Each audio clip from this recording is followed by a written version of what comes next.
In the early hours of night, I opened up the app. There saw 1,000 fools. Oh, happy Friday, everybody. Hope everybody's having a good Friday. Grabbed myself a coffee, said a prayer before the battle. Cracked my knuckles, cleared my throat, prepared to scatter callow for that. Smash like button, share live, do things that you need to do. They all were boasting, every sacred thing worth holding. They were mocking and were music's going, right? Yeah, let's go. Let's go. On the rocky road to TikTok. 1, 2, 3, 4, 5. Hunt the serpent, cut him down, expose him where he hides all the way through TikTok. Watch them fall tonight. First I found a skeptic who was proud of his rejection. Thought he'd studied all the text but couldn't pass inspection. Threw his little arguments like pebbles at a tower. Watched them bounce right off the walls and crumble in an hour. Oh, he stammered and he stuttered. Every comeback that he muttered fell apart like stale bread that was moldy, torn and buttered. All his followers went quiet. What did I take from you? They saw him lose the riot on the rocky road to TikTok. 1, 2, 3, 4, 5. Hunt the serpent, cut him down, expose him where he hides all the way through TikTok. Watch them fall tonight. Then there came a louder voice who loved his sin and pleasure. Called the wicked things he did his freedom and his treasure. Said that God was just a myth, morality a prison. But he couldn't hold his ground once the actual bait had risen. Oh, his confidence was cracking, any substance he was lacking. Sent him home with all his pride in pieces and in packing. Serpent thought he had the juice, but I cooked him like a goose on the rocky road to TikTok. 1, 2, 3, 4, 5. Hunt the serpent, cut him down, expose him where he hides all the way through TikTok. Watch them fall tonight. What? What's going on? What are you talking about? What happened? What did I miss?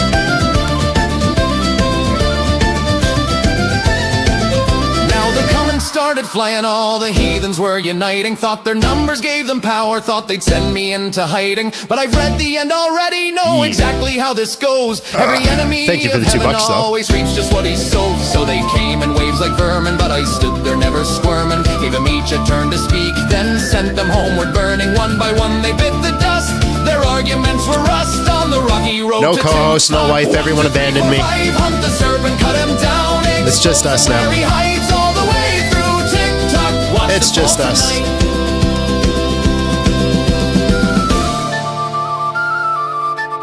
But we don't need anyone else. Dog, I got so much stuff on my desk. I didn't say anything nice to you, so no co-host. You know you want to come up anyways. Don't even lie. But I'll be there with the truth, unmovable and steady. Every serpent, every fool, I promise I'll be ready. So if you're feeling bold tonight and want to test your might, step into the ring with me, let's see if you can fight. But know that when you lose your ground and tumble all around, you got cooked without a sound on the rocky road to TikTok. 1, 2, 3, 4, 5. Hunt the serpent, cut him down, expose him where he hides all the way through TikTok. Watch them fall tonight. 1, 2, 3, 4, 5. Hunt the serpent, cut him down, expose him where he hides all the way through TikTok. Watch them fall tonight. Yeah, I didn't think so. I knew it. Audio troll.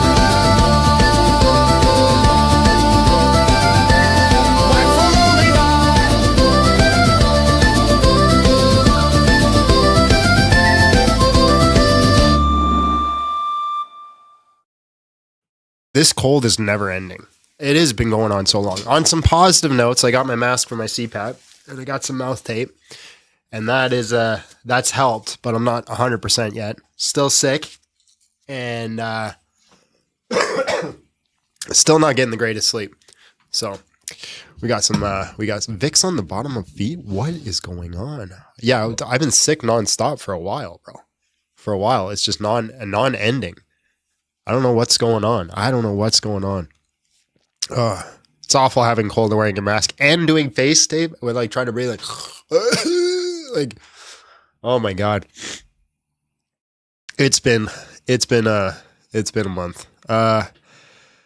You've had symptoms as well. You've had symptoms. Yeah, I have. Smash the like button, share live, do the things that you need to do, guys. Make sure everything's working before I do anything, because I had to do it all myself today. Abby abandoned us. What did you guys do for the poll here?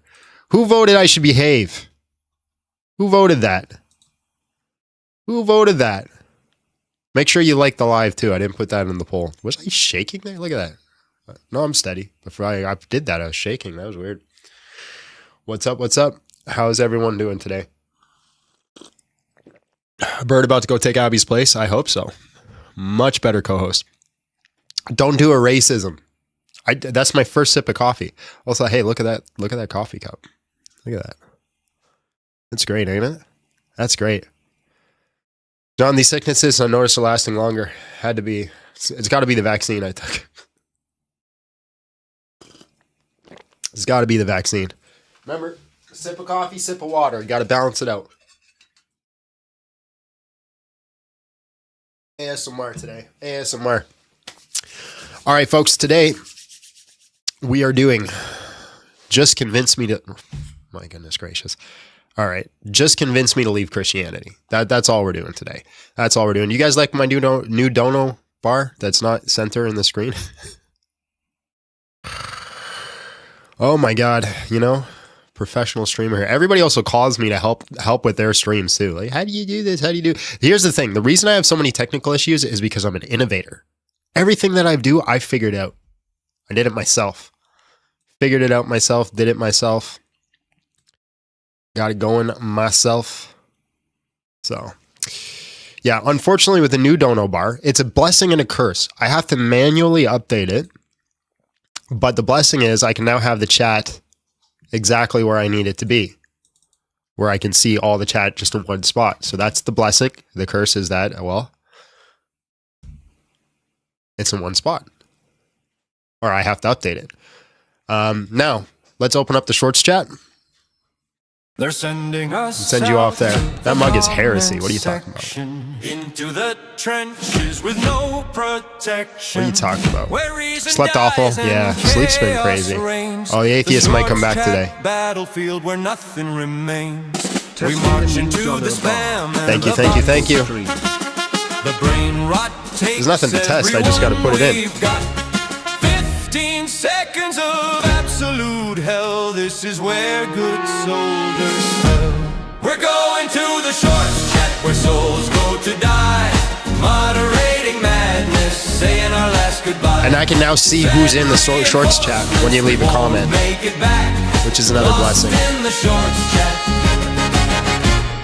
Under attack. Remember, we need those 20,000 likes before we start taking yes.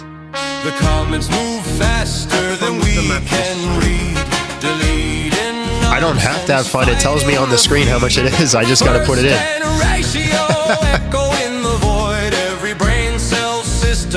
Plus, I'll just round up if it gets mixed between the shorts and the horizontals. But the algorithm doesn't conform. 3-word sentences, no punctuation. This is digital degradation. Now we're going to the shorts chat where souls go to die. 20,000 likes. Let's get to work, ladies and gentlemen. Saying our last goodbye. Send reinforcements, we won't make it back. Lost in the shorts chat. Yeah, so I can discriminate. Amen. Amen. Remember us when we don't return. Our minds consumed, our spirits burned. We gave our sanity for the cause, fighting through TikToks and...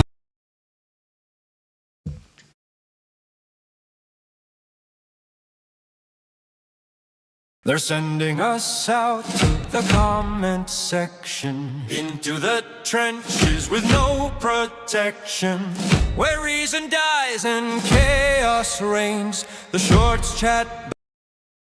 I just needed something to play while I did that. My goodness gracious. Oh my God. Oh my God. Oh my goodness gracious. Well, one thing we learned is we can't do evening lives because then we can't do evening lives because God Logic is going to go live. And then we're going to lose all our viewers and all our contenders. That's one thing. So we'll let all those guys do their evening lives. We'll stick to the day. We're the daytime show.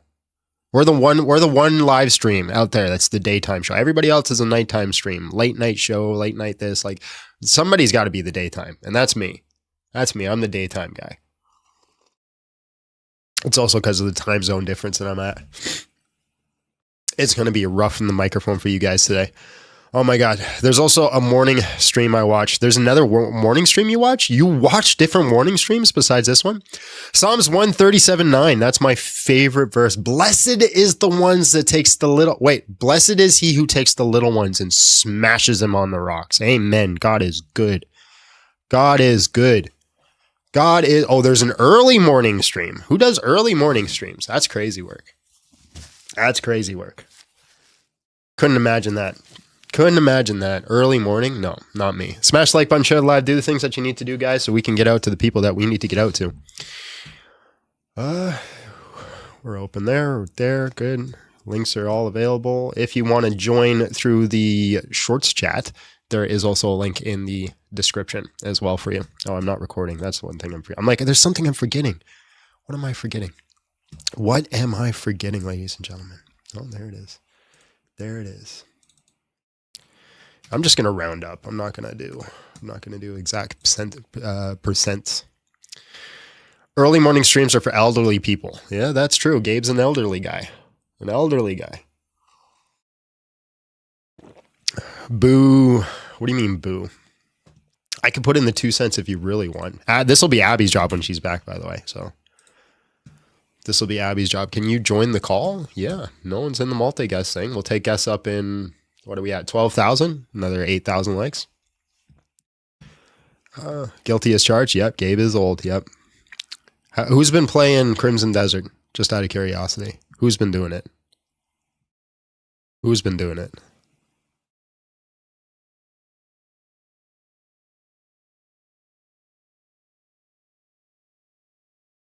You having the time? I put a lot of time into it. A lot of time. I've played way too much of it. I've also been really sick, so I can't trust the price. Normally I can't either, but I don't buy many games, so this one. Keeping it in my back pocket for when I'm bored. Oh, it's so good. It's so good. It's so good. I am addicted. I can't wait to end this live and go back and play it. I'm so addicted to Crimson Desert right now. It's way too much fun. And I'm still playing tutorials. Still getting tutorials in the game. It's like, what is this? Why am I still getting tutorials? Okay. Yeah, that's good. How am I? I've been better, but I'm working on it. Have I found cat armor yet? No. No, I didn't know you could find cat armor. No, I haven't found that. See, that's what I'm saying. There's so many things you just don't even know. And I've put a ridiculous amount of time in the game. That is it. It's a game to be played. What? Abby get me sick? I don't know if it was Abby or if I was sick from before. I have no clue. One of the two. Y'all making me want to get it, but there are the games I haven't finished. Don't even worry about those games. This is the game you want to play. Sell me on Crimson Desert in 15 seconds. Okay, well, if you want a game where you can literally do anything that you want, whenever you want, and just have a ridiculous amount of fun and just enjoy life, that's the game for you. It's the game for you. You can have a cat sit on your shoulder. You can have a dog follow you around. You can have up to 30 pets in your camp. 30. You can go fishing. What if you hate cats? To get 30 dogs. Then get 30 dogs. That's all you got to do. I completely lose track of time while I'm playing too, man. I played all day yesterday.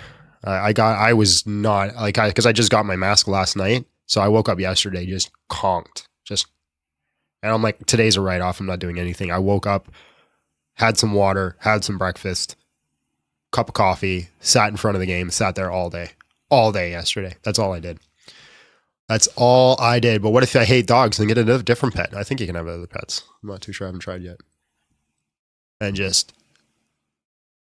the combat, you could suplex people. You could literally clothesline them. You could whoop-ah as you walk up to them, put them right through the floor. It's great.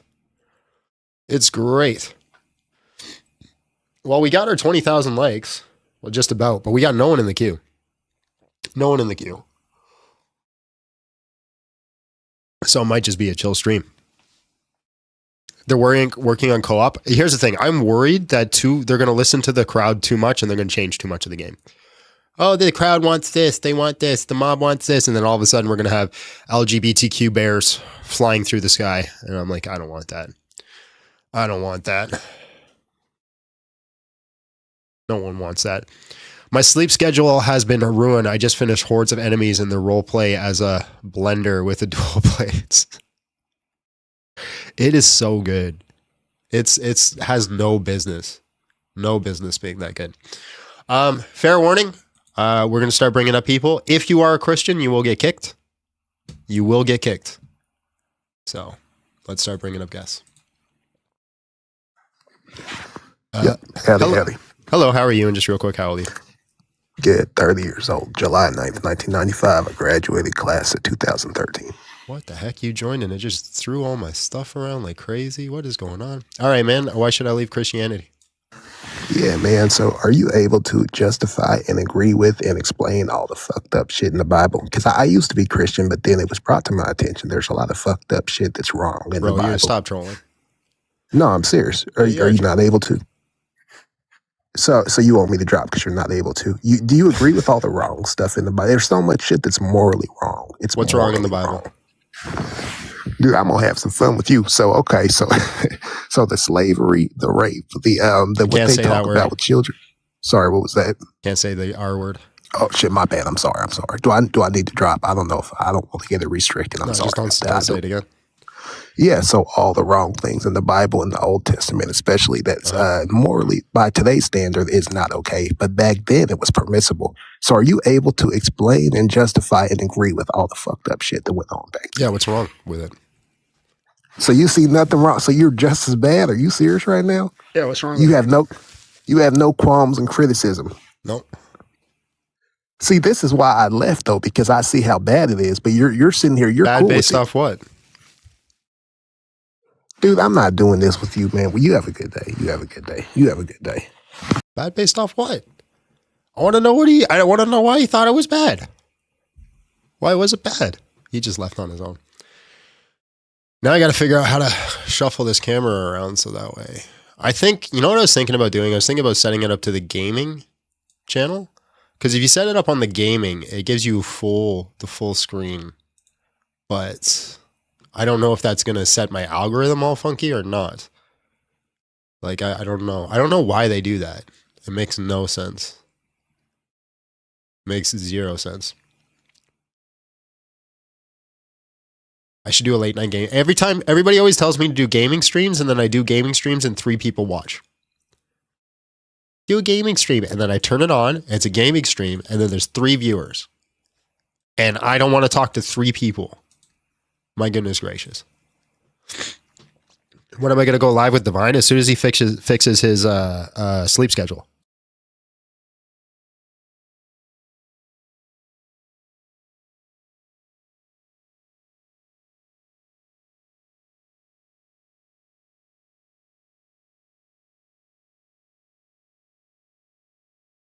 It's been nonstop, just nonstop.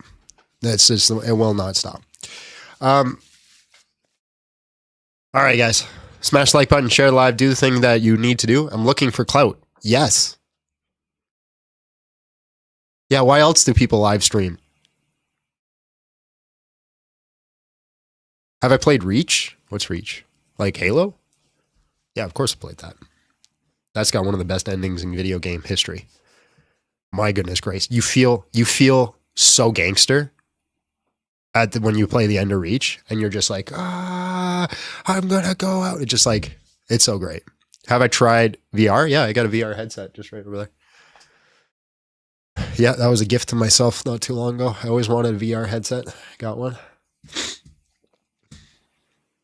All right, let's see if we got any here. No other guests. What's going on with guests lately, man? This is not even just me. I was watching Nick last night, and he was having trouble getting guests too. If you're a Christian, don't come up. That's not your cue. Just because I said there's no guests, that's not your cue to come up and ask a question. Mm-hmm.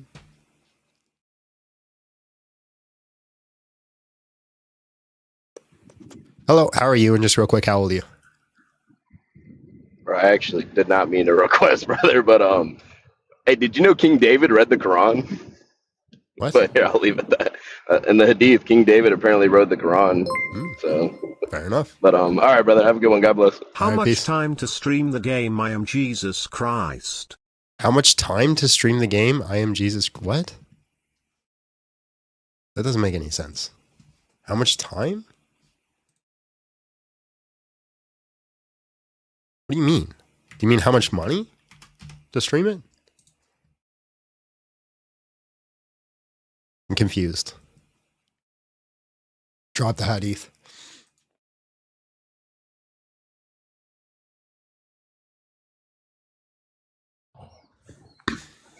Hello, how are you? And just real quick, how old are you?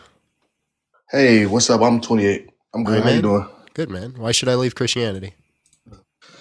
Okay. This is a great question. I can't exactly answer why you should leave Christianity because after we have the conversation, you may still think it's not compelling enough to leave. But I guess I could just go over why I don't believe in Christianity or why I think it's fallible. But I don't know if I would ever be able to convince like a devoted Christian to leave Christianity. That's a pretty tall ask. Okay. So what do you got? So to me, one of the biggest things is I do believe a God exists. I simply just don't think that the description of God that's explained in the Bible is the one that's actually accurate. So one big example is in numerous parts of the Bible, they paint this God to be all good or omnibenevolent. So like, for example, 1 John 1:5, where it says that God is all light, no darkness. But I think that's just really hard to reconcile with the Bible and the fact of the matter reality. And so to me, it's like really, it's a really black and white argument. If God is 100% good and 0% bad, then none of his creations should have the accessibility of evil because Why? the evil would not. Because if God is 100% good and no evil, there's no evil to spawn or to have the capability to spawn in any How sense. are you coming to these conclusions? Because it's just like 0%, right? So if I have 100% of something and I can only create things with that 100%, No, but like, then there's no. I don't understand how you're coming to the conclusion that because God is all good, there can be no evil. Because if everything is created from God and everything he creates is good, then nothing evil can be created because everything is good. That's just saying that God is good, therefore there's no evil. I don't know how you're drawing the conclusion. There's like missing premises here. Well, let me try to put it more, I guess, like if I have 100% good, then anything I make cannot have the capability to do bad. Why? Because that bad has to spawn from somewhere. Why? No, well, bad is just the negation of good. Right. Yeah. And that has to be configured in itself. Yeah, so why is it that something can't do evil when you made it good? Because it comes from something that does have no capability of evil at all. How do you know that? You just keep saying it doesn't. How? How do you know this? Because 1 John 1:5 says he's all good. Oh my God, we're going full circle, bro. Yes, God is all good. God made something. God made it good. How do you know that because God made it good, it can't do evil? Because there's no evil to spawn from. Evil is a negation of something. It's not a thing. It is a thing. What is it then? It's the privation. You just said it, the privation of goodness. Yeah, then it's not a thing. It's an absence of a thing. That's a thing. No, an absence of a thing is not a thing. It is. No, it's not. The What are you absence talking of about? goodness is evil. The absence of goodness is evil. Evil is a thing. We're talking about evil, which is a thing. Okay, where is of evil? Privation. It has no location. Oh, then it's not a thing. A thing can exist if it doesn't have a location. What are you talking? Are you trolling me? No, like the concept of infinity is a thing, but it doesn't have a location. It's not a So thing. it can No, have- it's a concept. And the concept is a thing. What do you mean by a thing? Something that, like, let me get a good actual definition of that, because that's a good question. But I mean a thing as in something that's that exists in some way, shape, or form. Okay. Is a square, round, circle a thing? No. Well, it's a concept. I can conceptualize it. You can't. You can't conceptualize a I just contradiction. did. I just said it. That's a concept. No, it's not a concept. That's what I'm saying. It is I just conceptualized it. I just did it right now with my words. I just said a square, round, circle. There it is. It's a concept. It doesn't exist though. No, you're saying it with the words, but the words that it's mapping to doesn't exist is what I'm saying. The words exist. The reference exists. Yes, so it's a concept. No, the words are the concept, but the thing you're mapping the concept to doesn't do you know exist. the word? Do you know the definitions of the words you're using, my guy? Like, what is going on here? Yeah. I don't think I can help you, bro. All right, I guess. Okay.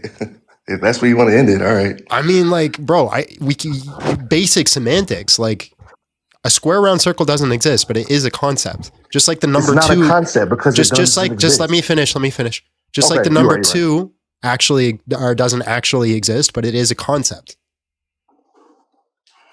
Yeah, because two is something that exists. A contradiction. Where's the can't number exist. It just because it doesn't have location. Where does it doesn't mean exist? doesn't exist. It doesn't exist any place. How does it exist then? Because we can instantiate two and do things with two. What can you do have with two? things. You can do multiple math operations with it. You could just do more concepts. What can you do with the number two? Can you eat it? No, because it's not a physical thing to eat. That's what I'm saying. All right, I listen, man. I got no other guess, but I don't think I can help you. I appreciate your time. Sure. My goodness, great. There's nothing I could do at that point. Nothing I could do.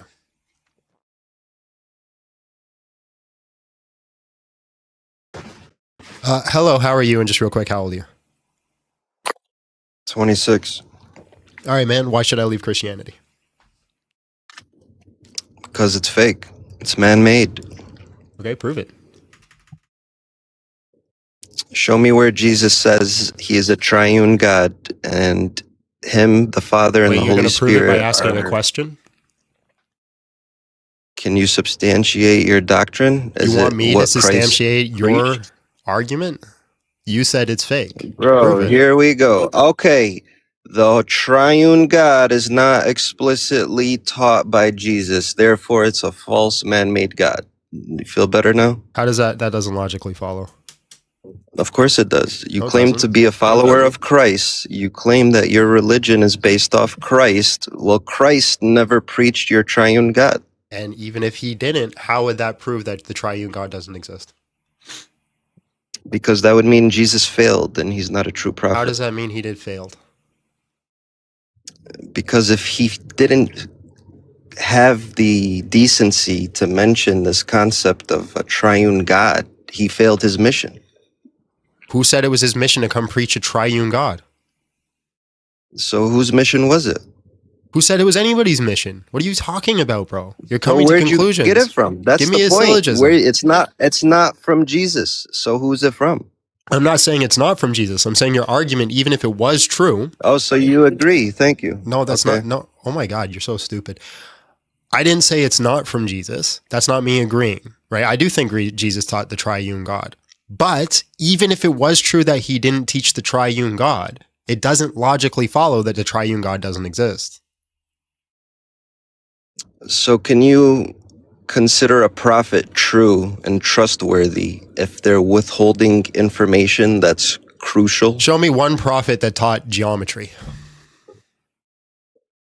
You don't need geometry to go to heaven. Not talking about heaven. I'm just talking about a thing that exists. Well, that's not analogous because Why? this is obviously something that's core to the religion, right? It's a core belief, yeah. Okay, thank you. So geometry is not a core belief, right? Okay. So let's stop acting dumb and let's be serious. No one's acting dumb. I'm just dumb. You are acting dumb. Because I get it. You know, when your whole doctrine is man-made and you don't really have nothing to fall back on, you got to place an argument at all? Jesus never explicitly taught a concept of a triune God. All the Jesus- prophets okay. prior never Jesus acknowledged never- the triune God. Taught triune. Triune God. Okay, that's premise one. Jesus never taught triune God. Okay, premise one. No prophet prior to Jesus No explicitly prophet taught a triune God. taught triune God. Okay. And in Deuteronomy, it's explicitly said, even if a host from heaven comes to you trying to teach you a God different from the God that your forefathers That's known, begging the question. unalive him. That's begging the question. It's not. It is How's it begging the question? question? Because it's begging How? the question. You're assuming that they didn't believe in a triune God. I'm assuming that they didn't believe in a triune God. Yeah. Are you okay, man? Like, honestly. So you think the people Dude, of can you Moses finish your were- argument? You think the people of Moses worship the triune God? Can you finish your argument? I'm trying to, but you're giving me an issue with one of my premises, right? That's not even part of a premise. It is. The So people far, of so Moses. far, Jesus never taught a triune God. No prophet taught a triune God. And what you're trying to say is your third premise is like if anyone comes and teaches a God besides the one that we already know, unalive them.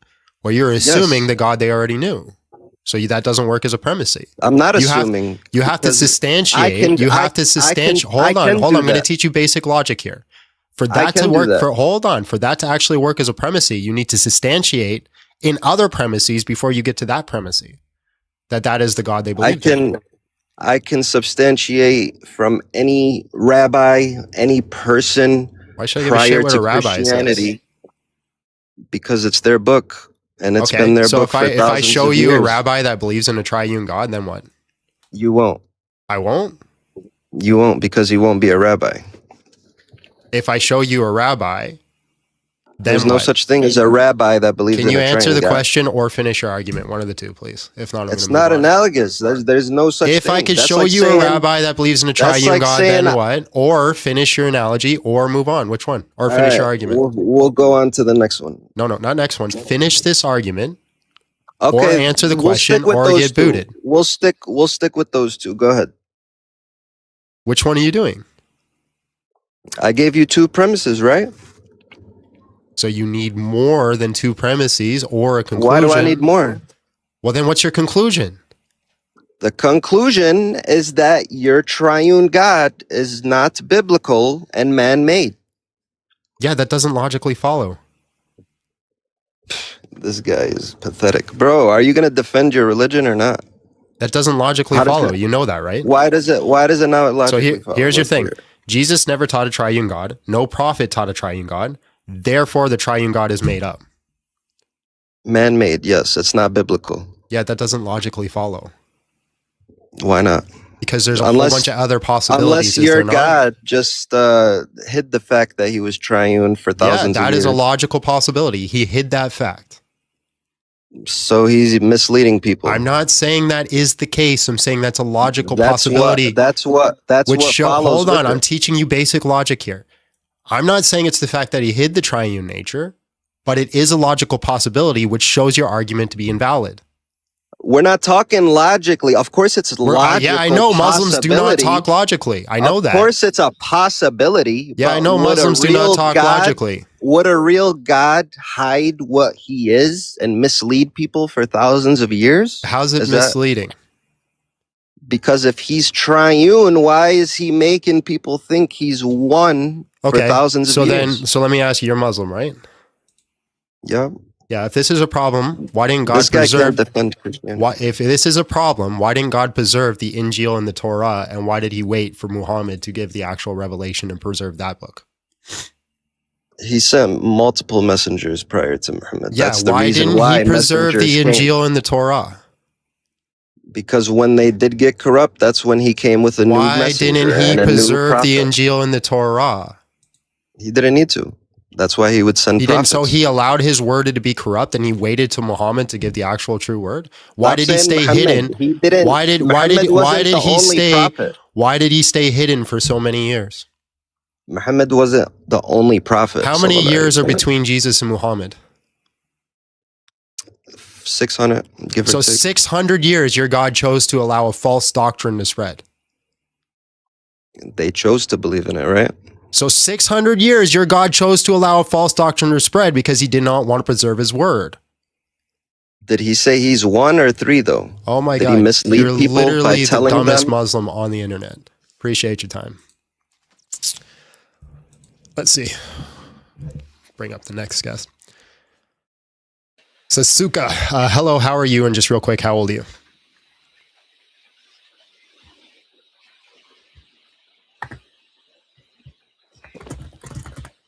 Sasuka? The LARP? Yo, hello. Yeah, how old are you? Yeah, I'm 18. All right, bro. Why should I leave Christianity? Yeah, because the Bible teaches a unipersonal God, and if the Bible teaches a unipersonal God, then it logically follows that the Yahweh.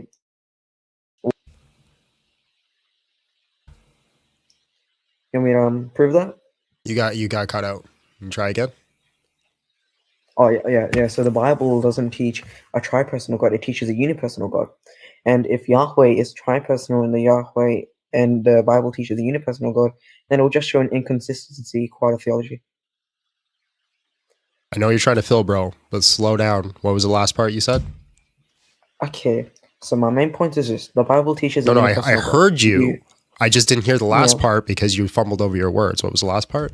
Okay, yeah, sure. So if the Bible teaches a unipersonal God and Yahweh is triune, then it would show an inconsistency. Yahweh is triune. It shows an inconsistency. Because the Bible teaches a unipersonal God, and Yahweh would be triune according to you. Right. Yeah, I don't think the Bible teaches a unipersonal. I just disagree with the first premise. Yeah, so I just proved it teaches the unipersonal God. Yeah, so could you go to Nehemiah 9:6? You can read it. Yeah, sure. I'll read up Nehemiah 9:6 for you. So Nehemiah 9:6, it states, "You alone are the Lord, Yahweh." Now, when it says "you," right? Do you know what "you" is in English? It's a pronoun. Okay, yeah, it's a personal pronoun, meaning it picks out a single individuality and not a multitude. And then we see that in verse 7, it does an action. Yahweh is doing, the subject is doing an action. You named him Abraham. Is naming someone an action, according to you? Is naming someone an action? Yeah. Sure.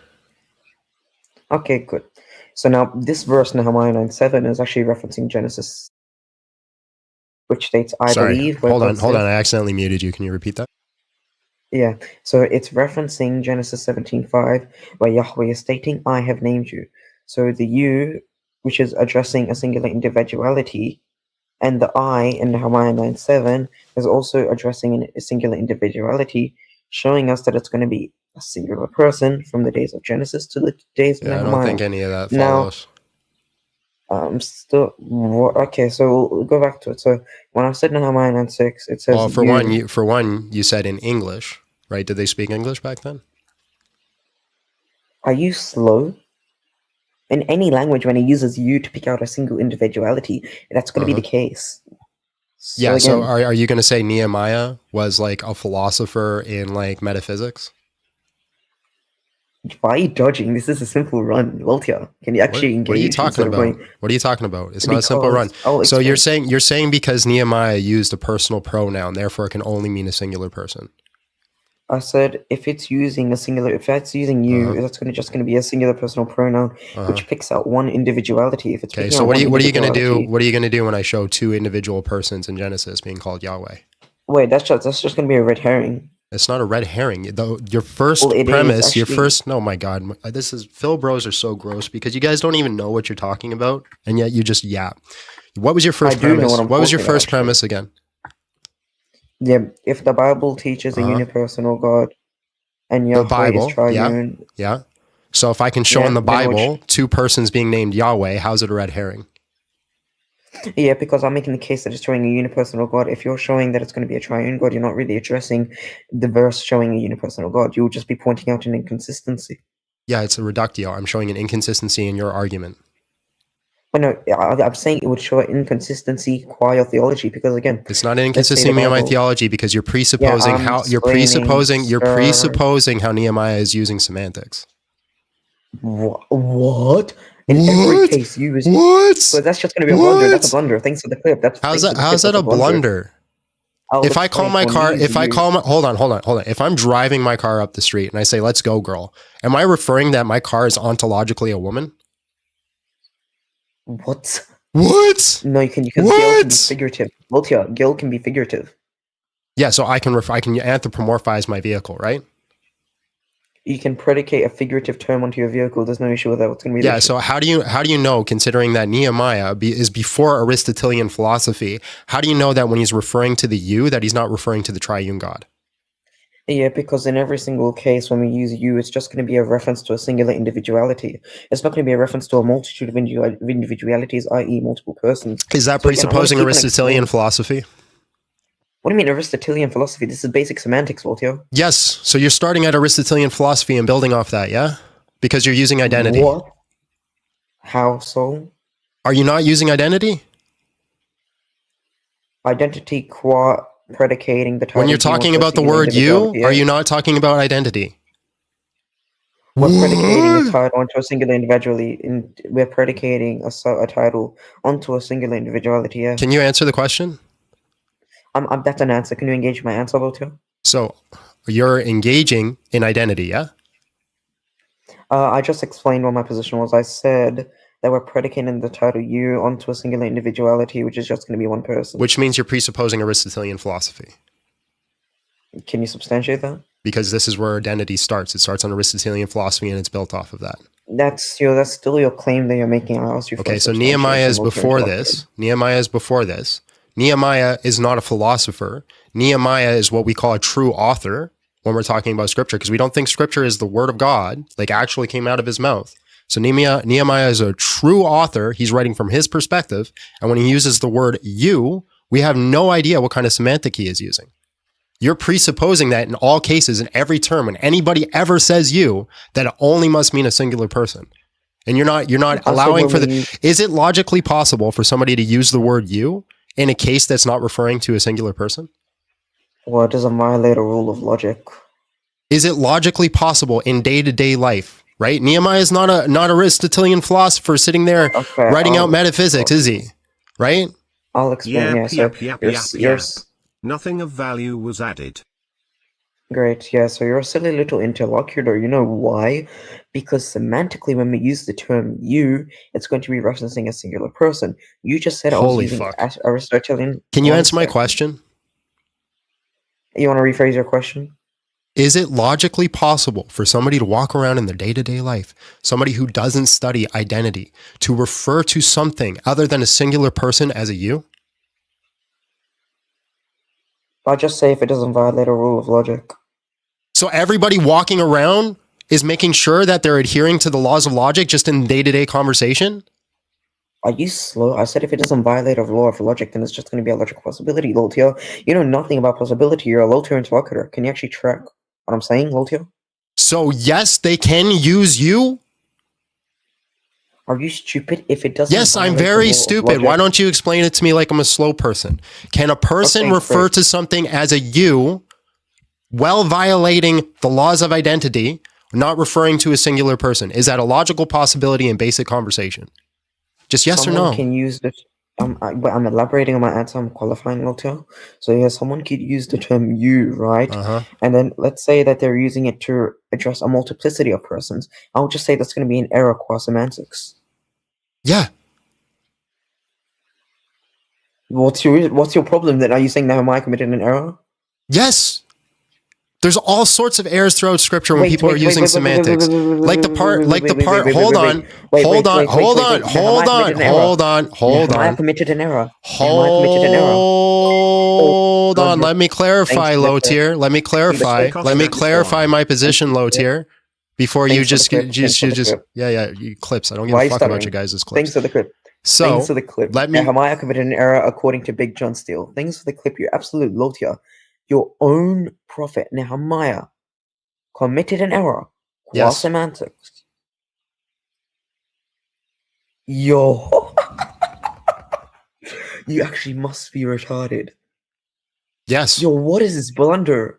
So your prophet Nehemiah. So just say this verbatim. My prophet Nehemiah committed an error qua semantics. Yes. Say that verbatim.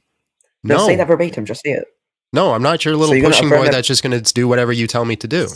Son, Right you now, just can I say it clarify verbatim? my position?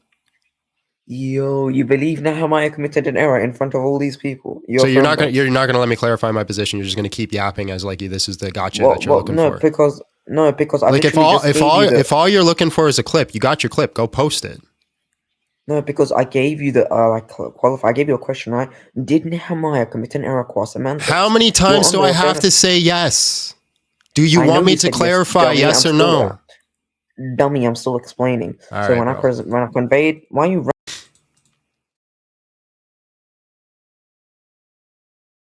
Oh my god! And then it's just the Muslim guy back. My god, these guests have just been awful lately. All right, guys, smash the like button, share the live, do the things that you need to do. Where are we at? 168, 70.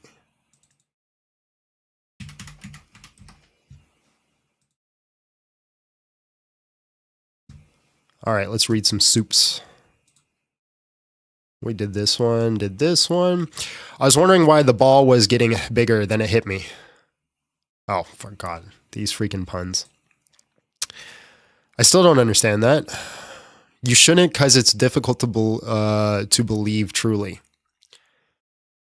How rich would you be if you received $1 every time a Philbro broke the actual law of philosophical debate to sound smart on the tubes? Not much, but more than you think. Philbros are literally gross. Literally gross. Because they yap, and they actually don't know what they're yapping about. It's because that's why. All right, guys. Are we going to get somebody in here or what?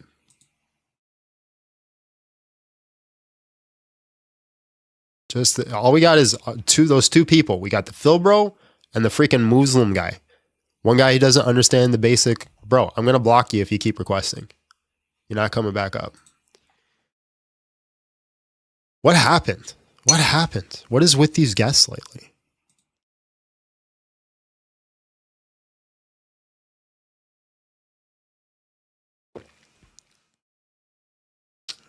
Hey, dude, all you know, there's their AI. The issue with Samsung text down. What? Stay Christian, no one cares? Well, okay, maybe. How dare you think that a person who never learned categories wouldn't use them correctly in a modern sense? Yeah, my goodness gracious. You got me. All Christianity's false because Nehemiah didn't know how to use the proper semantics in modern philosophy, including 99.9% of people nowadays didn't know how to use it as well. I forgot every word in the Bible is infallible. It is infallible, but that doesn't mean that there aren't, human authorship and error. It depends on what you mean by infallible.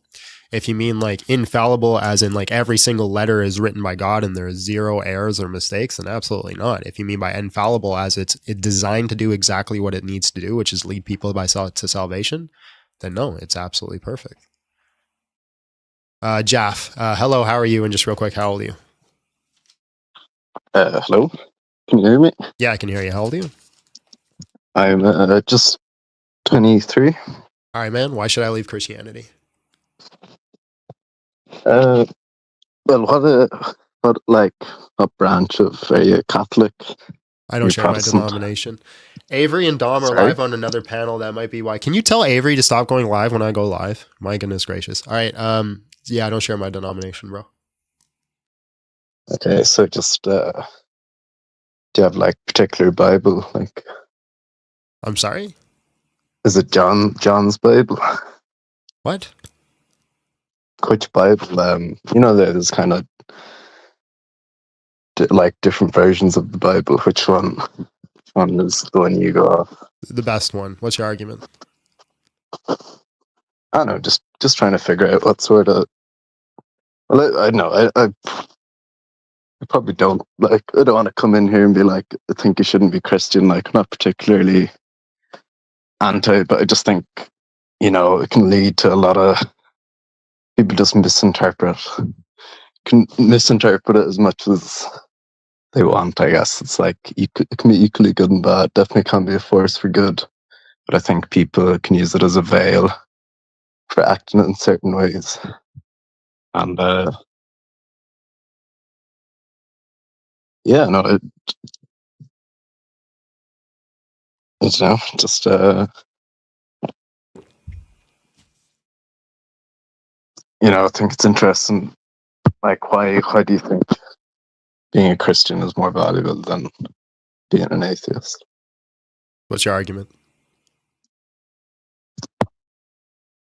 Well, no, I'm just trying to figure out, like, you, as in why it's important to you. And I'm not trying to argue. I'm not necessarily trying to. What's the topic say? Get you to not be a Christian or anything. I'm just curious, like, how it fits into your worldview and perspective and stuff. All right, man. I appreciate your time. I'm gonna get a cup of coffee.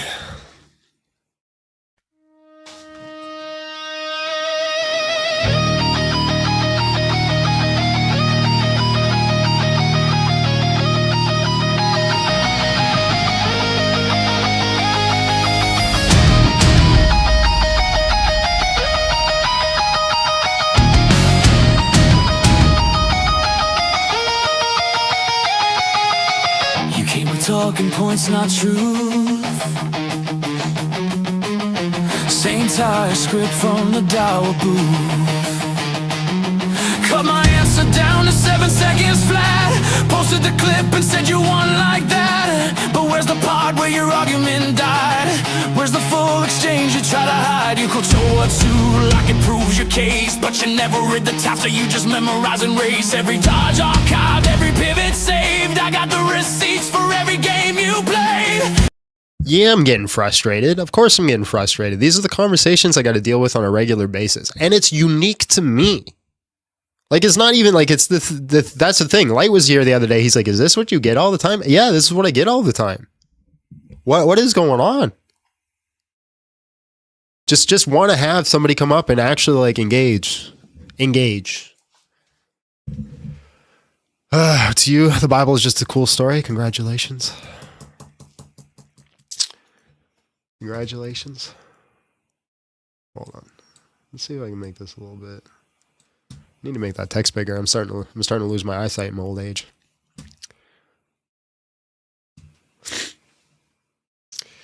Mad Matt. Hello, how are you? And just real quick, how old are you? I'm 45. All right, man. Why should I leave Can you hear me? Christianity? Yeah, I can hear you. Well, I don't think you should. I actually, it's the first time I've called into anything ever. And I come across this feed on YouTube and it's like, well, I've never debated with anything like this, but I'm ex-Luciferian and I don't think you should live Christianity. All right, well, appreciate you then. I just wanted to say that.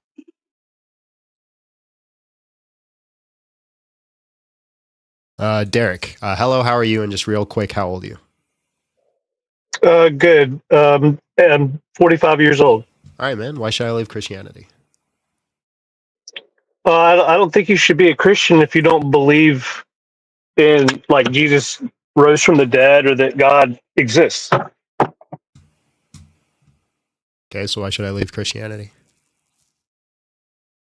So you do believe that Jesus rose from the dead? Yeah. Well, why? What do you mean? Well, why? What persuaded you to believe a supernatural event ever happened? The Bible. So a book said something. Yeah. Okay. Why do you believe, like, it says that in the Bible that there was a Pharaoh, there was a place called Egypt, and there was people called Egyptians. Why do you believe those things actually exist? Egyptians? Pharaohs, a place called Egypt. Uh-huh. and Egyptians. Because Egypt literally is right there. What are you yapping about, man?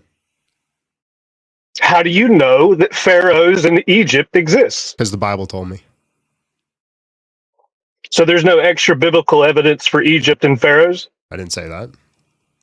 Okay, what are the extra biblical evidence for pharaohs in do Egypt? you have an argument, or are you just going to throw random questions at me? Well, the answer would be pyramids. Just 1 second, please. And corroborating texts about... 1 second, please. You prayed for me for Sure. my court date and I got 3 years deferred probation, which means I avoided a felony conviction. I'm now a catechumen in the Orthodox Church. Thank you for your place in my journey. Let's Also make a go! CDPLS.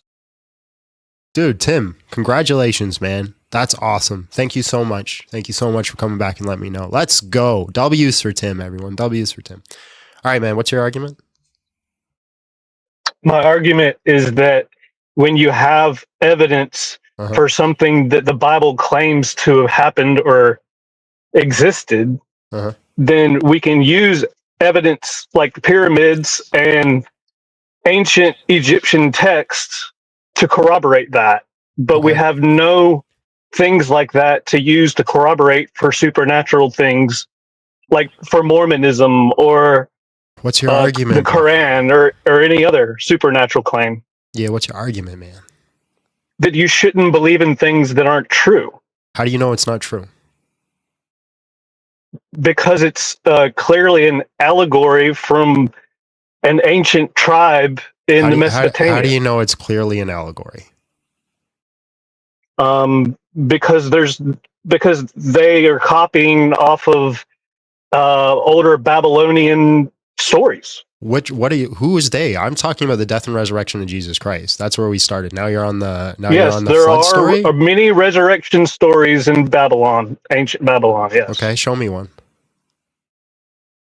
I'm at work right now. I don't have those resources. Yeah, they don't exist. My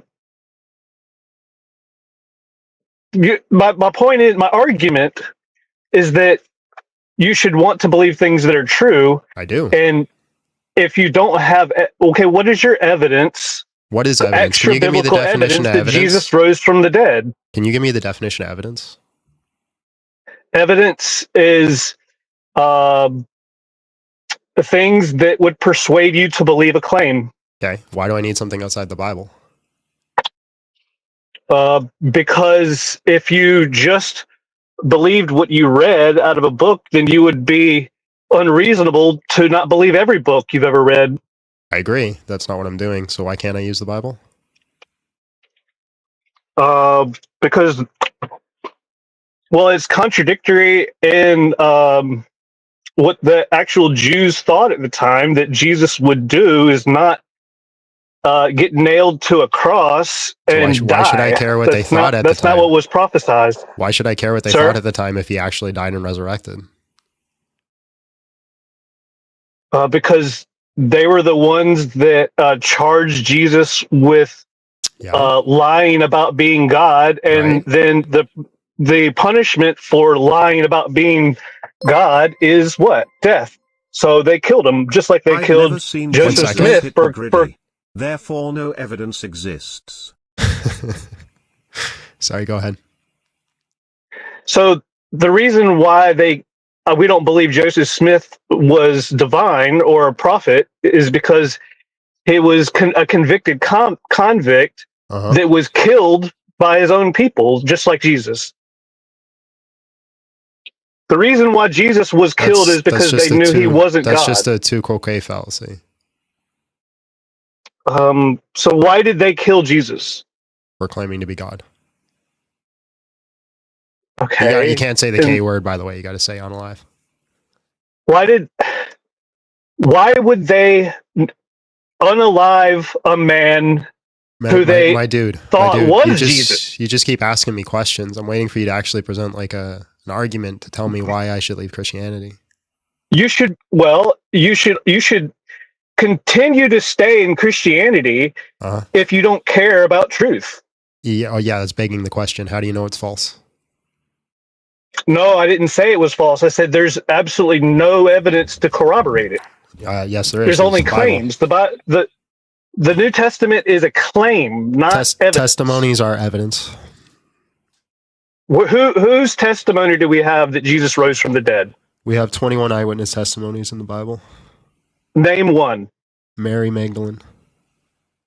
We have her eyewitness testimony in the Bible. Yep. Mary Magdalene, saw. Actually, I'm pretty sure.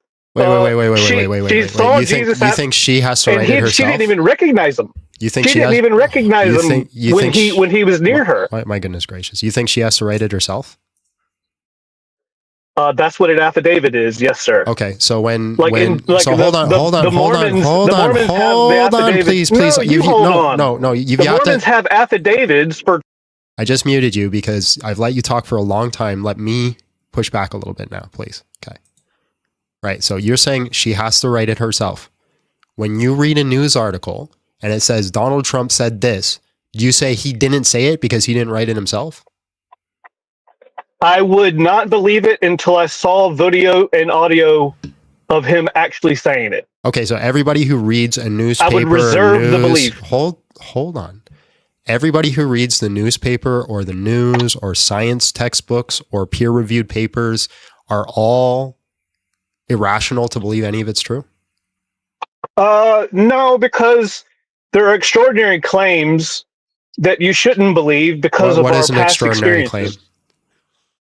An extraordinary claim is a claim of something that you've never seen in nature before.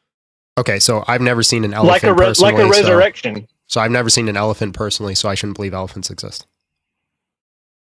You've never seen an elephant? Not in person. I have. I've been to a zoo. You could go to a zoo. And also, it's not an extraordinary claim to say that elephant... One second. USA. Therefore, he was never found guilty. That is your logic.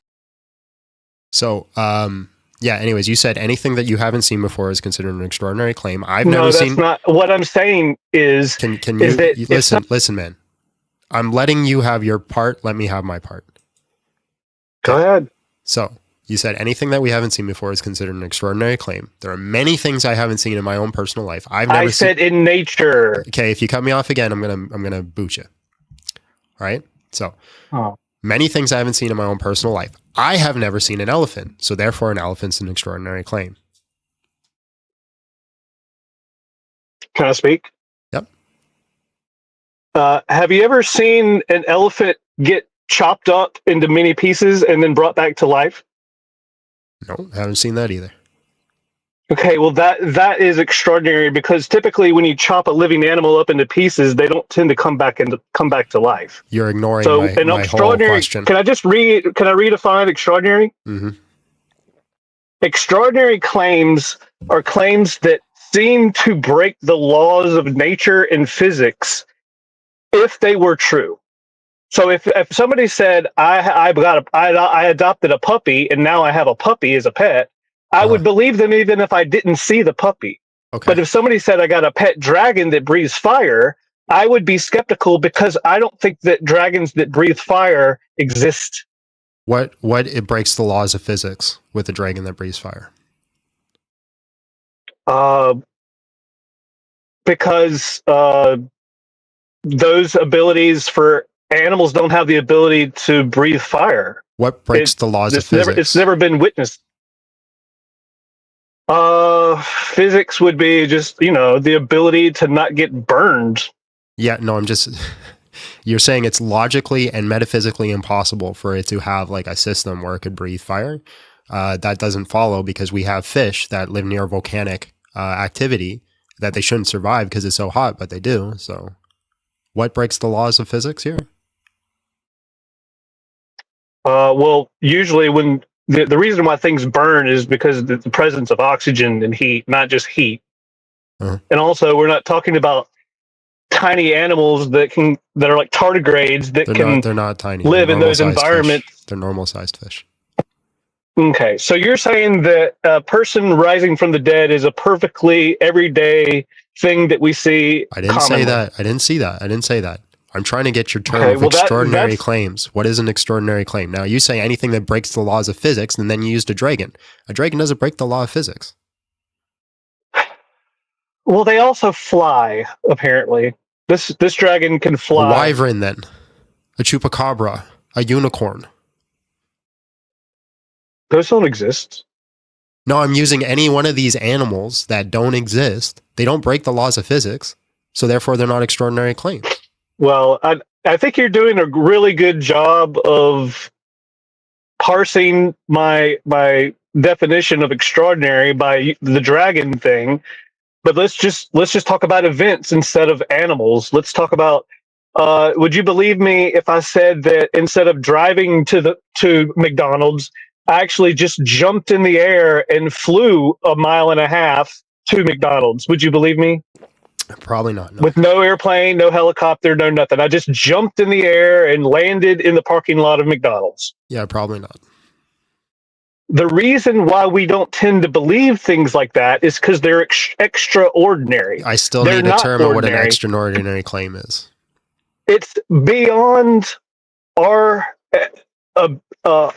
experience of commonly seen and observed things. Okay, so is what is it called? Superposition extraordinary claim? Is a what? A superposition? Yeah. I'm not really sure what a superposition is. So like in quantum mechanics, superposition, things aren't there until they're observed. Yeah, that is observed. Yeah, Is it an extraordinary claim? No. Okay, well, because I don't they are observe super that. tiny things. I don't Subatomic, it does not operate the same. I don't observe that on a daily basis, so why is it not considered extraordinary? No, it's not you in particular. It's people in general. Uh-huh. So people So testimony in is general evidence? are aware of subatomic Then testimony is evidence. strange things that happen to subatomic Then particles. testimony is evidence. Testimony is the worst type of evidence. Well, then why should I believe in these particles? Because they've been demonstrated. So then testimony is evidence, because I've never done it. No, testimony is just words without demonstration. So if a woman No, that's not what has a testimony testimony is. that if a woman testifies that she's been assaulted, Uh-huh. then we're gonna take that seriously. But if we don't see any bumps, You're scrapes, ignoring, or bruises, or my anything like question. that, You're ignoring my question. Why should I believe in superposition? because the experts and professionals that get So paid testimony. to research and study this, that's not testimony, my dude. Then why should I believe it? Because it's been demonstrated. I've never seen it demonstrated. Oh well, see, you're like, oh well, if I haven't seen it, that means it doesn't exist. Just like your elephant example. No, but I'm sure that's that not just my because standard. you That's haven't your seen standard. an elephant in person, That's your standard. I'm pressing on your worldview, not mine. Well, I think you're being a little intellectually dishonest if you think that because you haven't seen an elephant, You're running. they don't You're exist. running from the superposition. Why should I believe in superposition? Well, I've already given you the answer 2 times. It's because it's been demonstrated to behave in a superposition way. I've never seen it that's just what we call demonstrated. it. So why should I believe it? Because other people that do that type of work have told us Testimony. that this is what they see. So testimony. Why do you call that testimony? Because that's what it is. They're testifying to what they saw. Yes, but with actual measurements. Okay, can I ask you if you said how long is that fence post? How tall is it? And somebody tells you it's 6 feet tall. Uh-huh. I would say, okay, but how do you know it's 6 feet tall? And they would say, I don't know. It just looks 6 foot to me. Uh-huh. Or if they that'd be said, bad well, I testimony. used this measuring tape, and the measuring tape said it was 6 foot tall. Yep. Then you have a combination of testimony and a demonstrable measurement. I don't have their measuring tape. I just have their testimony of them using a measuring tape. Okay. Do you agree that the measuring the system of measurement they used to find superposition was sufficient? I don't know. I haven't Okay, well studied it then enough. that's just your incredulity. And you're reasonable. You're reasonable to not believe in superposition because of your incredulity. Okay. Should I believe China exists? You should tentatively believe that China exists because there Why? is many demonstrations that there is a place like China. There's Chinese writing. There's Chinese. That's testimony. No. Why do you think? Okay, so if we actually have an ornamental Chinese sword, how do I know it's from China? It's in a museum. How do I know it's from that's China? more than a testimony. It's an object that How do exists I know it's right from in front of China? you. Because it has Chinese writing on it. Which is testimony. No, Chinese writing is a. See, you would have to actually do the work yourself. I agree. If you don't do any work and you just sit there and armchair deny, then yes, there's no reason for you to believe anything. Right. But if you do actually get an airplane ticket and go to China, then that will be a demonstration that China exists. Right. So Not what just you're saying is the only way I can believe things is if I personally witness it. So I should take the super form of skepticism. Okay. And then hold on. I should take the super form of skepticism and deny everything that I haven't personally witnessed. We have red flags that go off in our head when we hear something that is hard to believe. Like the puppy. If somebody says I got a puppy, I'm like, big whoop. I don't care. But if somebody says something that they did or bought or went or a place what does this they have went to do to, with anything I just said? Yes. I'm telling you the category of believable claims versus the category of unbelievable claims, and we can put all claims in one of those two buckets. How do you categorize it? Does the claim align with what we see in the world? So the principle of analogy. Yes, like the black swan. Okay. Like it is plausible that a black swan exists. If we have 10 billion documents from antiquity that have all been verified, that all said Jesus Christ resurrected, but it doesn't line up with our principle of analogy, should we deny it? Wait, how were they verified? We all know the original author. We have the original autographs. We have the original documents. Should we deny it? Well, you would also need like people outside of Judaism. 10 billion documents. Yes, if outside they were all outside of extra-biblical, all the then world, the whole world. Yes, I would tentatively believe that Jesus rose from the dead. Yes. Okay, so then you deny the principle of analogy. No, because there's a difference between claiming that a thing happened 2,000 years ago and the principle of then analogy, making a claim that something happened 2,000 years ago that's never happened before ever. The principle of analogy. And also you would have to believe all the other resurrection claims as well. The principle of analogy says that if we don't see it today, we have to deny it yesterday, right? I showed you an inconsistency by saying that if we had 10 billion documents that saw we said we saw it yesterday, you would then accept it. So therefore you deny the principle of analogy. Oh, I'm sorry. I didn't hear you say yesterday.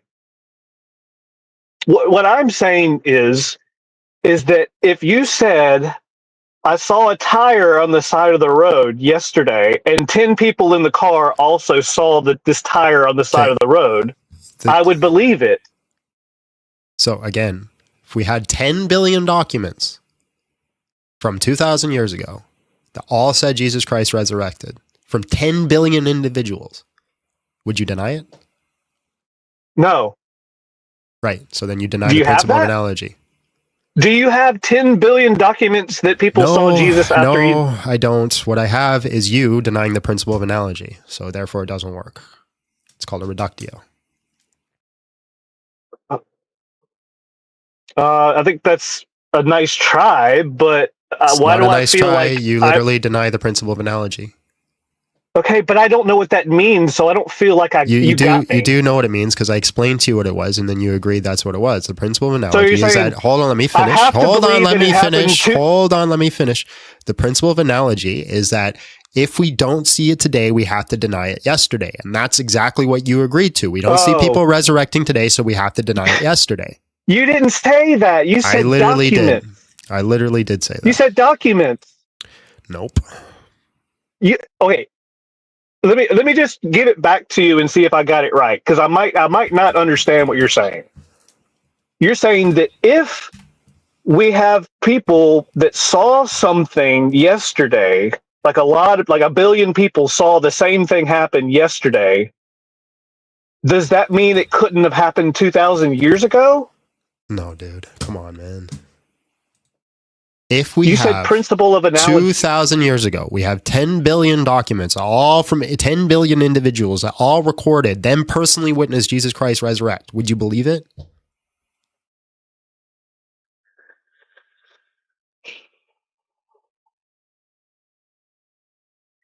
Depends the nature of their claims. Like, are they just signing their names to one claim, or do they all have They their all own? personally witnessed it. They were all there. They all saw it. They all recorded the event, and there's no contradictions. I think I would say that I would tentatively believe it. Yes, I would say yes. That's Okay, enough evidence. Then that you this, deny that this the principle of thing happened. analogy.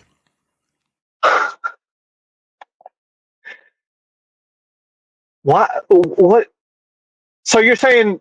Wait a minute. But I would say no, because if they're all like being coerced into giving this, or if it. You're changing changing my analogy, right? So stop changing my analogy. They weren't convinced. They weren't coerced. We've looked through the documents. For all intents and purposes, we could say that they're trying to be honest and truthful, and they record the information. But all we have is 10 billion individual testimonies.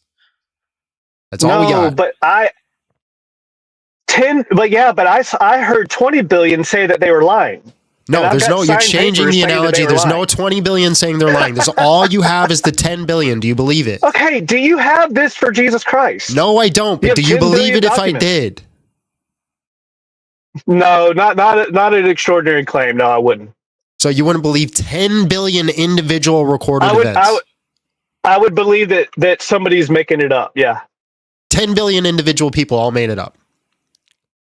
No, somebody is making up that there's 10 billion people agreeing to one thing. Oh my God. Can you stop changing my analogy?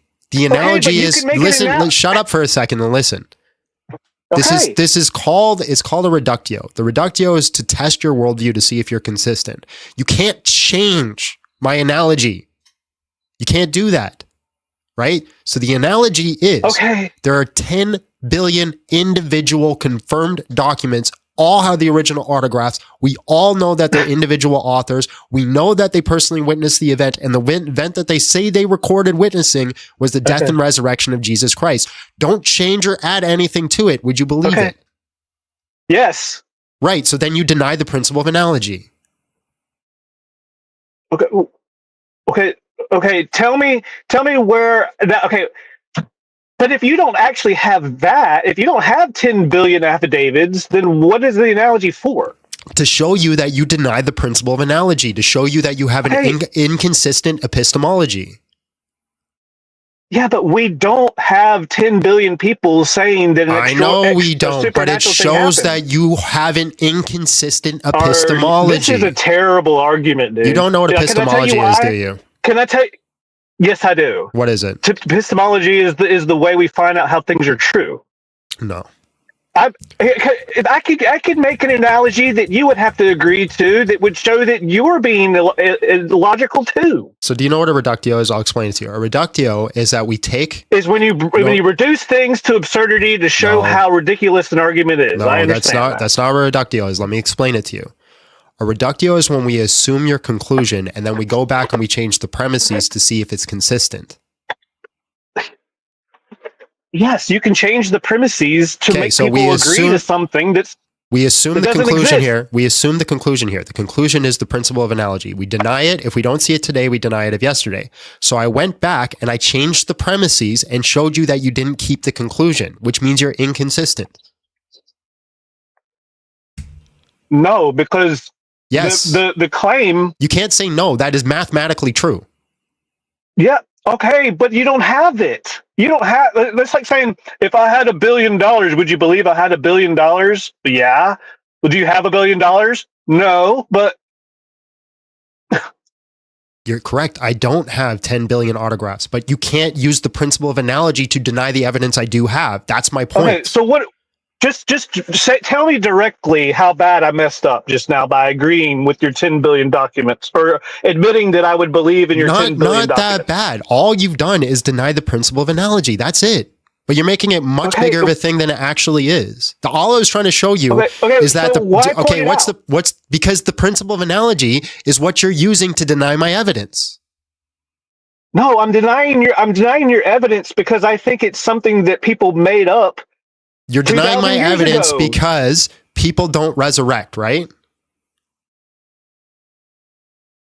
Do they? You're denying my evidence because people don't resurrect, right? No, because we have never seen people resurrect. Right, so we've We never never seen confirmed people it. resurrect, which is the principle of analogy. Okay. Which Now, you just denied No. doesn't work.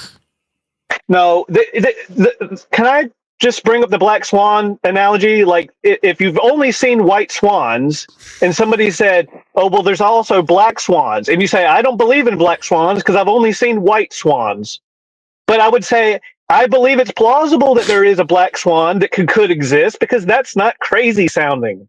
And sure enough, they did find black swans in Australia. So that's why you don't just say, no, it's impossible that could happen, because you could look like a fool. So you admit it's when you not find out it impossible does that Jesus it did Christ happen. resurrected?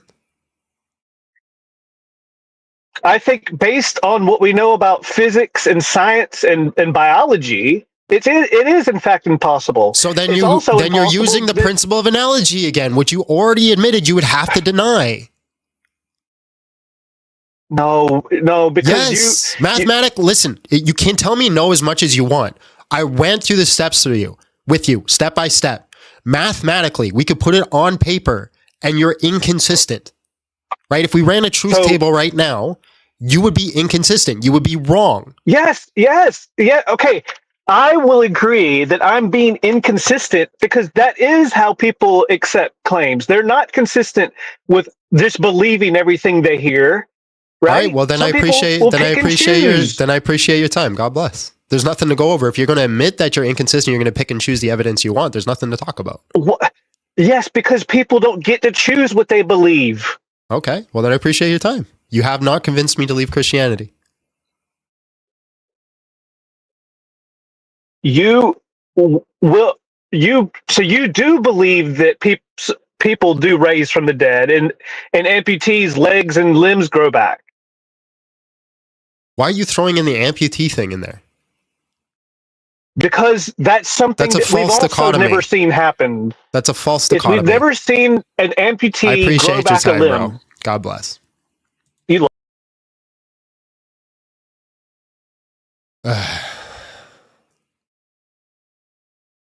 Juan, hello, how are you? And just real quick, how old are you? Hi, I'm 35. Oh my goodness gracious. Not this guy. Not this buffoon. This moron. I'm just joking, bro. What's up? You should have made it Muslim Day. No, I've done Muslims forever and they're all running and hiding now, so. Yeah. You know, I was thinking I have to convert to Islam just to be able to call, because it's usually Muslim Day when I want to call. Well, today is not. So what do you want to talk about, bro? So, I mean, I have seen you run the first cause argument. The what argument? Yeah. The first cause. Yeah. Go ahead, say what you're going to say. I'm going to do. The first cause argument, right? I mean, so you want to go over it? There it is. He has an a priori rejection of miracles/resurrections. So any evidence presented to him will always be interpreted in a naturalistic frame. Yeah, so I do hold to the contingency argument. Yeah.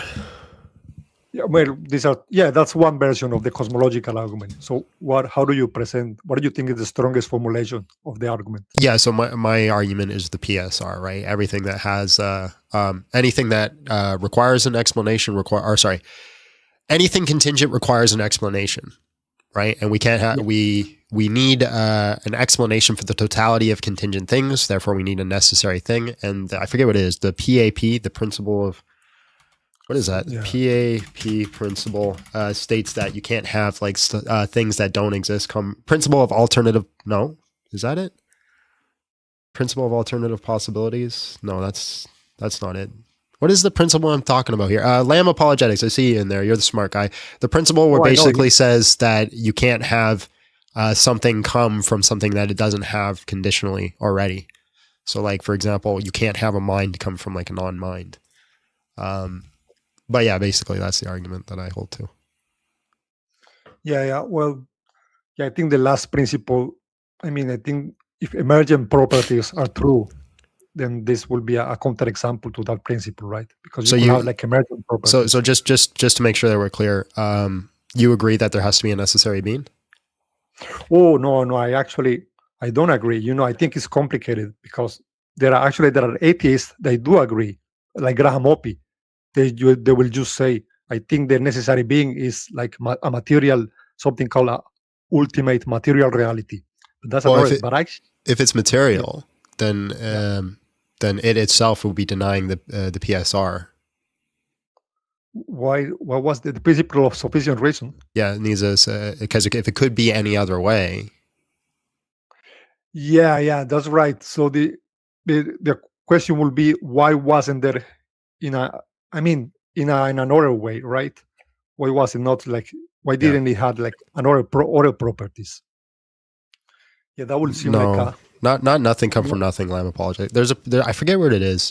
Jordan uses this principle all the time. I forget what it's called, but anyways, yeah. So if we have like this necessary thing that is matter that also takes up space, then we have space, time, and matter, and they're all working together. And so we need some sort of explanation why this thing is there and why it actually started the first cause, right? Why it went from point A to from 0 to 1. What happened? Yes, what he will say there is that the thing is necessary, right? That will be his explanation. It will be like a brute thing. The thing that was necessary, and that's it, right? Yeah, like I say. Well, then okay. So we have this necessary thing, right? This necessary particle, whatever it is, sitting in space. How does it get from 0 to 1? How do we get from that necessary particle to the very first thing that happens right after it? Well, we will just say it simply has a disposition to do that. That's just his nature. That's what it does. Could it have a nature that doesn't do that? I think, probably. No, I know. Wait, I think he will want to say that was necessary. Probably that was necessary, but I don't know. Now, because it has matter, it's also taking. How long did it take for that to start that condition? Oh, but I think he will say. I don't hold to that view actually, but I think he will say that it is timeless. Like it somehow was timeless, and it somehow gave. Well, then you're denying. Denying Einstein here, because Einstein, if there's space, there's time. For it to have matter, it has to be in space. Yeah, well, it could be like, I'm not sure if there is space, there has to be time. I think there could be. I think I'm not sure if this is like absolutely true. That's like an actual law. Like, let me give you this case. Imagine the universe, because time is a measure of change. Do you agree with that? I'm trying to remember. I'm drawing blanks on names. What is that called?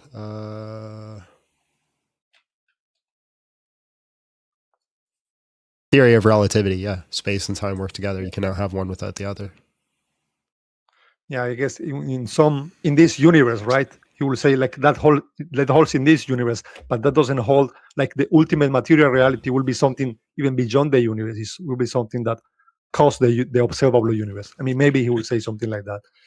But so you have this necessary thing that exists in a space that doesn't have time. That exists in a timeless way. I know it's weird, but Right. Well, I agree with all these things. The only thing that's different is I'd say it's matterless and it has a mind. Yeah, I mean, I think that they having a mind part will have to be justified a little bit. But let me tell you this. Do you know Richard Swinburne views on necessity? He thinks that there is no such a thing as a necessary concrete being. He thinks that this is not a thing. And I don't think Swinburne would say that God is not concrete. Yeah. He says that God is a brute contingent fact. He actually thinks that God is contingent. He thinks Swinburne thinks God is contingent? Yes. Yeah, you can look it up. Swinburne thinks God is a brute contingent fact. Yeah. I don't think that's true. Yeah. Let's bet a taco.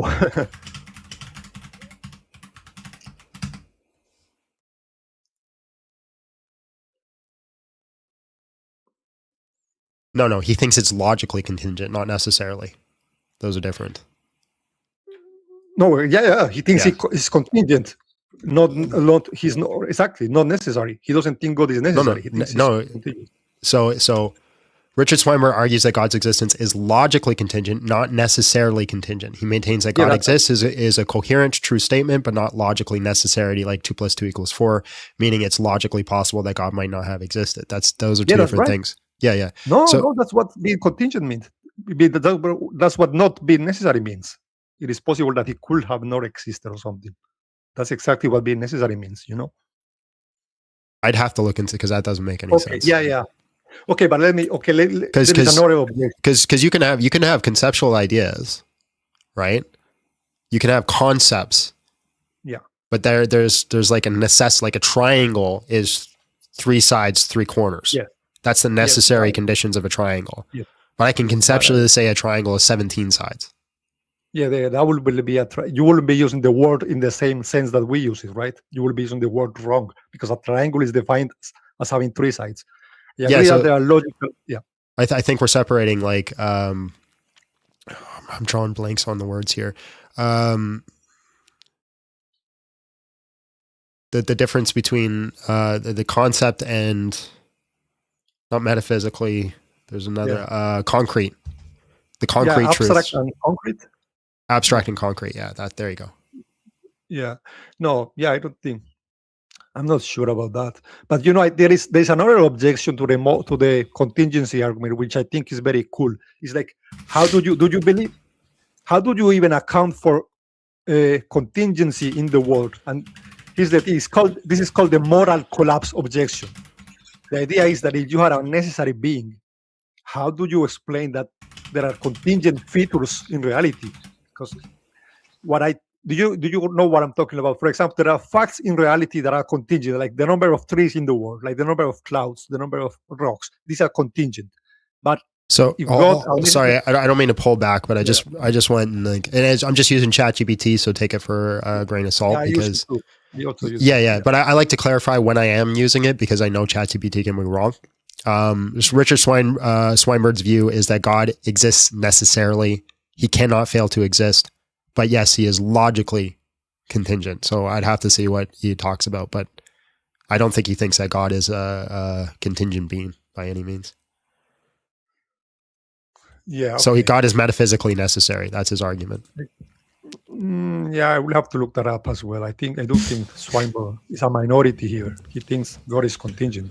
But anyway, I that'd be very problematic because he's an Orthodox, isn't he? Is it Swinburne or am I thinking of mixing them up? He's either Catholic or Orthodox, and that'd be very problematic for his church. I don't think the theology of Orthodox commits you to necessary or contingent. I mean, it is just pretty sure divine simplicity. Yeah, I'm not sure. But about the moral collapse objection, what I mean is, what I think is there are some contingent features in the world, and in my view, this will have to go back to some contingent desires of God. For example, why does the world have the amount of trees it has? It's because God desired to be this way, and these desires of God. I don't think that logically follows too, because God could just set parameters and let things run. So it could be the fact that the number of trees are purely random. Yes. No. Yeah. The reason is whether those parameters are these necessary or contingent. Well, then that's presupposing determinism.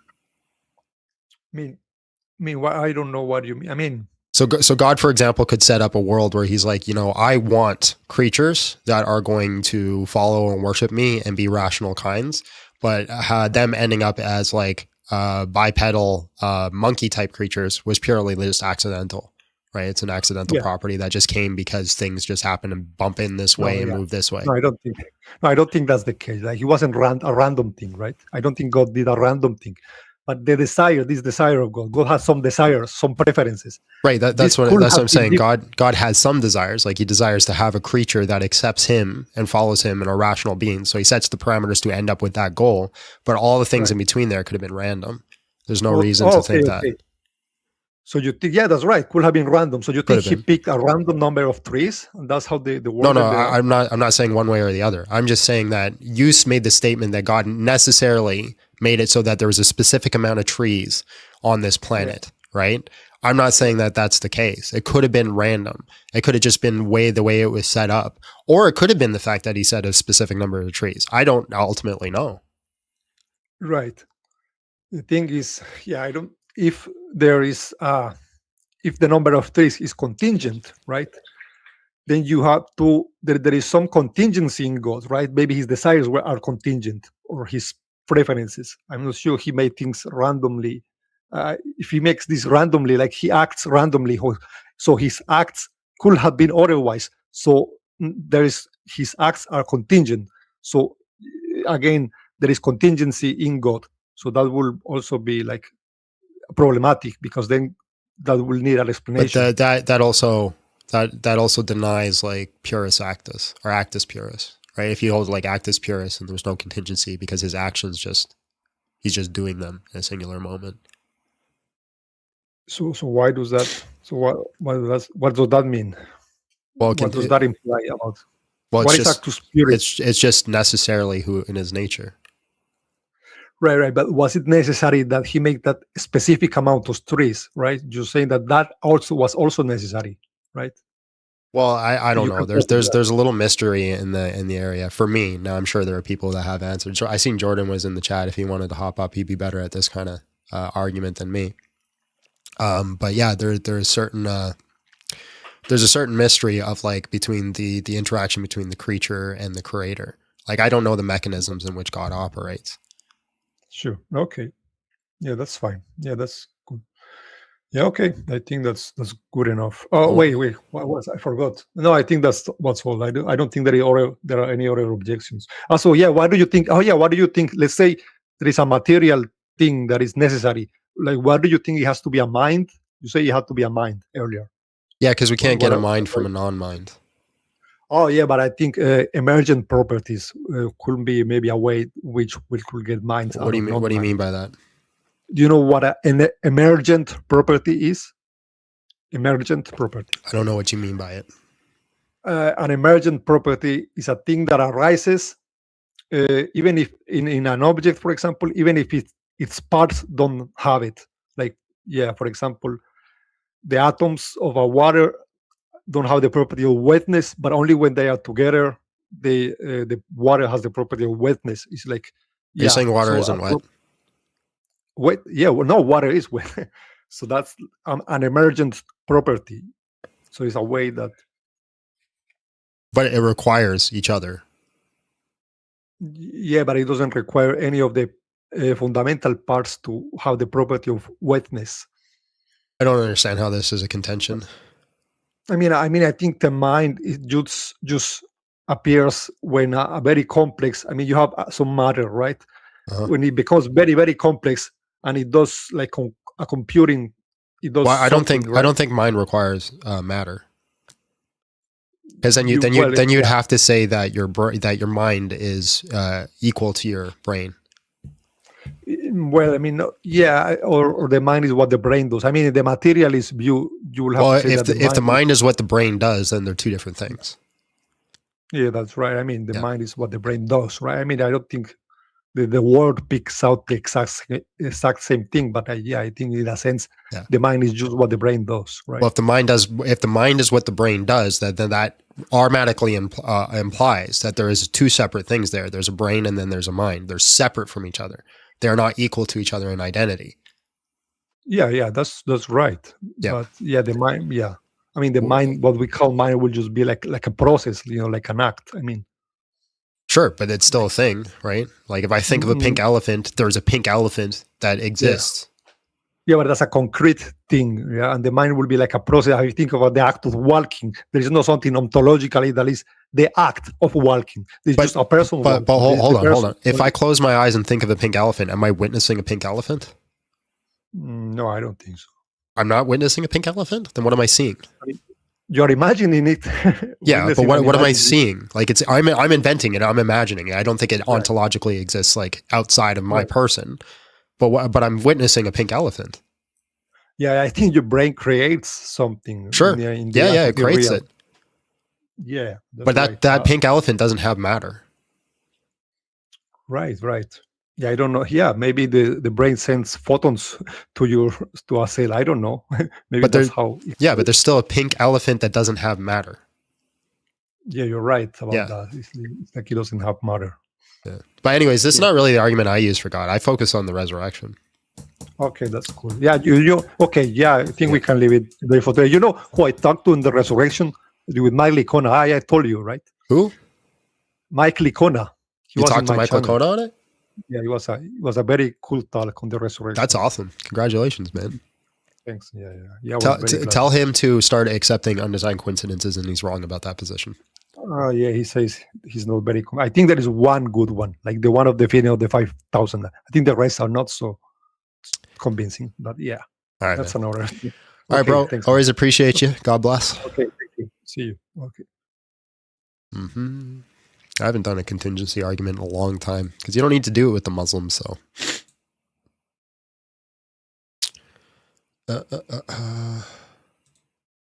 child of God. Hello, how are you? And just real quick, how old are you? Hey, can you hear me? Yeah. How old are you? Hey, I'm 27. What about yourself? All right. Why should I leave Christianity? Okay, so I only caught a glimpse of the last conversation, but it was something about, I don't know, you guys were going over the logic of fundamental creators. I think it'd be good if we just... Are you here to convince me why I should leave Christianity? I'm sorry, can you say again? Are you here to convince me to leave Christianity? Yeah. Okay. But I think it'd be useful if we kind of laid out what we both believe is to be true, or what we have in common. Because I believe in God as well. So I want to know what it means to believe in Christianity to you. Is that like believing that the Bible is the inspired word of God or whatnot? Or yeah, I think the Bible is the inspired word of God. Okay. And that's kind of like the basis of the rest of your beliefs. You try to understand what the Bible is saying and use that to understand God. What do you mean? Meaning, whatever the Bible said about God is what you would believe about God. You're not coming up with different ideas through other lenses. No. I can also go extra biblically. For example, you're not going to find like Aristotelian philosophy in Scripture, because that didn't emerge until the 3rd century. I don't even know what that means. So like philosophical concepts like the 3 laws of logic, now they always existed, right? And people used them in their day-to-day lives, but it wasn't fully fleshed out until after Aristotle. And so I would take concepts like that and apply it to Scripture and use that to have a better understanding. I also have the early church and how they operated. That helps me better understand Scripture and better understand God. So I'm not a Bible only type of guy. No. Yeah, I don't even know what the 3 laws of logic are. Yeah, so it's law of identity, which basically states that, mathematically speaking, my pen is identical to my pen and nothing else is identical to my pen. So if my pen is my pen, then nothing else can be my pen. That is like the identity. The law of excluded middle, something is either true or false, right? It cannot be both at the same time. It cannot be both true and false. And the law of non-contradiction, you have a proposition and a negation, right? It's either raining outside or it's not raining outside. It's one of the two. Okay. I used to consider myself a Christian. I was raised in the church. I really believe there's a lot of good that comes from the Bible. A lot of the teachings attributed to Yeshua, Jesus, I think are truths of God, but I don't think that because of those truths being exhibited through the book, because of the good story, that I should believe that a man that supposedly lived a number of years ago, that according to this book was literal God or had any special. It's a wonderful story, and I think there are truths of God understandable through logic.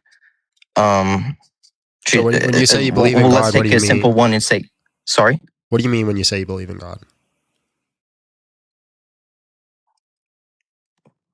I believe God exists, that Okay, but what all of is that? existence that What we is that God? understand was created. What do you mean? What is that God?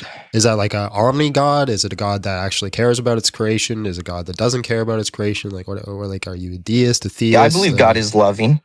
Okay, so God is all loving. Yeah, I would think so. Okay, and so Do God you agree? Yeah, I 100% agree. So God is all loving. Awesome. Do you believe God is all powerful? Awesome. Yeah. Okay. And you believe God is all I think knowing? by definition, God has to be all powerful, by the way. I don't think you could even, if someone is saying God isn't all powerful, you have you need a different word for that. You know what I'm saying? So God is all loving. God is all powerful. Do you think God is all knowing? All knowing? Yeah. Okay. So if God is those things, of course, I agree with that. Awesome. If God is those things, why would you not expect to see him interact with his creation?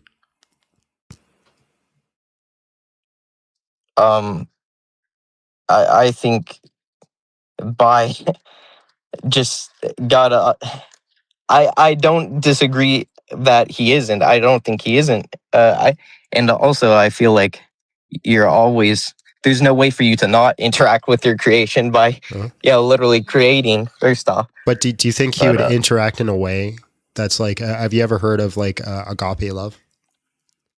Yeah. Yeah. So do you think he would interact in a way that's like an equivalent to like agape love? Yeah, 100%. Yeah. Okay. That's what a reason I really like Christianity. I agree. So agape love, God would interact in that way. And so with that being said, we would expect to see something like Jesus Christ coming to earth and dying on the cross and resurrecting. I think that's a stretch. Is that not agape love?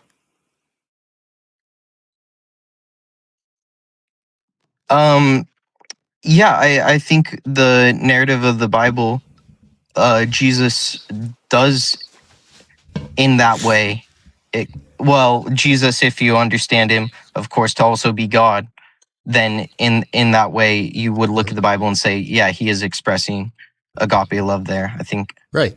So now I'm not necessarily saying that because we would expect to see it, that Jesus Christ is God, but I'm saying if this God exists, the one that you believe exists, you would expect to see something, right? Do you know the difference between a type token distinction? You would expect to see something. See, this is... Hold on. I'll ask you a very specific question. Yeah, do you know the difference between a type token distinction? No, type token distinction. Okay. I don't know what you mean by that. Okay, so a type and a token, right? So we have this thing called a divine revelation. So we have this all-loving, all-powerful, all-knowledgeable God. We would expect him to interact with us in something that we call agape love. That's called the divine revelation. That's the type, right? The token is the specific kind. The token would be the death and resurrection. So the death and resurrection is a form of agape love. It is a form of divine revelation, and you would expect to see those things. Now, you might say, I don't personally agree with the token, which is the death and resurrection. Fine, Yeah. and we can look at that, but you'd have to admit that if this God existed, we would expect to see something like a death and resurrection happen. I wouldn't say that every token of the type of agape love is like a resurrection, a death and resurrection. No, you misunderstand. Divine revelation. So all I'm saying is that, so the token of death and resurrection is just in the category of divine revelation. Yes. Divine revelation could be a multitude of other things. But all I'm saying is that I don't think, sorry, can I, 1 sec? Yeah. Yeah, so I'm just saying that you said you would expect to see something like the death and resurrection. I'm not sure everything in the token of every possible token of the type agape love would be. So you would say it's like. Hold up. You would say it's like death and resurrection. I knew that's what you were saying. That's what I'm trying to correct, right? So divine revelation could be a multitude of things. It could be God just showing up in the sky and going, "Hey guys, it's me." I don't think divine revelation is a necessary thing that all-knowing, all-loving God would do. But okay, well then you're doubling back on what you just said, because I started this whole argument based off that.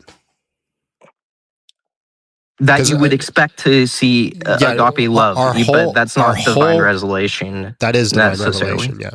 Yeah. We agreed on that. You told me that you would expect to see him interact with his creation in a way that's showing that he's all loving. That's not divine revelation. That is a divine revelation. Yes.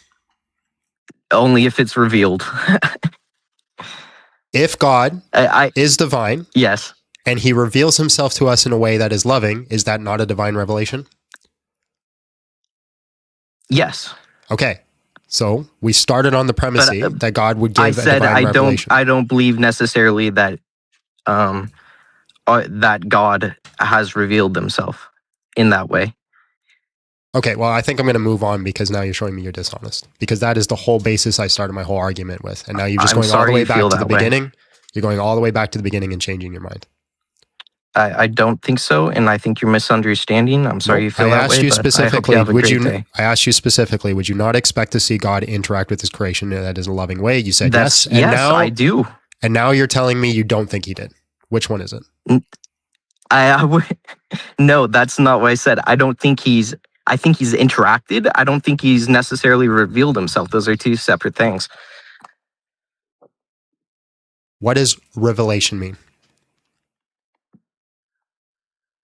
A revelation would be something like a realization in a person. So you're having a revelation, you're realizing something, you're coming to know something. So God interacts with his creation. Now you submitted agape love. Agape love implies some sort of revelation. So, no. Okay, can you tell me what you mean then? Because you're maddeningly inconsistent. Sure.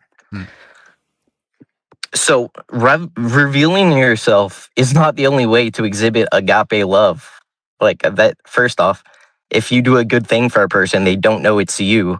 That doesn't mean you didn't demonstrate agape love. Like I'm really confused why you think these two things have to be. Don't ask me a question. Give me your position. My position is that God does interact, and by definition has interacted with their creation in a loving way.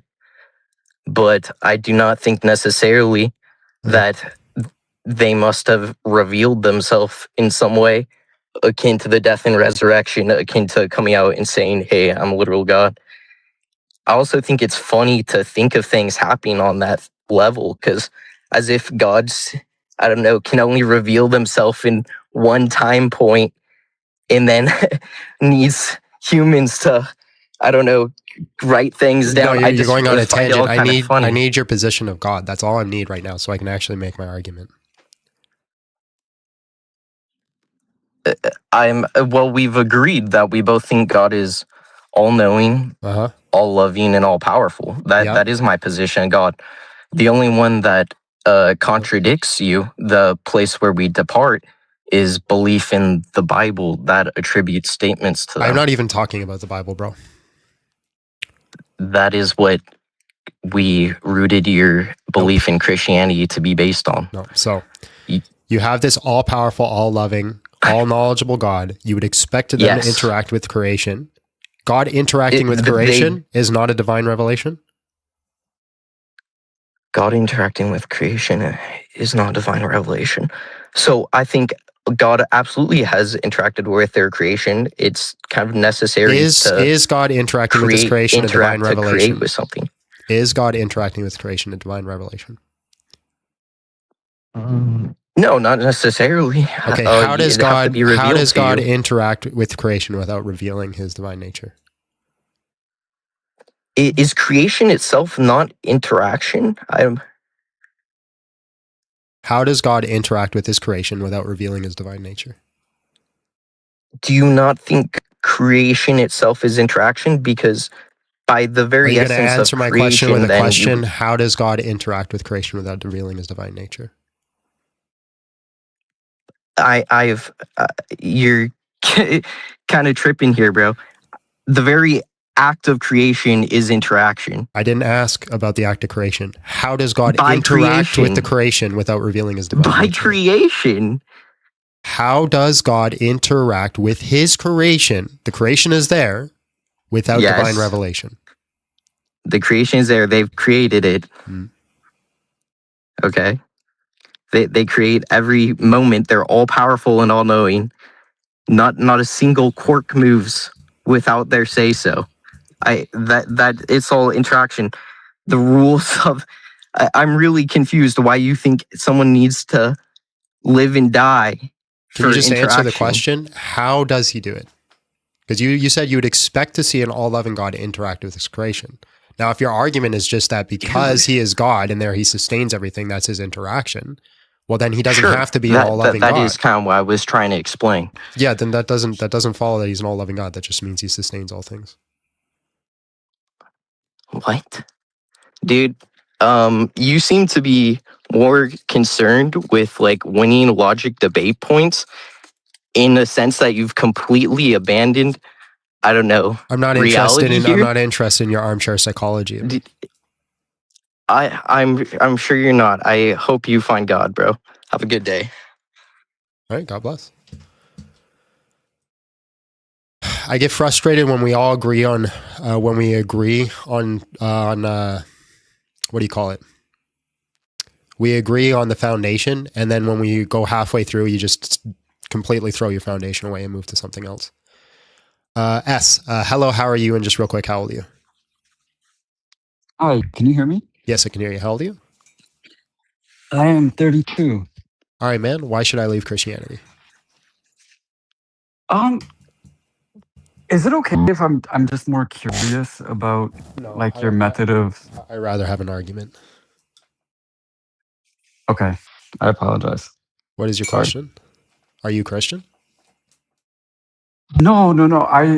I'm just really interested in the way that you're exploring these arguments using logic, and I just wanted to learn more about that. I guess I'm just trying to understand, like, if your understanding of God is a purely logical creator. I'm just trying to have more of a reference for your understanding. Is God a purely logical creator? Yes.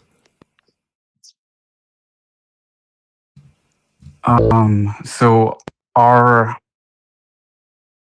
as a creation of God, do you believe that's what is man a creation of God that has a capacity for logic?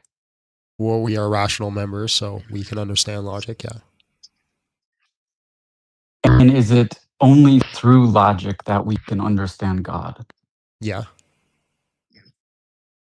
So there's no other method to understand God except logic? Correct. Can we understand ourselves through logic? You can't understand anything without logic. It's literally impossible. How do we understand the brain through logic? Using logical systems. As in what?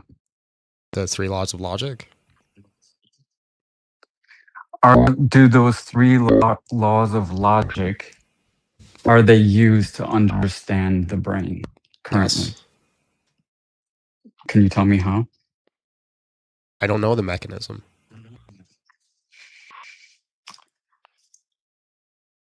Okay, so like I think in one of your earlier examples, you were talking about a pink elephant. You can think about a pink elephant that's like an immaterial. Are you trying to make an argument that logic isn't necessary? I'm just curious in understanding if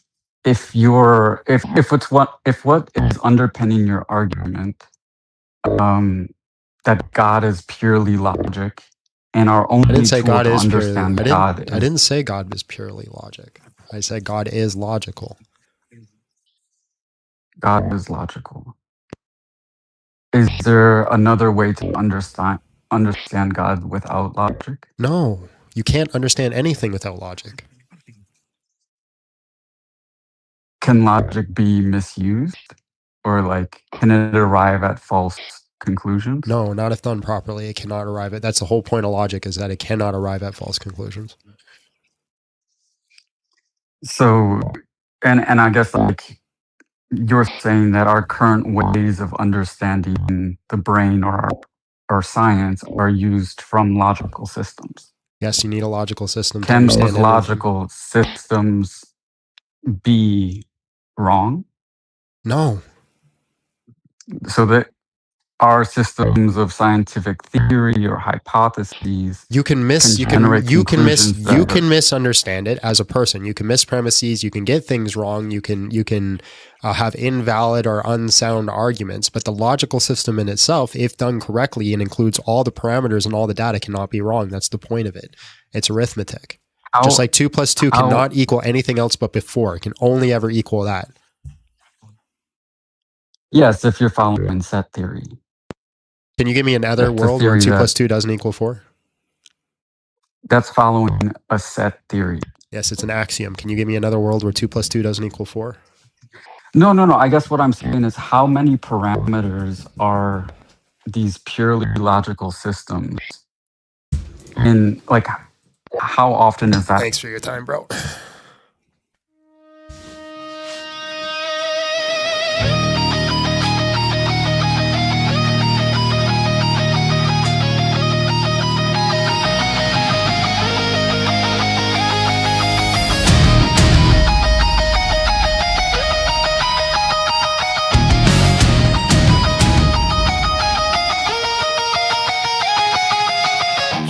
Talking points, not truth. Same tire script from the Dow booth. Cut my answer down to 7 seconds flat. Posted the clip and said you won like that. But where's the part where your argument died? Where's the full exchange you try to hide? You could show up to like it proves your case, but you never read the top, so you just memorize and race. Every dodge archived, every pivot saved. I got the receipts for every game you played. You wanted clips, I wanted clarity. Now watch your whole position unravel publicly. Paper swords crumble when they swing. All that rhetoric don't mean a thing. You clip the moment, hit the full exchange. Ran from the context when it got too strange. Paper swords breaking in my hands. Your rehearsed lines can't meet my demands. You thought the edit made you walk on water, but the manuscript tradition tells a different story. Post a full debate, let them see the slaughter. At the end of it all, Jesus is Lord.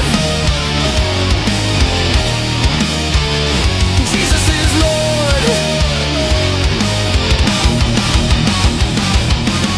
You said the text got corrupted through the years, but the Dead Sea Scrolls didn't get the memo here. Thousands of manuscripts and they all align, while your earliest Quran's got a crooked spine. You dodge the tough questions, pivot to a meme, show the highlight reel, hide behind the screen. I asked you where the angel went. You gave me vibes and zero evidence. Loud on the timeline, quiet in the room. Your confidence deflates when there's no poster groom.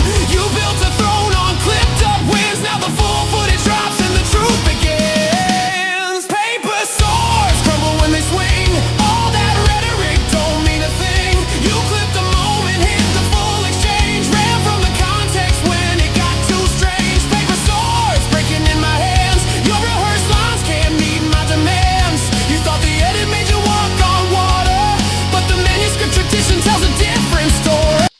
My goodness gracious. All right, let's do some soups. Let's do some soups. Let's do some sips.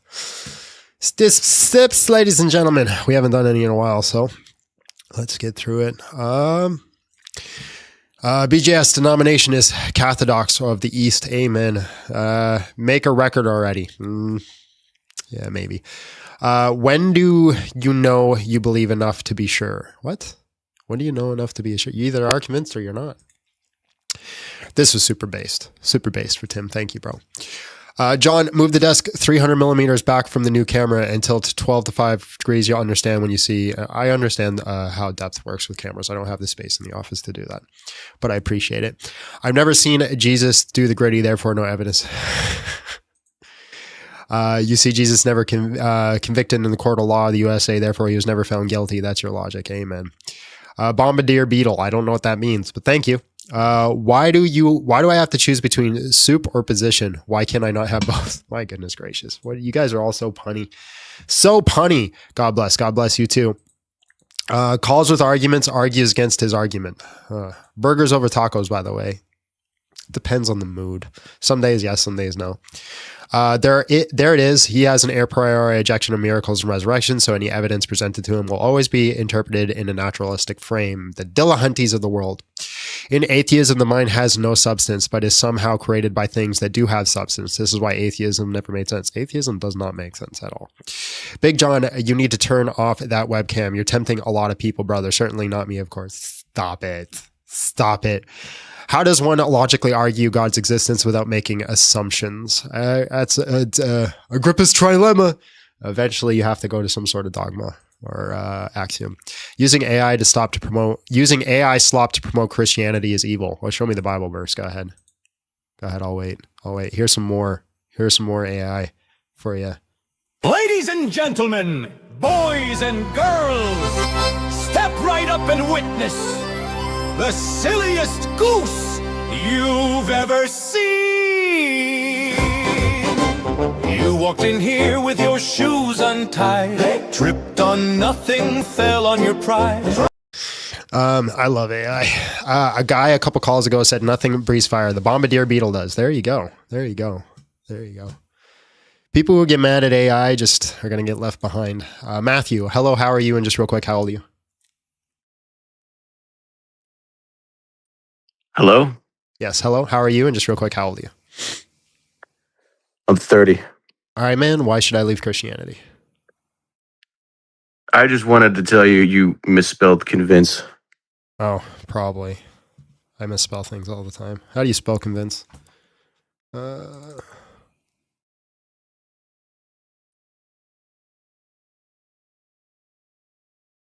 do you spell it? Come on, you told me I spelled it wrong. How do you spell it? Well, dude, that's your job. Well, you're the one up here telling me I'm wrong. I'm just, because it is wrong. Well, if you know what's wrong, you should know what's right. I do. I don't have to spell it out for you. You don't have to, but it'd be really nice. You're at Google. I'm trying to take a nap. Why don't you help me out? How do you spell it? Dude. You don't know how to spell it either. You're gonna die on that hill? You don't know how to spell it either, That's the I do you don't know how. You're just gonna die on Prove that me hill. wrong. That's the hill you're gonna die on. Prove me wrong. That's crazy. Prove me Have wrong. a great day. How do you spell it? He left. Why do you run? He's running, you see. He doesn't know, ladies and gentlemen. He doesn't know. Appreciate you telling me, though.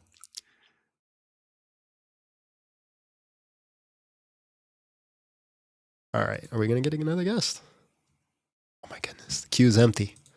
What's with the queue being empty? He ran, you see. He ran. Well, we have no one in the queue, so what do you guys want to do? What do you want to do? How do you call? There's a link in the description. Take a nap, goof. I don't know where you're from, but goof is fighting words where I'm from. That's the equivalent of like using the N-word to a black guy.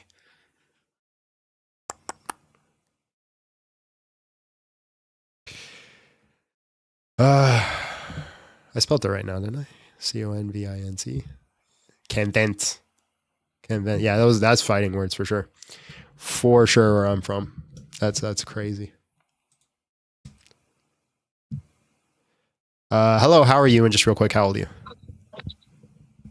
Hello? Hi, how are you? And just real quick, how old are you? I'm 23. We did talk earlier. I was the guy who asked my denomination. Huh? But yeah, I have my argument now. Anyway, it'll be more clear. Okay. I basically believe that Christianity is a force for bad, ultimately, as like a institution. And I think you supporting it here is, propagating that, and that is bad. Okay. I guess if I'm, I'll make my entire point. I kind of think. Where are you getting your standard of what is good and bad? Where am I getting my standard of what's good and bad? I don't know. Yeah. It's obvious. I think people have an innate sense of good and evil. I think, I have faith in humanity. I think people psychopaths don't try to be good. I don't think you need Christianity to. Yeah. So psychopaths don't. Yeah. Well, look.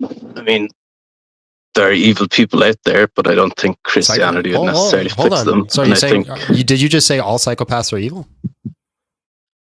No. I mean, okay. Well, these people exist.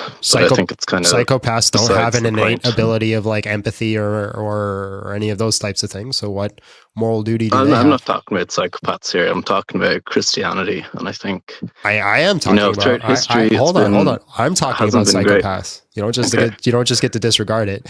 Your argument is that I could tell that Christianity is bad because we all have an innate sense of what is good and bad, but psychopaths don't have an innate sense of what is good and bad. That is literally the whole point of being a psychopath. So where are you getting your standard of what is good and bad?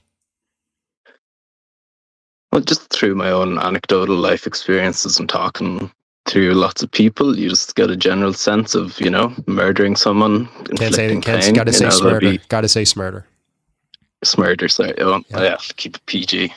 But I know my point is, I think people will be good. I don't think you need Christianity. I think Christianity just acts as a veil for, the whole notion of a just war wouldn't exist without religion. I mean, look at all the death and misery. Okay, but again, where are you getting your standard of what's good and bad? Okay, well, just at a very base level, murder. Schmurder, sorry. Schmurder is bad. Why? That's a concrete, because you're ending... are you asking me why murder is bad? Yeah, I'm asking you why it's bad. Again, smurder, last warning. Sorry. Well, because I don't know. I think it would be unthinkable to take the life of another human and end their existence for whatever personal gain. I think people have an innate sense of morals with or without Christianity. Okay, you're going in full circle here. You're going full circle here, right? You're saying it's bad because we all feel it's bad, but a psychopath doesn't feel it's bad. So what duty do they have to not do it? What duty do they have to not do it? Well, I guess the societal duty to the good of everyone. But that's presupposing that it's good. Why? How do you know? This seems too obvious. You keep saying it seems to be, right? Let's imagine I'm a psychopath, right? How do you convince me? Well, I just try to explain to you that okay, explain to you. You're doing a very mean thing. Okay. And but you don't have any sense of this. It's pointless trying to. We just try to have logically be this is unacceptable. You obviously can't schmurder. Why? But I want to. Well, look, I think we without me trying to explain it to you. Do you agree? Smurder is no. I'm a psychopath in this situation. I don't think it's a bad thing. I think if somebody is in my way and I want them gone, I can schmurder them.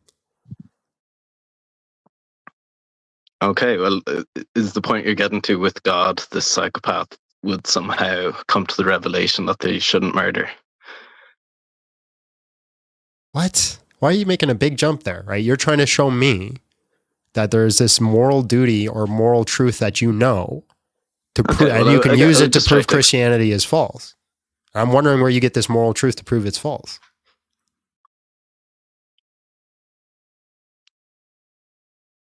Well, I guess I just try to logically break it down that if you take another life, it's not an equal thing. There tends to be why do I care about equality and human interactions. And why should I care about equality? Well, I just tried to explain that the entire world, if everyone acted purely in self-interest, we wouldn't exist. So maybe I'd How do take you know back that? and I'd be like, if everyone murdered, there would be no one left. Have you ever played Warhammer? Sure. Yeah, so I know 40K. in Warhammer 40K, none of the people operating in those systems do it for the greater good or for the benefit of others. They all do it for power and just to exist, right? So it's logically possible that Warhammer, world. they do it for their own emperor, the religion. They go on great Let me crusades finish. and Let me kill finish. loads Let in me the finish. Let me name of finish, God. please. Let me finish, please. So it's logically possible that a system can work where we all exist and do not care about the greater good. Well, okay.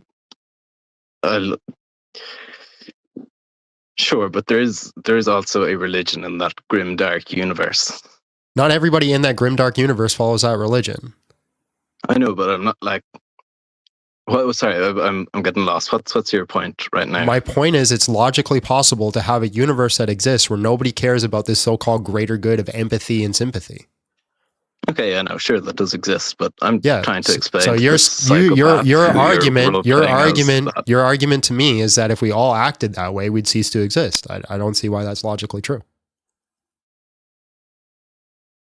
Well, if everyone schmurders everyone, at some point there's going to be You don't have to smurder everyone, right?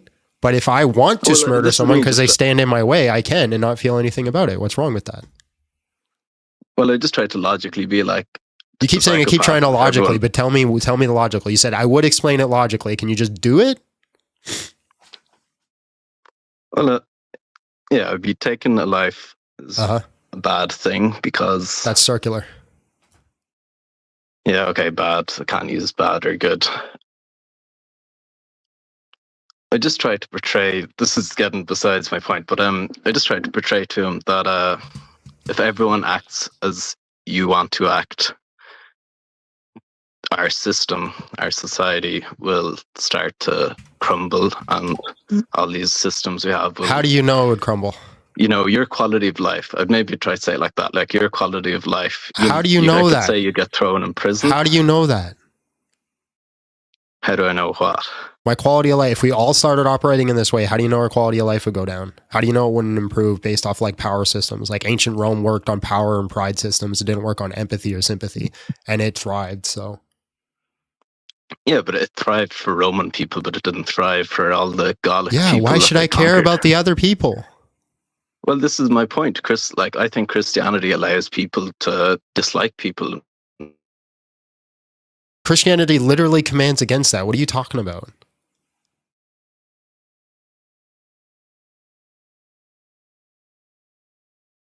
Hello? Going once. Going twice. And he's out of here. God bless. Let's try again. Hello, how are you? And just real quick, how old are you? Yeah, I'm 28. All right, man. Why should I leave Christianity? Yeah, I would say 1 John 5:15 to 21. That's why.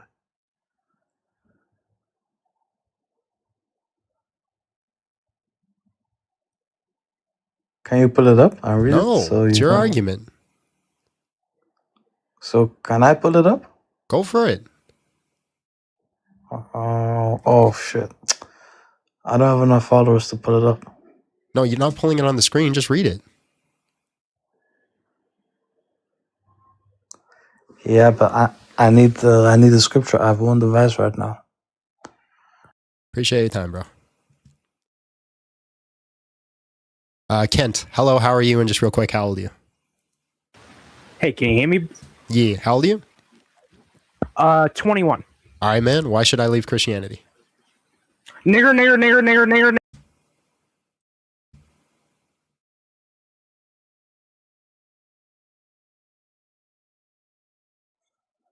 Hello, how are you? And just real quick, how old are you?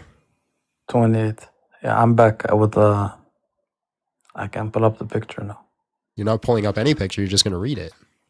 Yeah. I'll just read it from my screen. Give me 2 seconds. Why are you in a bad mood, brother? Are you good? Everything good today? What's your argument, bro? I got you, man. You seem to be in a bad mood. So it says, nigger, faggot, nigger, fuck Israel, you fucking rat face, bitch, your big nose, ugly fuck, nigger, faggot, TOS, fuck TikTok. We don't like TikTok, ban me.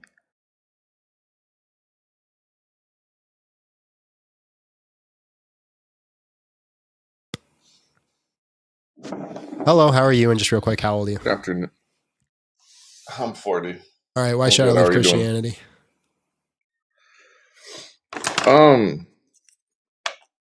Because a lot of the doctrine is held up by special pleading. So I guess before we can move forward, where do you rank special pleading as like a falsifier when you're establishing whether or not to What's believe your in argument? something? That would be my. I just gave it. Asking me a question is not an argument. I said that it's held up by special pleading. So that's a conclusion. The entirety redefines. It gives special definitions. The metaphysical special system pleading is basically that it rules for to thee, not establish. for me. So what's your So argument? It establishes a metaphysical system that only applies within its worldview. It doesn't apply anywhere else. That's a conclusion.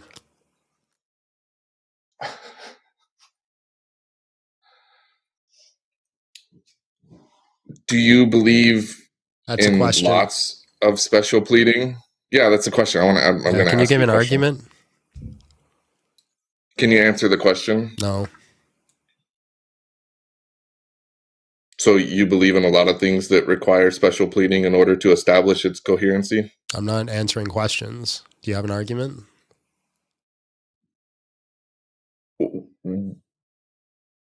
Yeah, I just gave it.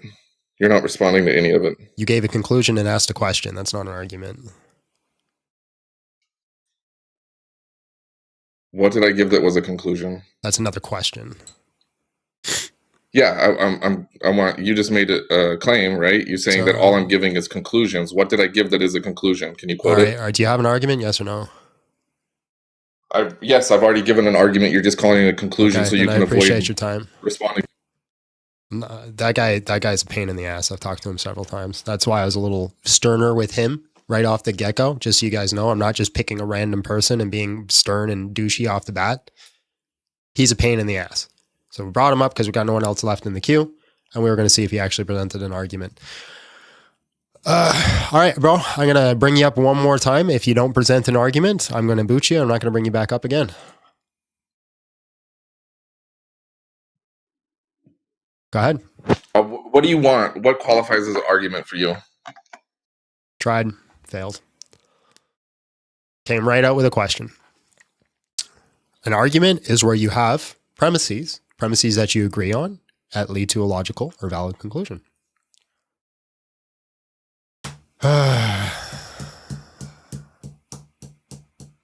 This guy believes mosquitoes are persons? What? No, mosquitoes aren't rationally. Don't rationalize. What a useless channel YouTube has chosen to show me today. Amen. Amen. Hallelujah. You're not going to get any argument from me. You're not going to get any argument from me today. Not one argument. I'm half contemplating shutting down this channel and going somewhere else. Hi, baby. How are you? I'm half contemplating it, to be honest. It's not just you. We're in this together.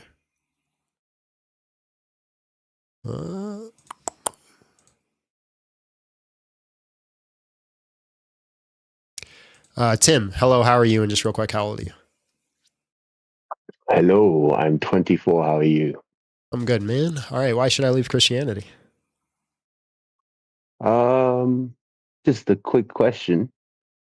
If I, gave you, if I gave you like an absolute path to a different religion, and I gave you all the evidence, would you believe it anyway? Or are you firm on Christianity? If you gave me a convincing argument that something else was true besides Christianity, would I be convinced of it? Yeah. That's a silly question. I mean, like if I gave you evidence that most people would believe, would your faith in Christianity allow you to believe? Because a lot of people are kind of like cock blocking themselves from Can leaving you a just give religion. an argument, bro? What's the argument? I don't think you should leave Christianity. You don't think I should? Nah. Then why are you up here? Because I'd like to see your channel and I just want to know a little bit about you. It's not a dating site, bro. Appreciate you.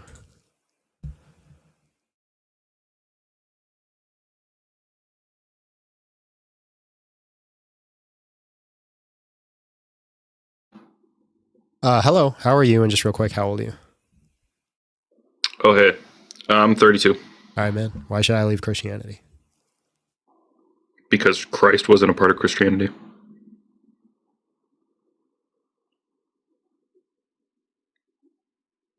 That's pretty much it. Just be a follower of Christ.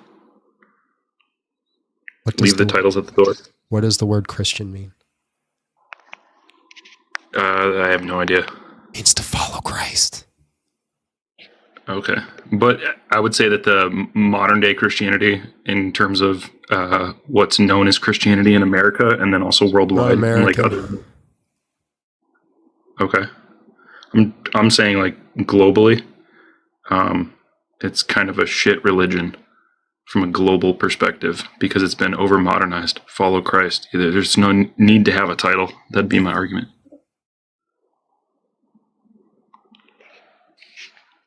So you follow the early church? I'm not exactly sure what that means.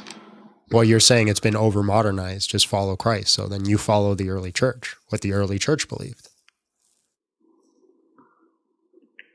I follow the early teachings of Christ, I would say. Yeah. So then you follow the early church, the system that he established when he says, I will build my church. Okay. Then I would agree with that part. Yeah. Oh, great. So then you're a Christian because that's what they called themselves. I wouldn't put myself in that category. And I've told.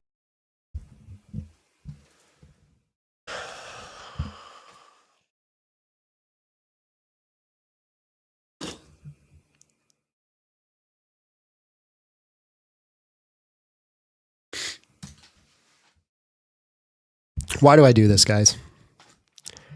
I'm sick. I'm a grump because I'm tired all the time.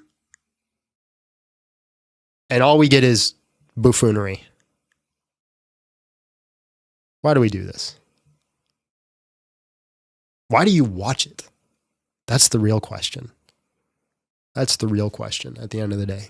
Why do you watch it? It's gotta be something better for you to do out there. It's gotta be something. Anything. You could go outside and garden. Be more fruitful than this. You could do that. You could take your dog for a walk. Be more fruitful than this. You could fix your leaky pipe that you have in your house right now. Be more fruitful. My goodness gracious. You could paint the wall and watch it dry. Just sit there and stare at it. Be more fruitful.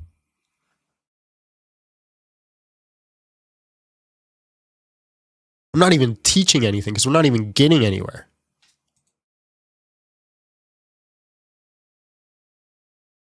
We're not even getting anywhere.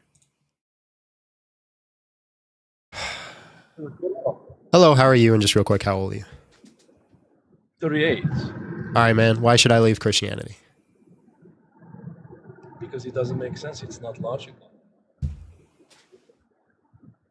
Well, your form of Christianity, I'm being very clear. The Trinitarian belief is nonsense.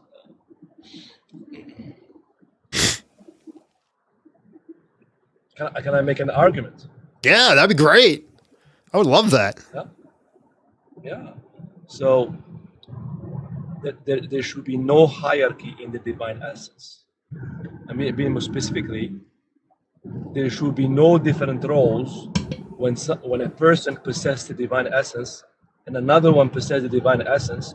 They should have the same roles, no different roles. No Why? hierarchy should exist in God. Why?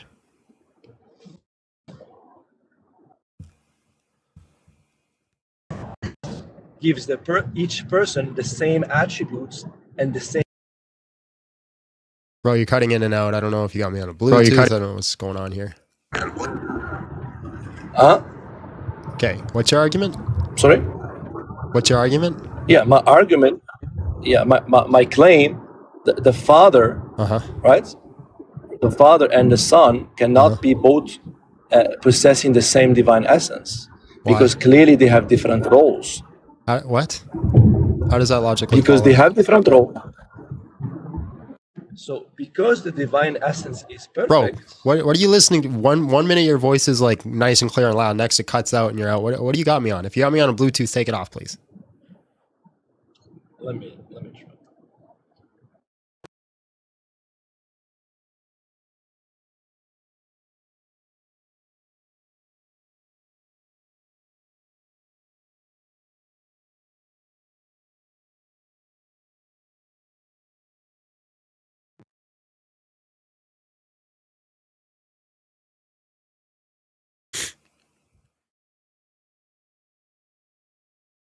You there? Yeah, is it better? Yeah, it's better. All right, what's your argument? So for example, I'm just giving an example so I can maybe illustrate my argument. If you and I, we possess the divine essence, we will be equal. There will be no different roles between you and I. Why? Yeah, because the divine essence is perfect. Yes. It gives perfect, equal attributes to those who possess the divine essence. Yeah, how are you drawing these conclusions? Because of the divine essence is perfect. Do you know what it implies when a divine essence is perfect? Yeah, the divine essence is perfect. What's the argument here? Yeah. Okay. Let me explain to you. The human essence, for example, it's an imperfect nature, correct? No. It's a perfect nature? Well, it depends on what you mean by perfect. Like when God created humanity, he created it perfect. Okay. Is the human essence an equitable nature among all the persons who possess it? Is it a what? Does it give an equitable? What do you mean by even? that? Does it give even characteristics to all the persons who possess the human essence? Is all of our human essence equal to each other?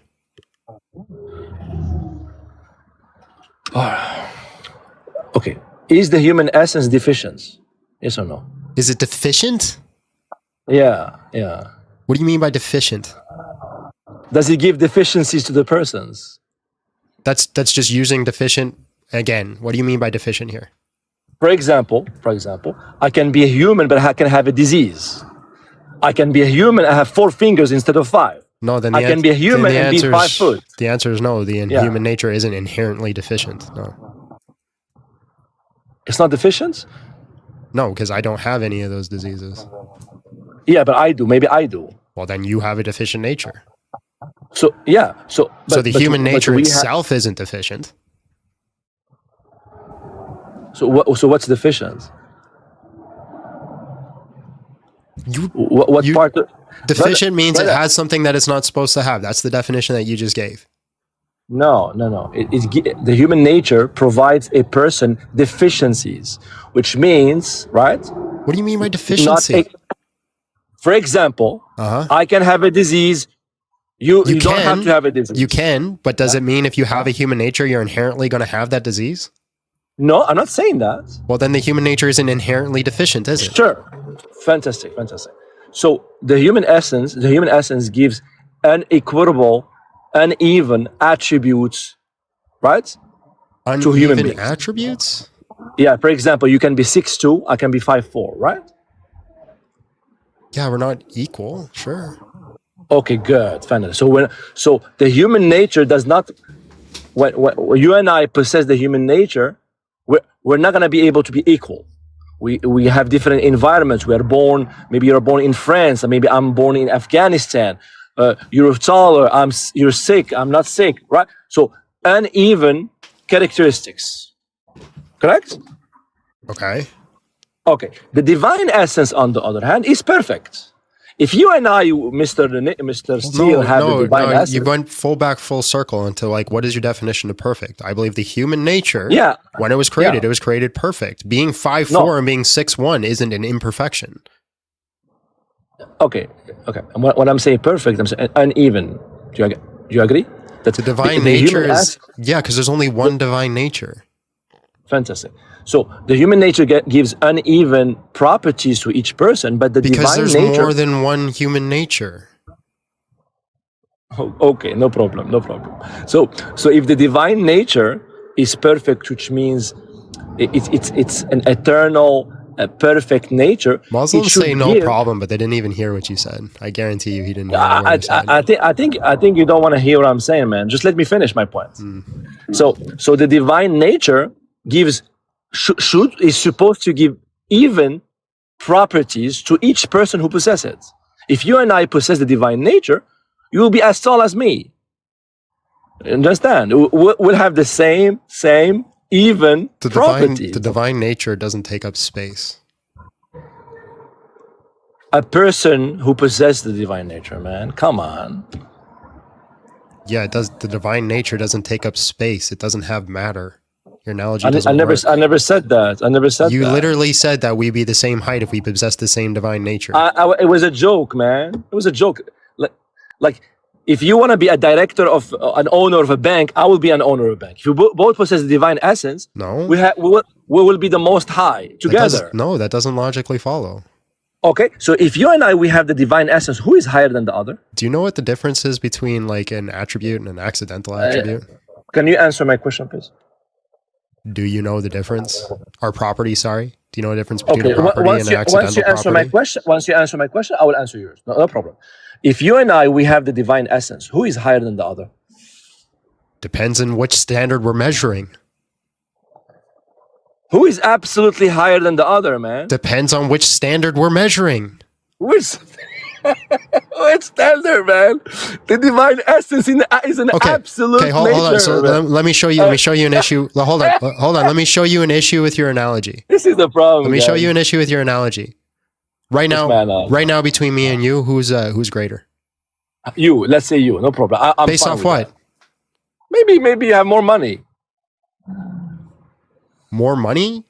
Maybe. I'm not giving a standard based off nothing. Between me and you, who and I is greater? Well, we have to have some kind of concept. We need to have some sort of standard to measure it. Oh my God, that's insane! Wow, that's what you meant. No problem. Is that if you and I we possess the divine nature, can you be higher in authority than me? So I'm being clear now. How? I'm God. I have the divine essence. You can't be higher than me in authority. Who are you, man? Are you crazy? Authority is an accidental property. Oh, okay. So the divine essence does not give the highest authority to the person who possesses it? Are you okay? Authority is an accidental property. Okay, you're just using words. You think you're gonna actually step away from my question? Does the divine essence... I'm just using words? What do you want me to use? Sign language? Okay, so answer my question. Just answer my question. Does the divine essence give authority to a person? No. So what does okay? Now I'm confused. What does the divine essence do, brother? Maybe I don't understand what's the divine essence. It gives you the omni properties. And omni properties are not authorities? No. So okay, give me the omnis, please. Being all powerful, all knowledgeable, and all loving. Okay, so when you say all knowing, which means now you are absolutely, you are all knowing, which means you have the authority of knowledge. No. You know everything. By authority here. So the divine essence is only limited to the omnis? That's it? Yes, that's the divine essence. Those are God properties. So being the Most High, it's not a property. Most High in authority is not a property from the divine essence. Authority is an Oh, accidental property. Do you know the difference? Accidental, maybe I don't. Just I don't want to misrepresent you. Okay, Please tell the audience what are it you means, married? yeah. I'm married. Yes, I'm married. Yeah. Okay, right. Would you think just inherently I'm stronger than your wife? Yes, you are. Yeah. Okay. So I'd have more power than your wife. Yeah. Yes.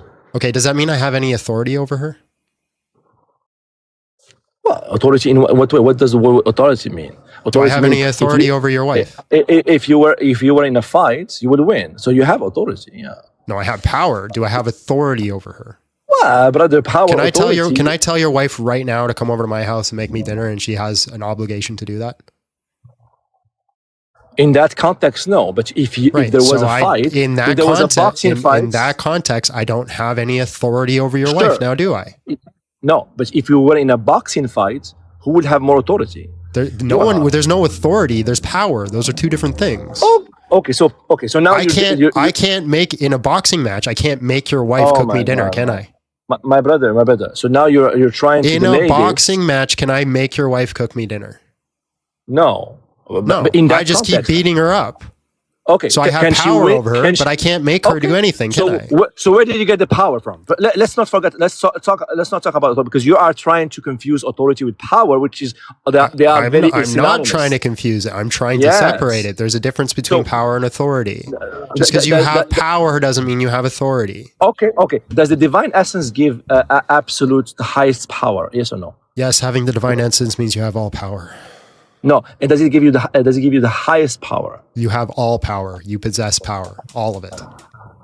All of it. Good. Good. Okay. Does the Father have more power than the Son? No. Guys, you heard him. The Father does not have more power than the Son. Good. All right. So when the Father begets, right? Yeah. Does the Son have the power to beget?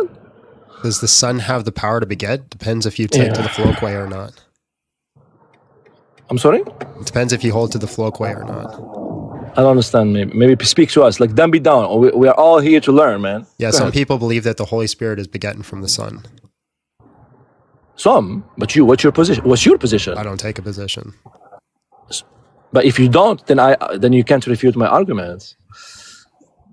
What? That's my If you don't tell me, if you tell me the Son cannot beget, you lose means the Son does not have the same power than the Father. So you have to have a position now. Yeah, Osei isn't talking about power. Just means the source. They share in the same divine energy and essence. Sorry, I don't want to misrepresent. Can you repeat that? Osei isn't about power. They share in the same divine energy and essence. What is Hosea? Well, so the Father begets the Son necessarily from his nature. It's not through his power which he decides to do it. It's not a decision which he decides to do it. Okay, so that's an answer. So when the Father begets, it's not a power. It's not an action of power. Yeah, it's not him. It's not an action. He's not doing it like Not he's an not action. choosing to do it. So he has to do it. It's necessary to his nature. I thought the necessity of which nature? Nature of the Father having the divine essence? The nature of the divine Father essence? who is true God, right? Who is Osei, begets the Son eternally through his nature. Which nature? His nature. Divine nature or something else? Yes, There's another his nature of divine the- nature. And the Son also have the divine nature. Yes, If the- because he's if the begotten Father- from the Father. Okay, whatever you call the Father begetting, that process eternally or generation or something the Son drinks from the same water, man. Do you get it? He drinks from the same water, which means potentially the Son should be able to beget the same way the Father does. Otherwise, they're not drinking from the same water. So this is a basic logic, man. Begetting is intrinsic to his nature. It's not an action that he Yes. does. And does the Son have the divine essence or not? The Son possesses the divine essence because he is Then he- begotten. Yes. So, but the Son possesses the same divine essence of the Father. So he should be able to do what the Father does. This is like saying that my will, right? This is like saying my will and my mind, right, are one's begetting the other. Therefore, one is not as good as the other. They're part of the same nature. I'm sorry. I mean, you're not gonna get away like that. You know, No one's trying to get away from anything. They're part of the same nature. Begetting is not an action that he does. I think still, just admit you don't have an answer. I think we have to move I'm forward. giving you the answer. You're not listening. Okay. Well, let me listen again. Let me listen again. Maybe I'm gonna give you a chance again. The Son eternally springs forth from the Father. Therefore, he's sharing in the nature that is the Father. Okay, no problem. I'm fine with that. If you're saying the Son possessed the same nature of the Father, I want to believe you. But at the moment when you say the Son would not be able to beget in the same way the Father does, Dog, he can't beget because he's being begotten. Can the Father be begotten? That's another question. Can the Father be begotten? According to you, he has the same essence Can the of the Father Son. be begotten? I don't know. I'm not a Christian. Why are you asking me? The Father cannot be begotten. That's what I thought. You believe that, right? But even with you, right? Like you believe in Allah, right?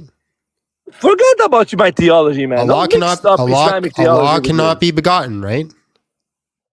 God cannot be begotten. Right. That's not only Allah, yeah. God. So general. Allah cannot be begotten. Yeah. So okay, something he cannot do. So now what we're shifting So because he cannot do it, does that mean he's not all powerful? It's not in the nature of Allah to beget. It's not. So Allah cannot be begotten. Does that mean he's not all powerful? No, the same way God cannot lie, God cannot actually beget. Because it's not in his nature. So that doesn't mean that he's not all powerful. Yeah. So it's a category error. It's a category error. Okay. Being begotten and not begotten is not within the realm of power. I'm doing something within your power. You just cooked yourself. How?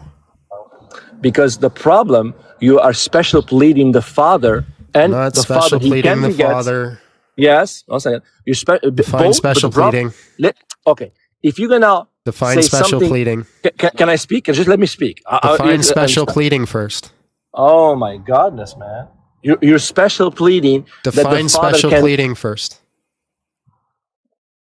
In your arguments, right? You are trying to say that the fallacy. I don't have to of special pleading.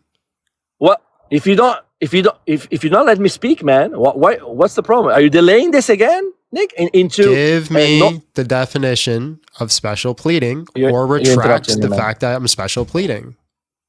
Okay, no worries. Let me formulate my argument clearly for you. The objection. Okay. So what I'm saying is, if you're gonna say that God cannot do some things because it goes against His nature, which you and I agree, for example, it's not lying. a thing that He does. No problem. If you're gonna say the Father the Son cannot beget, it's not a thing that you do. They're not doing a thing. That's the part that you're missing. It's an action. It's not an action. I've said that 70,000 times. Then that's a good point. What does it mean then? What's the begetting means? It means he comes from the nature that is the Father. Okay. So just like my mind, my mind, right, springs forth my will. Fine, no problem. So the Son comes from the Father, whatever it means. Yes. Okay? This property should also the Son have it. That's not a property. What? It's a characteristic? What do you want it? It's an aspect. It's an aspect. Oh, God forbid we don't know the difference between aspect and characteristics from Mr. Steele. Now, this aspect that the Father has, why can't the Son have it? That's my question. So let me give you an analogy, right? Yeah. So you have planet Earth. Planet Earth has a magnetic field around it, yeah? There's one magnetic field around the Earth, yes? There's what? One magnetic field around the Earth. Yes. Yeah, you agree with that? Yeah, I agree. Is there a North Pole? There is a North Pole. Is there a South Pole? Yes. Are they distinct from each other? Yeah, the north is not the south. Yeah. Okay. Is the North Pole a part of the magnetic field? No, the north and the south are the one who are generating this magnetic field. This is Okay, physics, so it's man. not a part. Right, I agree. So you have one magnetic field, you have a North Pole and a South Pole, which are distinct, which are aspects of the total magnetic field. Sure. So what? So what's your point? So we have the Father, right, who is the magnetic field in this analogy, and we have the Son and the Holy Spirit, North and South Pole.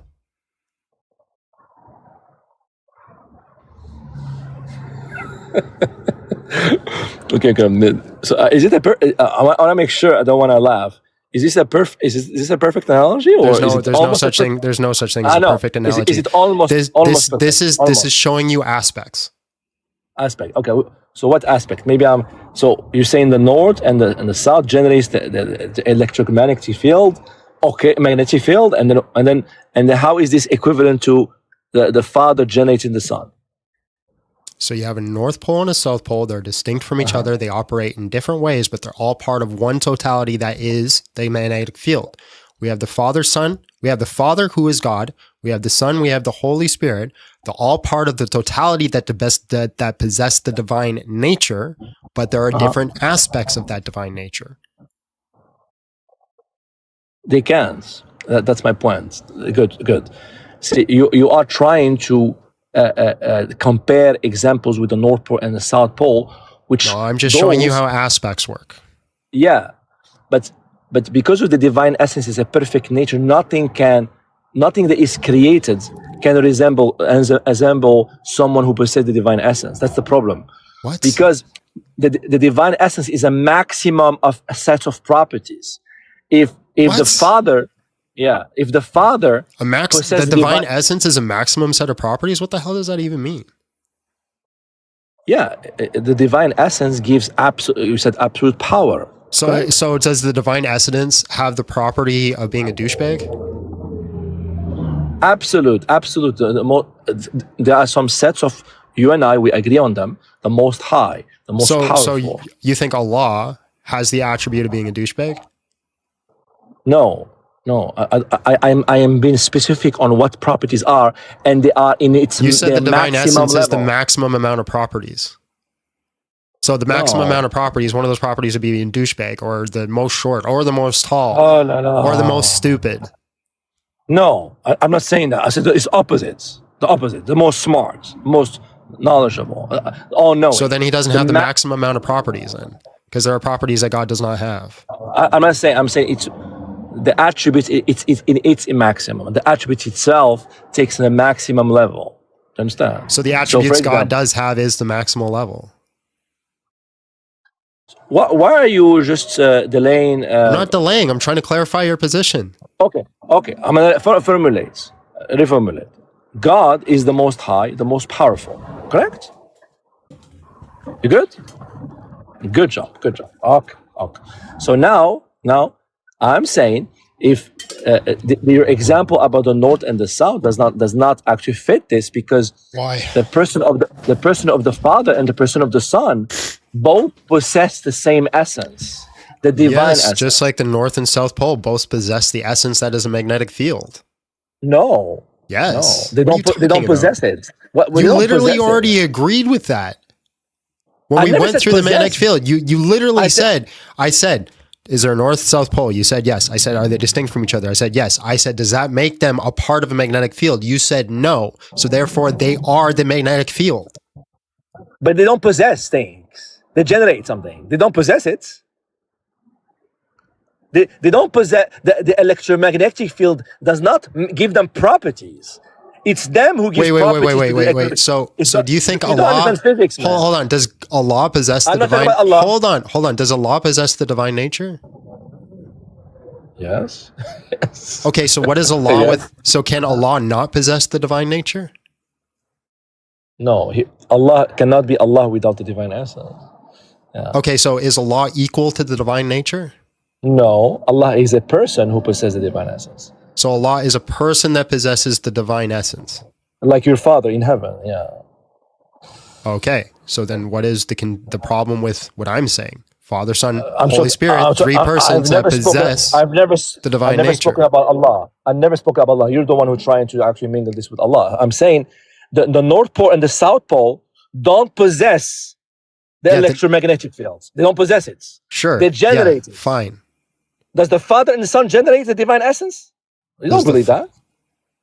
Well, are you saying that they're separate from each other? No. Answer. Does the Father and Son generate the divine essence? Well, this creates a whole nother issue. Are you saying that the divine essence is separate? Because what we would say, we'd say the Father is true God. The Father is the divine essence. Where'd you go? Why'd you leave?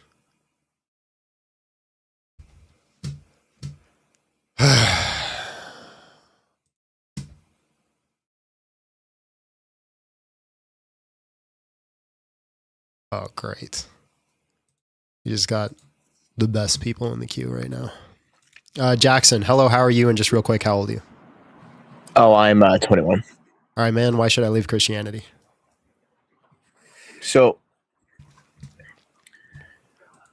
I mean, that's dependent on what you think, man. Like, the issue with that is, like, I make a whole ass argument for this, you know? Like, you gotta see, like, I don't know. You gotta look inside. Like, I left Christianity. I mean, my story. I'm not trying to tell. I don't want to tell too much my story, but the reason I left Christianity was I started asking questions about, you know, my friends, because I started hanging out again around, like, you know, a bunch of gay people, all that, and then I left Christianity because they wouldn't answer my questions, and everything started to get a little bit hateful. So, I mean, here's the thing. Here's the thing with you, man. Here's the thing with this is, like, you do not have any desire to leave Christianity, do you? Dog, do you have an argument? I don't have an argument. I'm not going to argue with you. Then have a great day. You too, man. Armchair psychologists, all of them. Oh, I know how you think and feel, so therefore it's just pointless to actually have a conversation with you. And that was...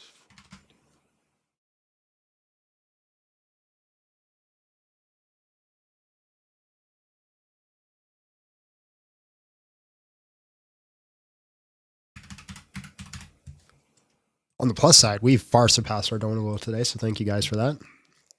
Thank you. Let's see if we can get a decent conversation here.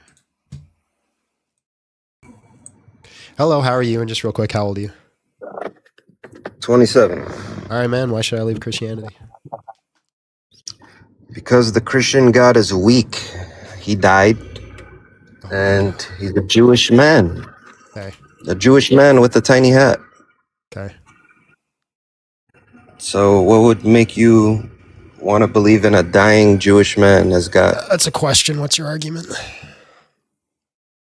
God, by nature, is immortal. So your God died, so he's not a real God. Define mortal. Mortal? Immortal. Immortal? Yeah. It's impossible to die. Okay. So if God subsists in immortal flesh, could he die? No. Why? Because he wouldn't be immortal.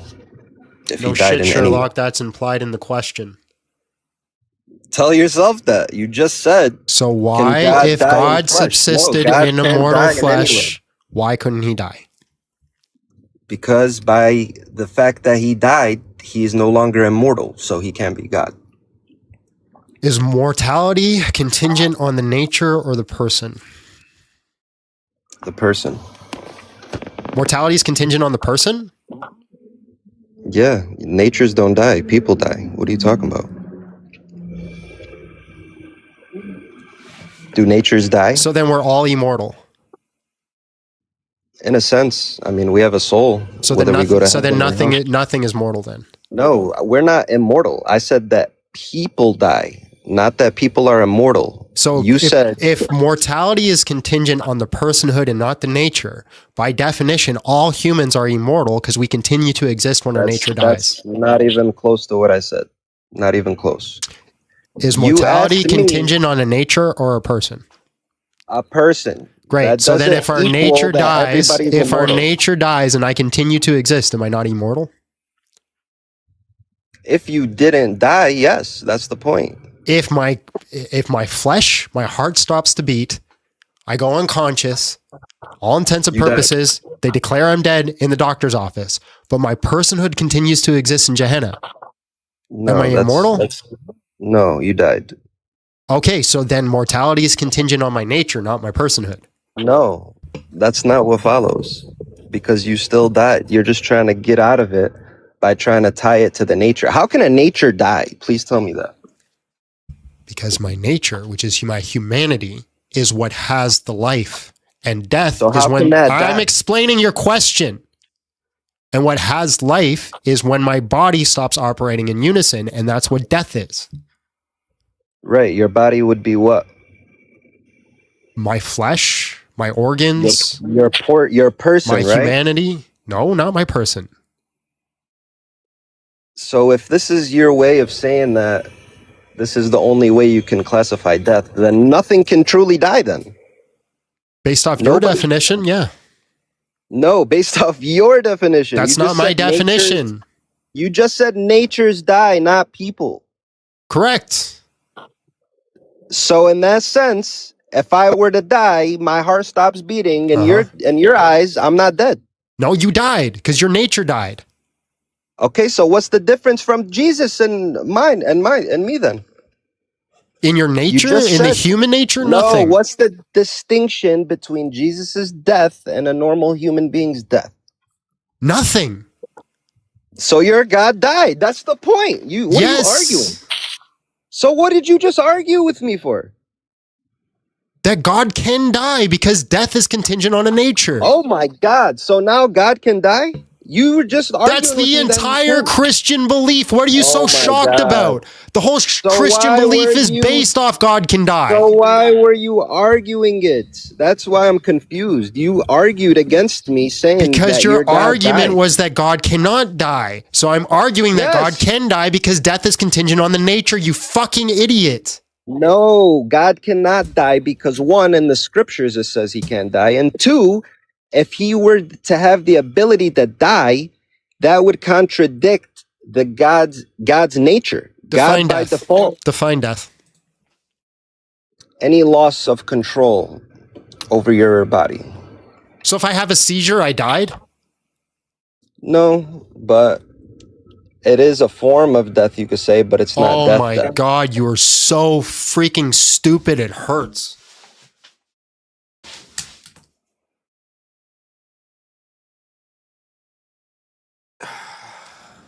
With the lack of sleep I've been having, man, I can't do this anymore. I apologize for swearing. I apologize for swearing. That is insane.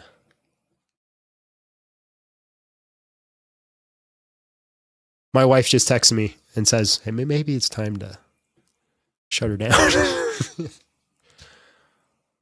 Oh my God. No, we're still going. We're still going. What is with these calls lately, man? And it's the same people that come up. Seizures are a form of death, ladies and gentlemen. Seizures are a form of death.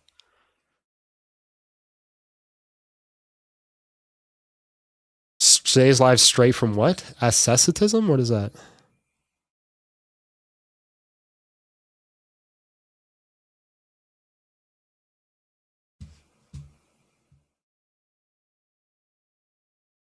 Did I get my CPAP? Yeah, I got my CPAP mask last night. I got some mouth tape. I used it last night. I definitely got a better sleep last night than I've had most nights, but I got some sleep to catch up on. And the CPAP is not doing its full job, right? I still wake up quite a bit throughout the night. We're trying to figure out what's going on with my sleep. We're trying to figure out what's going on with it.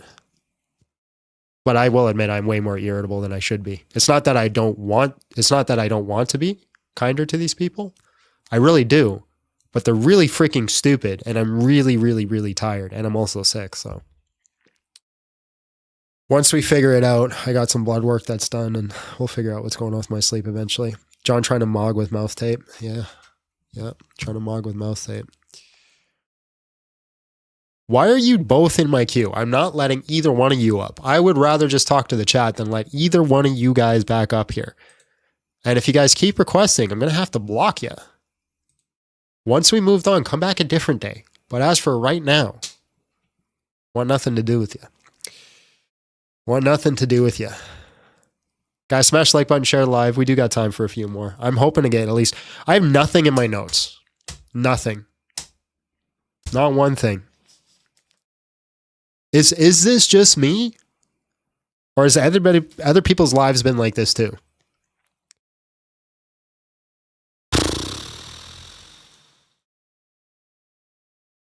I'm curious.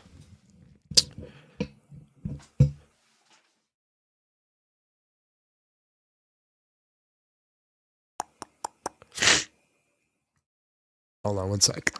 Here's a bit of a music. Chuck E. Cheese at a drain.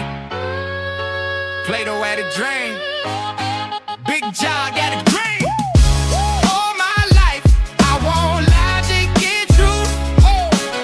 And stuck my argument. My favorite thing is when people come up and they give arguments and they just tell you Christian theology and then they laugh that, oh my God, you believe Christian theology? Okay, free nudes. Can you leave a comment real quick and let me know that you actually have a real argument?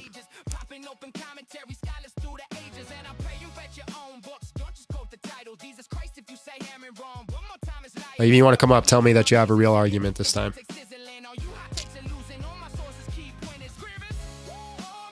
Hey, there you are. Welcome to the block. You've now been blocked from this live. I told you if you kept requesting, I was going to block you. You always have a chance to come back up another day. But if you don't respect my wishes on a day where it's like, hey, I don't want to deal with you anymore.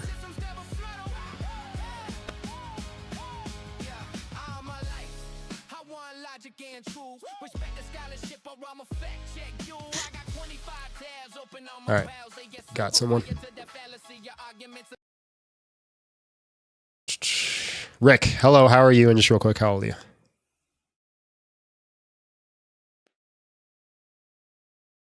Rick.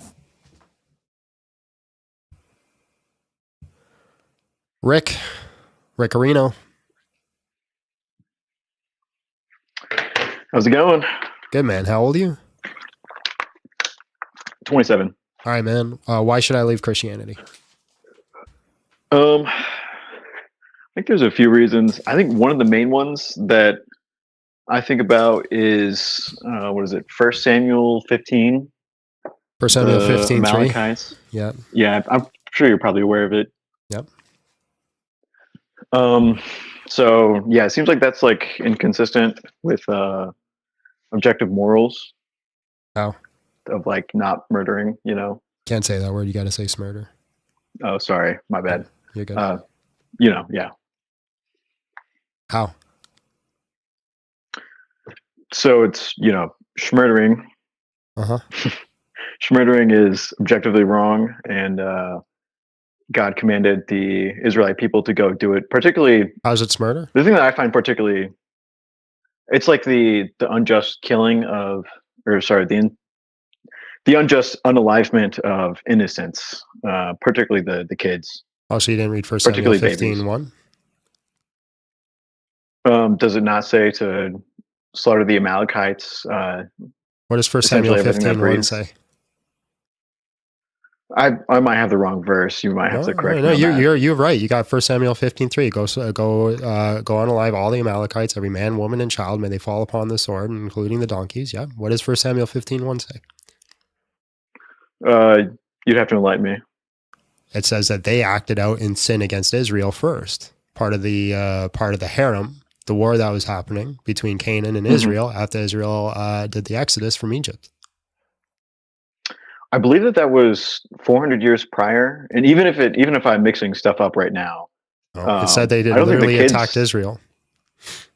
Yeah, I don't think the kids deserved it though. You know, like it seems pretty rough. Mm. Like, you know, maybe the boys of fighting age, maybe some of the women who could have wielded a weapon, but I don't know. Right. So She's kind of messed up. First Samuel, if you keep reading the same chapter or same page of First Samuel, it says that Saul came back with the donkeys and the king, but it also says he wiped out every other one of the Amalekites, right? I believe that there were some survivors that probably escaped, that were able to escape the genocide.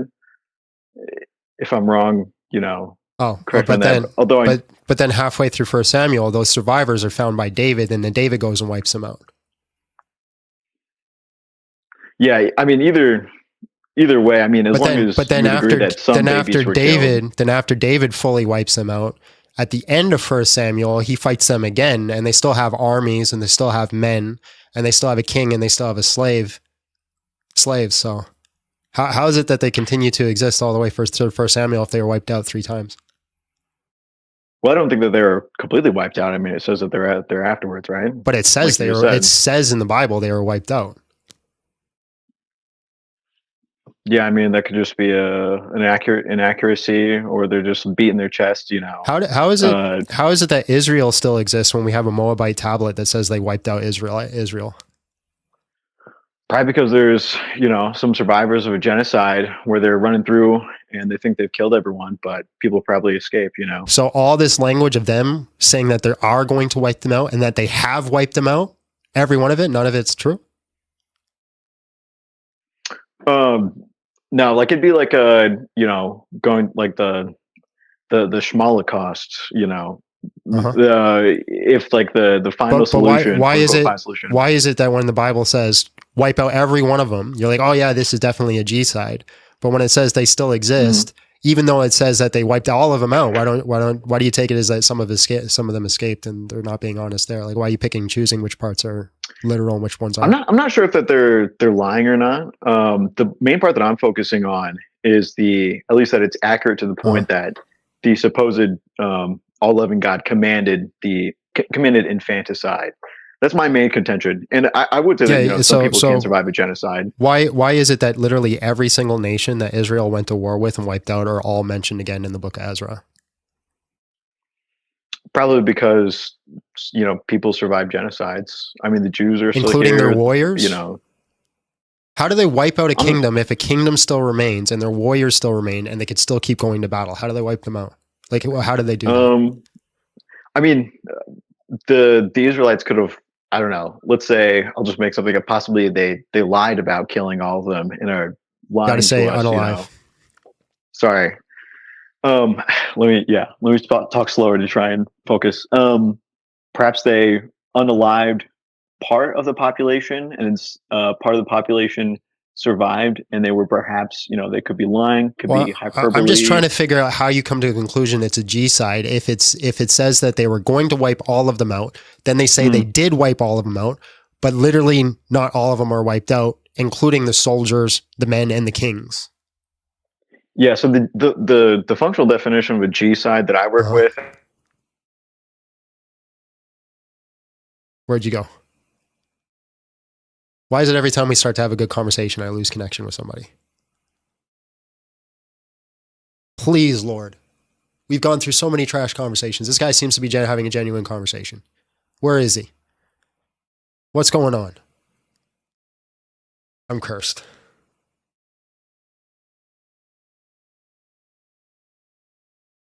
I'm cursed. And he's gone.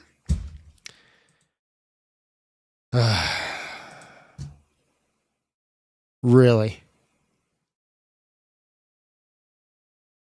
Just a fair warning, I'm going to bring you up, but if you're a Christian, you're going to get booted.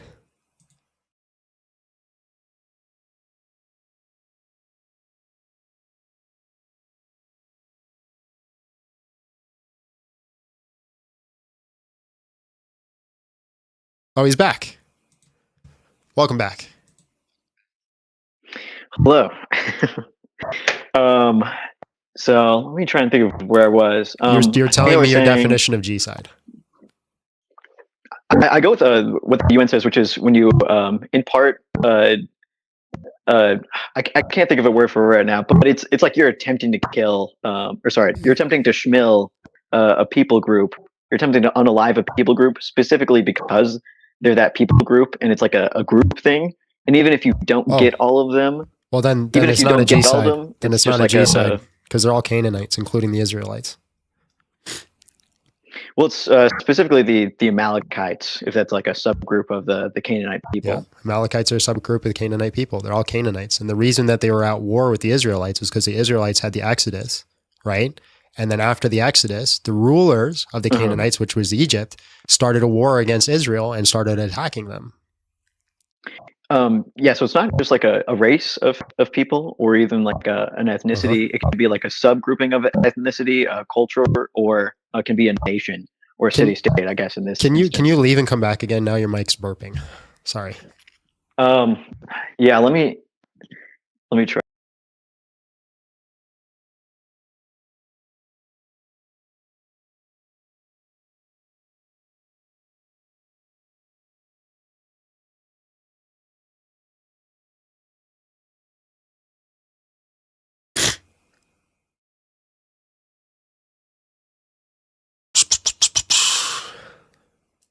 There we are.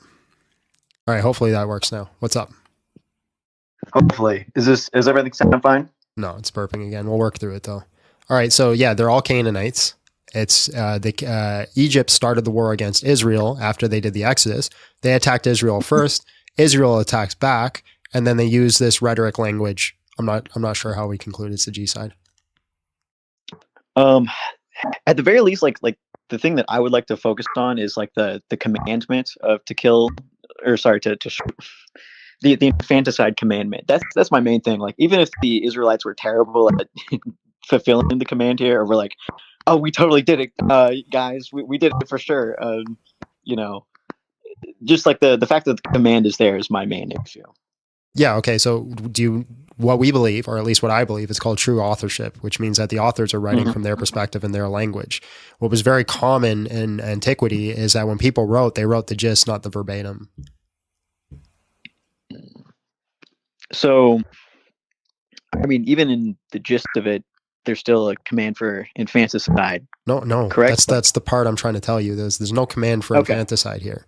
The command is to go back to war with the Amalekites who attacked them first, which is judgment being placed on them for attacking the Israelites from the rear, not even an upfront battle. So they attack the Israelites from the rear.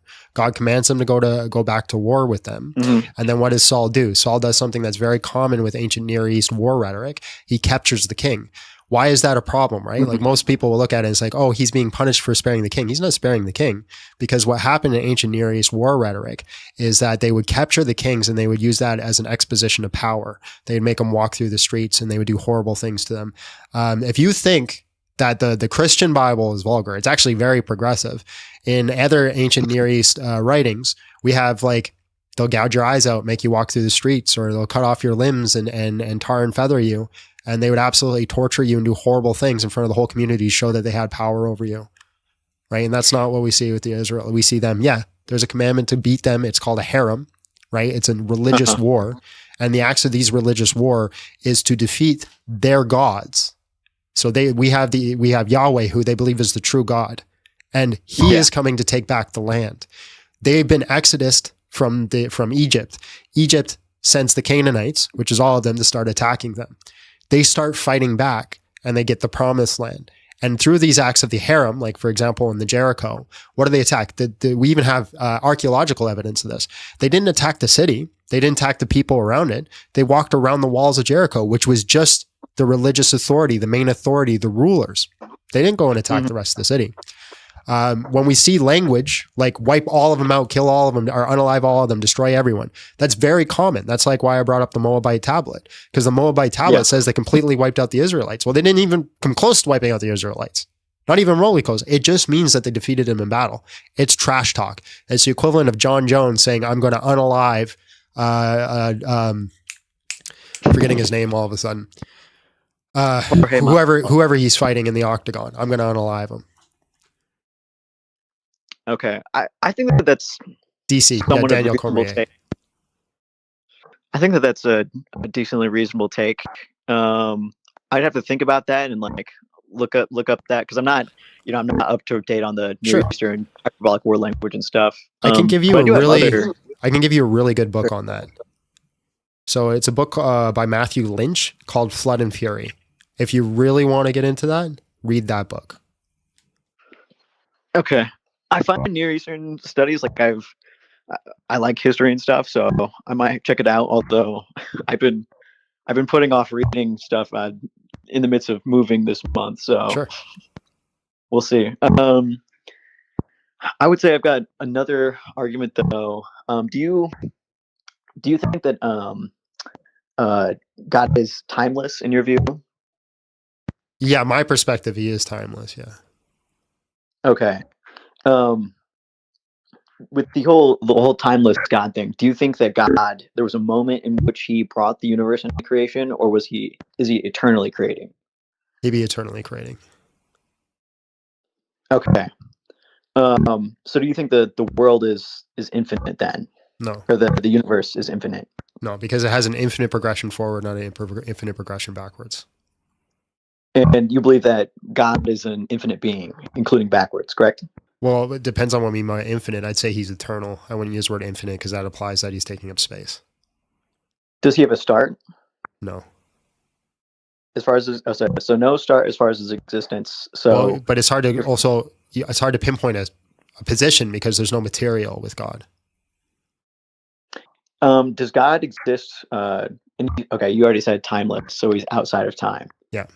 And he's eternally creating. If he's eternally creating and he's eternal, for every moment that he has existed, has the universe existed? Well, that's there's a problem in the question because you're saying for every moment God has existed. That implies time. Okay, you're correct. Yeah. Okay, so for every state of being, ontological state of being, the universe and God's existence. The universe has existed for as long as time has existed.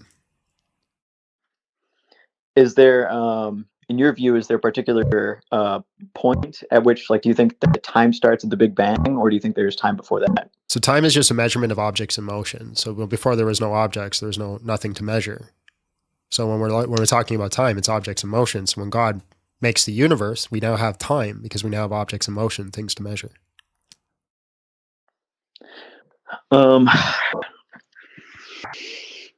you say it again? I'm having trouble conceptualizing it. Yeah, time is just a measurement of objects in motion, right? Like that's all time is. Like for us to say 24 hours are in a day is to say that's how long it takes for us to travel around the earth and this arbitrary lines that we use for sundials. So when we're using time, it's just measuring things in movement, right? And this is how long it takes. If there's no object, if there's no matter, if there's no space, because space-time work together. You have space, you have time, right? So if there's none of that, there's no time. So the universe, when the universe comes into existence, we have the beginning of time. It's not even in contention with like the Big Bang theory. They have to say that's when time began because you're just measuring objects in motion. Now with God, there's no objects to measure. There's no movement because he's an invisible being. He doesn't actually have matter. He doesn't take up space. Okay.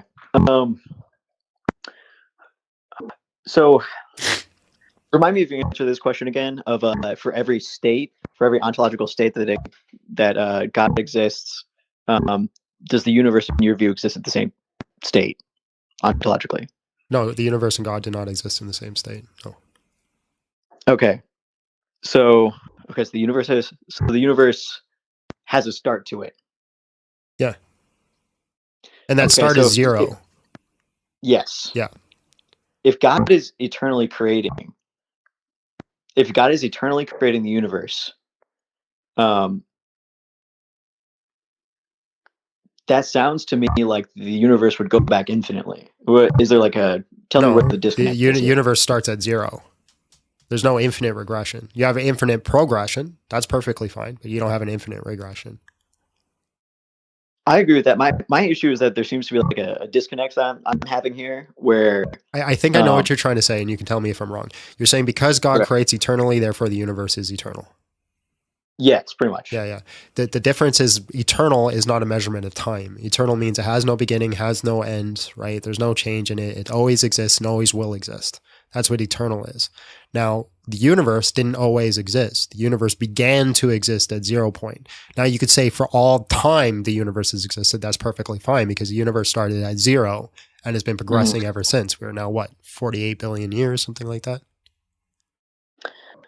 I think it's the 13.8 billion for the universe and 4.3 for the Earth. Yeah, I'm fine with being wrong about it. So 13 billion years that's passed, but that starts at 0 point.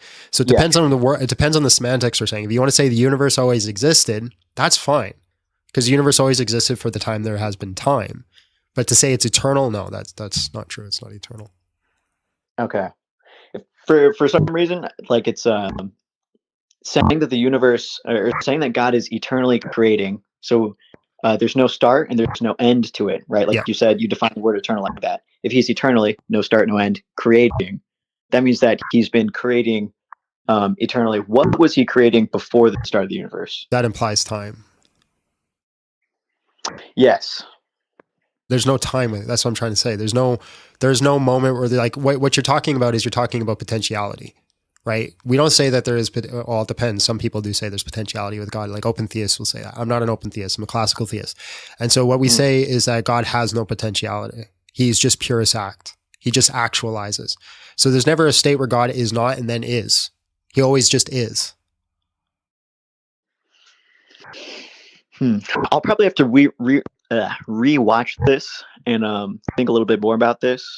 But I have a third argument if you want to take it. Yeah. I'll probably you've been the best guest I've had in like 2 weeks. So like whatever you want to talk about. Hey, don't make me blush, man. Come on. Let me think about it for a second, just so I can get in my head straight.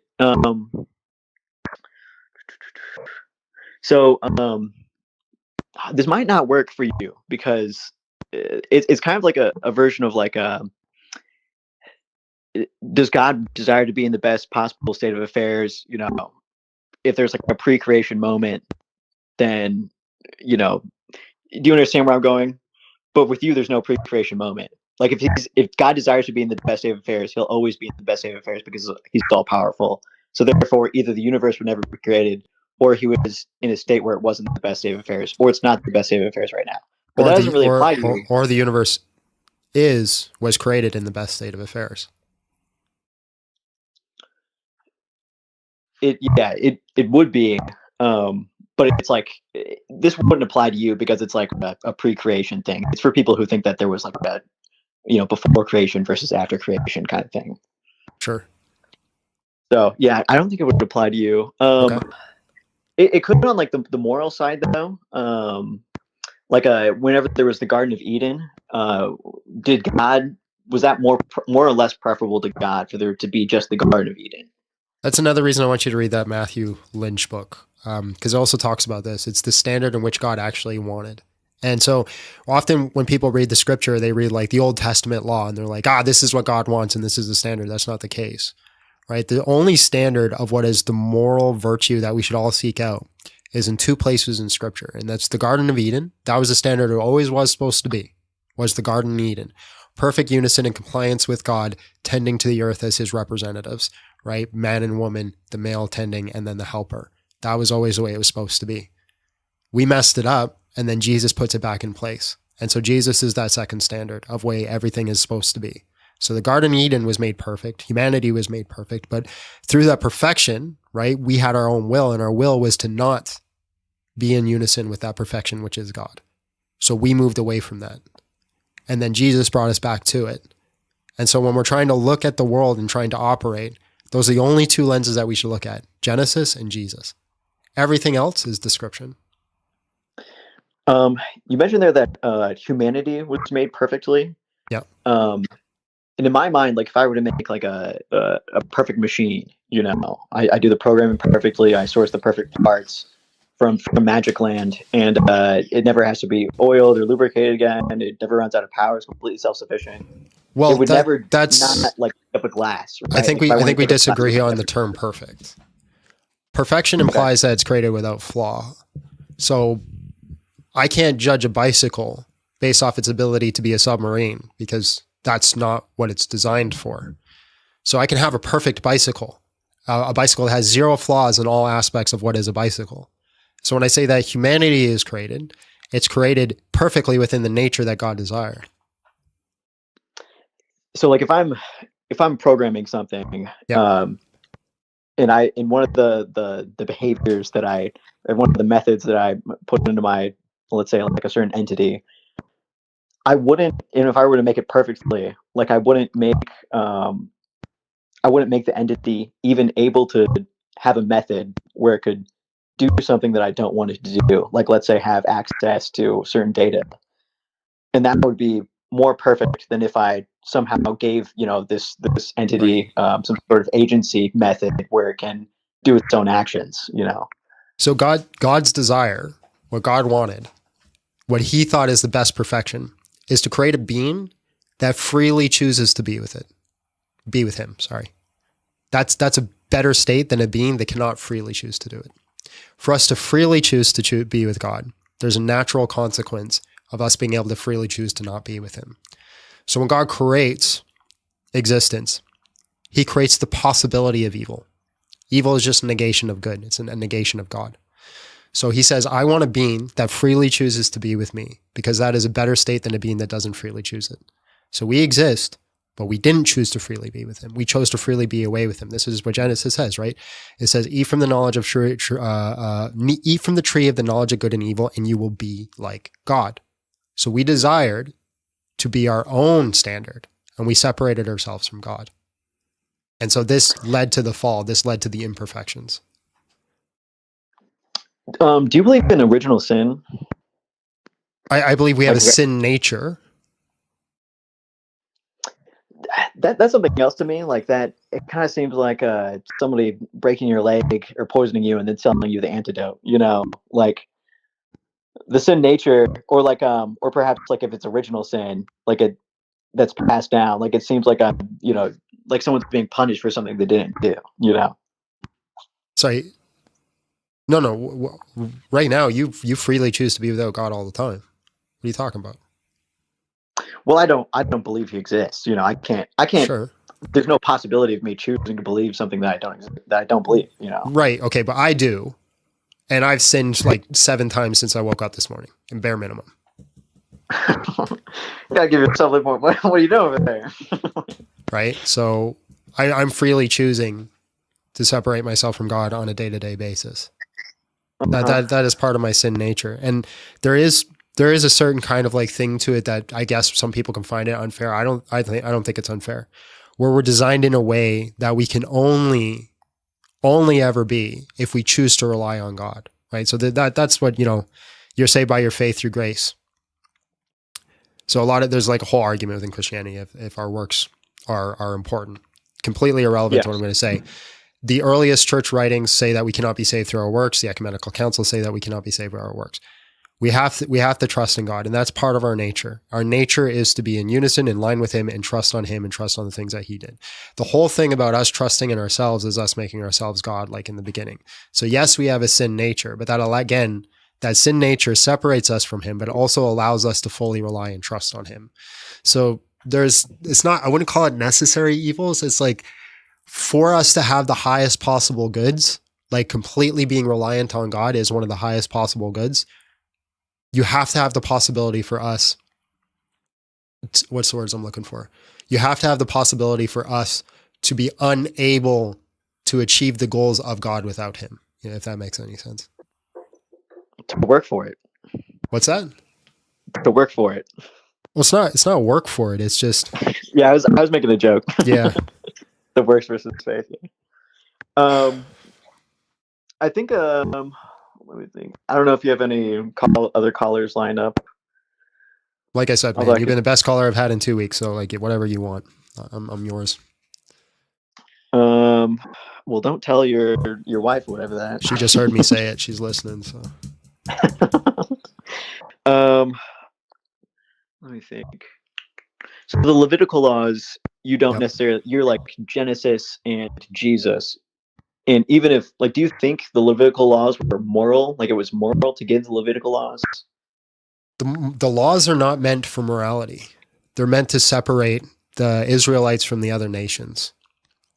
So if you read the laws in Exodus, the laws in Leviticus, you'll see that they're all biconditionals. Do you know what a biconditional is?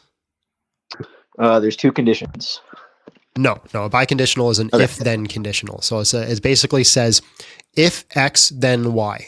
So like everything in the Old Testament is like, if this happens, then you should do Y. So an example of this is like, if the end of your axe flies off and hits someone in the head and unalives them, this is actual commandment, then you should flee to one of these other nations because their family will seek vengeance and you actually haven't done a sin. So these are the laws that are in there. It's like, if this happens, you should do Y. If then conditionals. This is all built off of the Code of Hammurabi. So you'll see that there's a lot of correlates between the Mosaic law and the laws of Hammurabi. For example, the eye for an eye, tooth for a tooth, mark for a mark, burn for a burn, stripe for a stripe, pretty much verbatim from Hammurabi. So there's already a standard that they were living by. The Canaanites, right? They had a Canaanite belief system and they were already living by it. So God doesn't come and give like a new set of laws. He's basically working with the Israelites to set them apart to move towards sanctification. So he says, you've heard this, I say this. You do this, I say this. Another example of this.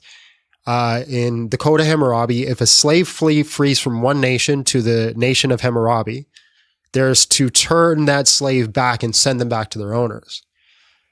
Well, in the Mosaic law, it says, if a slave flees to your nation, do not send them back. Instead, do this.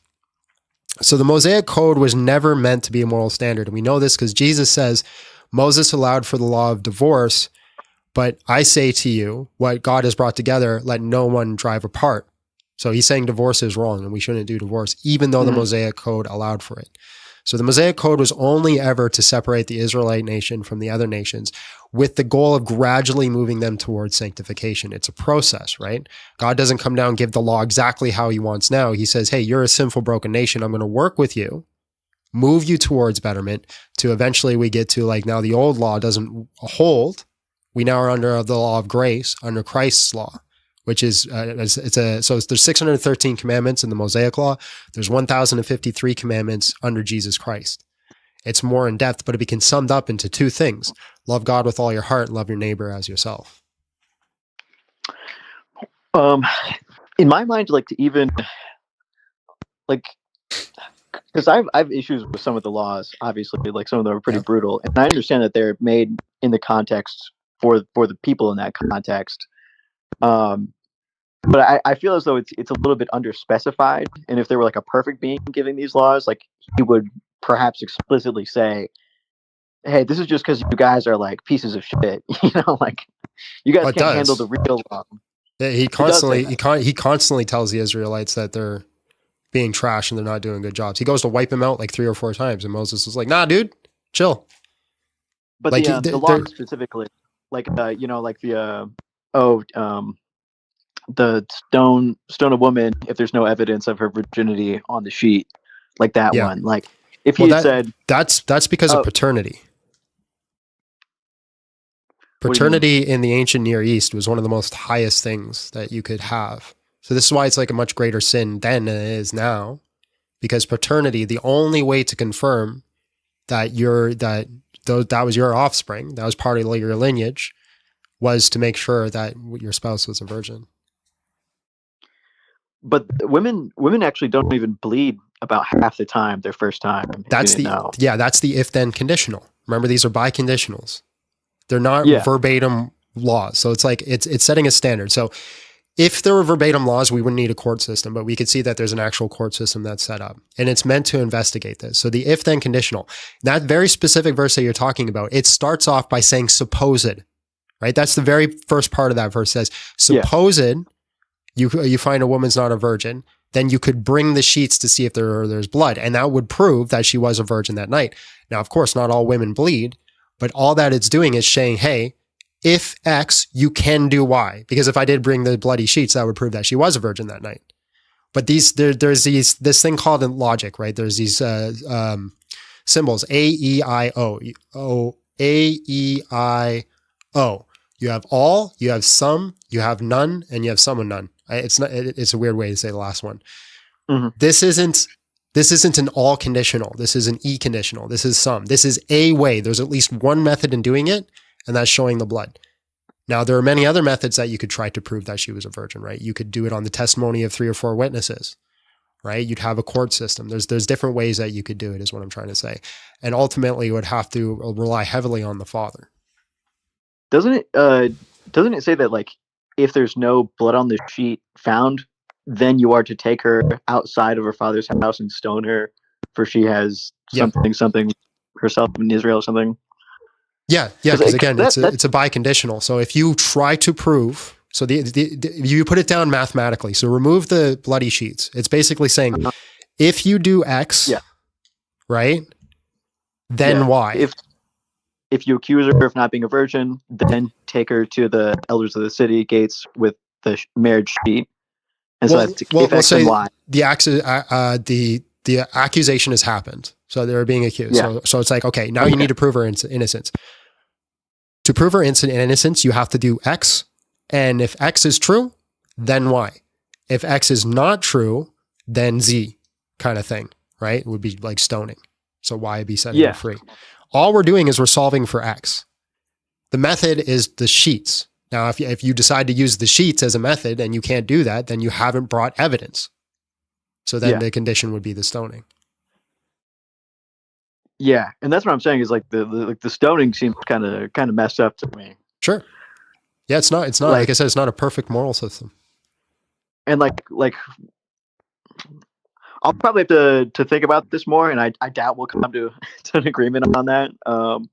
But I had you might find it interesting to talk about the prophecies as well, because I have read a few of those before, and they seem pretty suspect. If there's no one else in line. I don't like prophecies personally, but if you got a quick question, I got lots of people in line, but I'm scared they're going to be awful. So, sure. About the let's say the virgin birth one, I believe that's located. Do you know where that's located in? Isaiah. I can't remember. Is it Isaiah 7? Yeah. So here's the thing with my thing about prophecy. For us to know if a prophecy is fulfilled, we first must understand what are all the conditionals of what contains a prophecy. I don't think we fully flesh that out. Secondly, I think if Jesus Christ died on the cross and resurrected, then we look at prophecy through the act of what they did, which was midrash. So if we look at Matthew's performing midrash, and he's reading the prophecy from that. Yeah, I looked at that just like how about I give you like my little spiel here, and then you tell me what's BS about it. Do you want to do that? What I'm going to say is, if Jesus Christ died and resurrected off the cross, then the prophecies were fulfilled. If he didn't, then they weren't. Well, what if none of the prophecies were about that? Well, that's what I'm saying is that if he died and resurrected off the cross, then the midrash that Matthew performs is true. If he did not, then the midrash isn't. It seems counterintuitive for me to work the other way. Because if all the prophecy about Jesus wasn't about Jesus, but then he still came and died and resurrected off the cross, then I got a really big problem here, and I don't know how to wrestle with that. So for me, it seems more intuitive to say, well, if Jesus Christ did die and resurrect off the cross, and he is God, and he is who he claimed to be, then that prophecy is better read through the lens of Jesus rather than through Second Temple Judaism. Well, I would contend that it's very plausible, very reasonable to say that he could have risen from the dead, and then that he's also not the Messiah. Because, and this is specifically because I don't believe that any of the messianic prophecies specifically talk about like a rising Messiah. Well, Daniel 9 does. Daniel 9 does. We can go over that one if you want. I might not be as familiar with this. Daniel 7. So again, I'm not a big fan of prophecy. But Daniel 7, chapter 7 through 9 is the only one that I look at. I'm like, damn. That's a prophecy, because it literally says that the Messiah will come, the temple will be destroyed, and he'll be cut off. Sure. And that's exactly what we see with Jesus Christ, that the temple was destroyed and he was cut off. Doesn't that one talk about cutting the what was it, the war chariots from Ephraim or something? Is that one? Ephraim? Or Ephraim? I don't think so, no. Would you care to go over the prophecy right now, like specifically?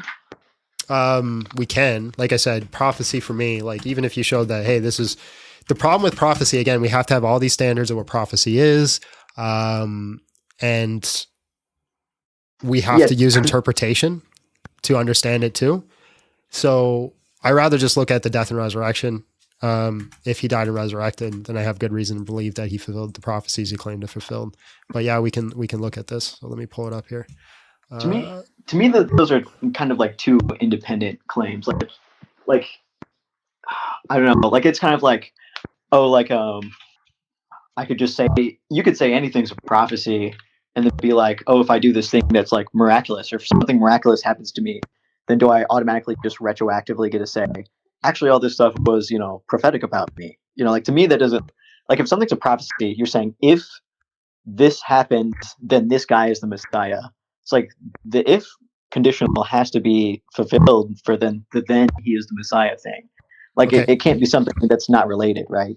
So here is the prophecy that I think is very difficult to say that it is in Jesus. It says, no one understand this from the assurance of the decree to restore and rebuild Jerusalem until the Messiah will be cut off and have nothing. Then the people of the prince who is to come is to destroy. Oh, okay, hold on, let me start back. No one understand this from the assurance of the decree is to restore and build Jerusalem until the Messiah. The prince, there will be 7 weeks and 62 weeks until it's rebuilt. And so this is understood by Josephus to be 480 years, which would be roughly the distance between when this is written and when Jesus happened. Not a perfect amount, but roughly close to it. It'll be rebuilt with the streets and the trench, but the times is stressed. Then after 62 weeks, the Messiah will be cut off and will have nothing. Then the people of the prince who is to come will destroy the city and the sanctuary. The end will come like a flood until the end, and there will be war, desolation, and have been decreed. So what do we see historically with Jesus Christ? We see a Messiah figure coming who claims to be like the Son of Man, which is who the Messiah is in Daniel 7, says he's the son, one like a son of man. So he says to be the Son of Man. He claims that. He specifically, Caiaphas specifically says that he's committing blasphemy for saying that he is the Son of Man. He preaches, and then shortly after he preaches, he gets executed, and then the temple is destroyed, and then Caesar's son, Titus comes and starts the Jerusalem war. So what do we see here? We see the Messiah will be cut off. The people of the prince will come, right? So the people of the prince, who is Titus, he's the prince of Caesar, will come and destroy the city and the sanctuary.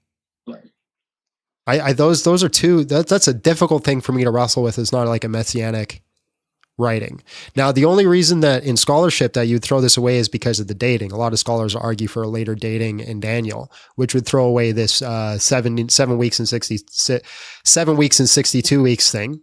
But even if that's thrown away, and let's say Daniel got that wrong, I still think it's very difficult to wrestle with the fact that he predicted that the Messiah will be cut off, that the prince will come and destroy the city and the sanctuary right after. Because that is what happens historically. It's not even contested. Yeah, I don't think that that's like too crazy, because like the Israelites have been getting like messed up for a while. The Babylonians, the Assyrians. The sanctuary will be destroyed? I don't think that. I'm not sure if that had happened yet. It happened one time through thousands of years. And he just so happened to predict that this guy who said he was going to be who said he was the Son of Man happened at the exact same time. That's a hell of a coincidence. To me, that's not too much of a coincidence for this reason, because this was like, there was lots of people this time claiming to be the Messiah. For example, like Simon Bar Kokhba, he was saying that he was the Messiah. And he actually was like even printed on the money at the time, I believe. Like there's a few coins with his face on them. It's like he was like a print. He was like an actual print. But the one guy who claimed to be the Messiah and started the Christian movement just so happened to be the one who got unalived, and then the temple was destroyed. I mean, it's guaranteed to be one of them. The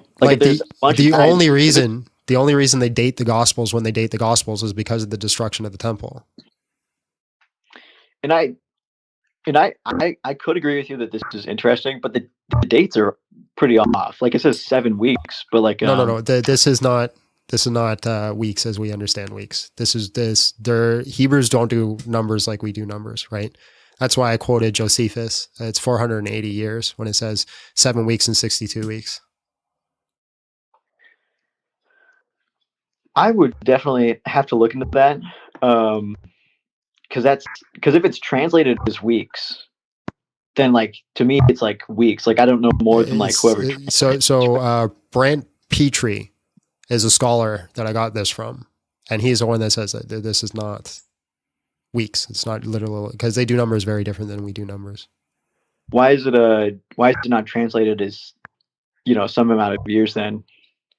I don't know exactly the mechanism on how they determine what it is, but that's why, like, when we look at Josephus, who's a Jew, right? He quotes his 480 years, and he's not a Christian. He didn't become a Christian. He doesn't think that Jesus fulfilled this prophecy. Yeah, I would say that the Jews were coping at the time too. Like I'm also not Jewish, and like their prophecies didn't get fulfilled, so that's why they were doing midrash to the old prophecies. Is because they're just like trying to come up. I don't think so, because then he would be saying that his Messiah hadn't come when he was supposed to come. Yeah, like I think Josephus is interpreting this incorrect. Like that's a possibility. Right, but that's what I'm saying is if he interprets it 480 years, then he's saying his Messiah was supposed to come before, and he didn't. Yeah, I think Josephus is wrong too. Like I think they're both wrong. I don't think you understand what I'm saying. If Josephus is saying 480 years, he's saying a wrong time period if he's coping, because his Messiah had not come. Right? But 480 years would have meant, between Daniel and him, from his perspective, would have meant his Messiah was supposed to come, and it would have been around the time of Jesus. Okay, I see what you're saying. So Josephus is a Jew who's like, my Messiah is supposed to be here, and it's at the time of Jesus, and he just doesn't see Jesus as his Messiah, is what you're saying. He doesn't think Jesus is Messiah. And I'm saying that I think Josephus is like is coping that his prophecy of like 62 weeks and 6 weeks is also wrong. So it's like this prophecy should have. But if he was coping, he would have made it longer to give time for his Messiah to come. That's what I'm saying. Oh, okay. I think I see what you're saying now. Yeah. Well, maybe he just finally admitted he was wrong at that moment. Well, then he would have just said. Then he would have just said it's the weeks. There's nothing to cope for then. That's true. At the end of the day, I think that he was coping in the first place, and if one random Jew stops coping at a certain moment, then right. But so this is right here where you're arguing from, and I don't mean to cut you off. It's exactly why I don't like arguing prophecy, because you and I can argue about whether this came through from our interpretation or whether somebody's coping or not until we're blue in the face. But if Jesus Christ resurrected, that prophecy came true. Let me. Can I give you a little bit of the spiel? Just I'll give you a taste of it. Sure. So in my mind, the problem with like these multiple, like a God who is not the author of confusion and who wants the people to stop. You're misquoting that. Okay. That's not what he said. But okay, go ahead. Yeah. If there's a God who desires people to know, love, and serve him, knowing him is like the first part of that, because you can't love and serve somebody you don't know. So if there's a God who wants, and this is like I guess a partial of like divine hiddenness, but don't take it that way too. I think that there would be a better communication rather than this system of like multiple valid interpretations, because there's multiple logically valid interpretations of these prophecies, like you were talking about. Like and because the prophecies are unreliable, that's why you. I don't agree with that. I don't think we know the mechanism in which how prophecy works. That's why I don't like using prophecy. Do you mean the interpretation method, or there's no way to show that God completed this? Is that what you're saying? No, what I'm talking about is we don't have a full understanding of how prophecy actually works, because, for example, God gives biconditional prophecies again. For example, with David, he says that if you say in this temple, Saul will come and he will unalive you. So then what does David do? He left the temple.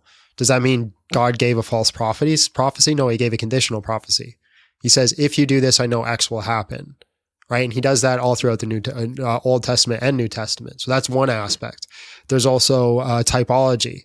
So we can look at, like, there's a certain event that happens. A great example of this is the sacrifice of Isaac's son, of Isaac, right? That's a typology. Yeah. That is prophecy about Jesus. If we read it through the lens of the New Testament, there's no denying that. If Jesus Christ did come and do what he did, Well, that's a typology. That's a prophetic event that happened. I think that's where a big part of my contention lies, is the like typological fulfillments. Like you said, through the lens of the New Testament. To me, that's like a circular reasoning in a sense. And No, that's why again I keep going back to it. I don't mean to cut you off, but if Jesus Christ, that's again another if then conditional.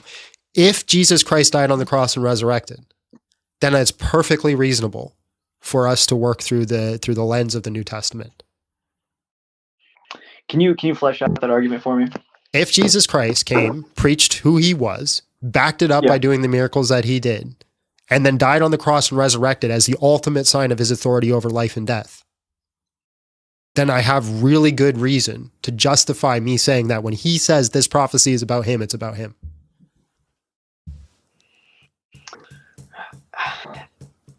Intuitively, that's not clicking with me. And like to me, those things are, it's what is it? It's like a non sequitur, right? Like I understand why you might be like, he rose from the dead, he can do whatever he wants. No, that's not what I'm saying. I'm not saying because he rose from the dead, he gets to reinterpret it. You and I are going to sit here and argue till we're blue in the face whether or not typology is a real prophecy, which is my first contention, is that we don't know the mechanism for prophecy. Now, we can argue till we're blue in the face about whether or not typology is. But if Jesus Christ is who he says he is, then typology is prophetic. That'd be circular reasoning, because you're saying if he is who he says he is, yes, then typology is prophetic. So you're including a premise in one of the conclusions. If God tells you what his prophecy is or how it works, right? Is that not how it works?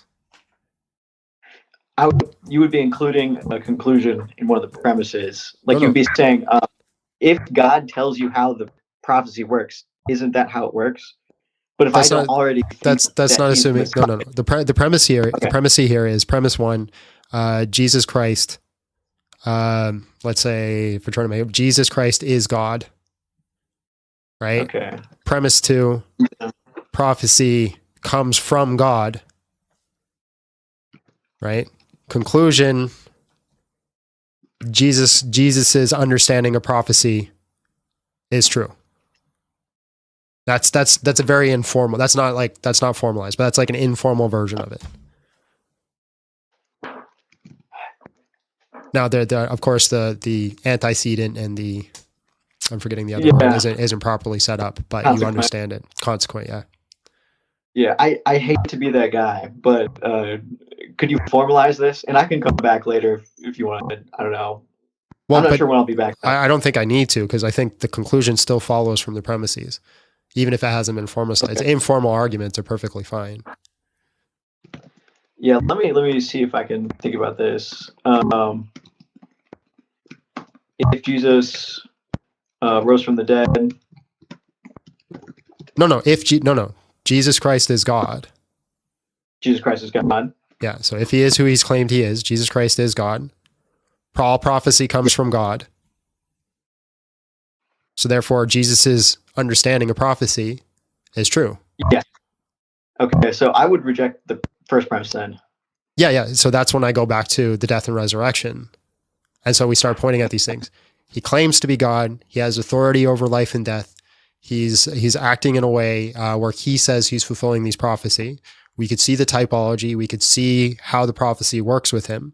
Then we see that he actually keeps the authority of dying and resurrecting, right? And having this ability to do so over others, and was given to the Israelites. He claims to be a messianic figure. He claims to be the Son of Man.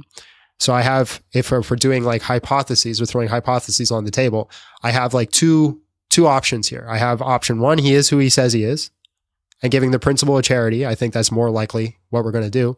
Or he's some sort of divine trickster or alien.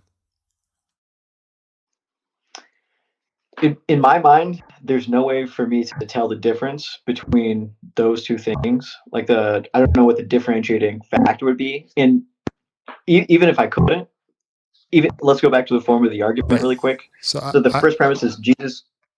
I say to separate the two is just whatever's more parsimonious, whatever has more explanatory power and scope. And I think God did it has more explanatory power and scope than a divine trickster or alien. We could get into the weeds on that, but I think it'll be, but perhaps there's more substance in going back to the form of the argument, at least for me. So in the first part, I was saying Jesus is God. You supported that, saying, he died and has a resurrection, and he claims of being the Messiah and like all that stuff.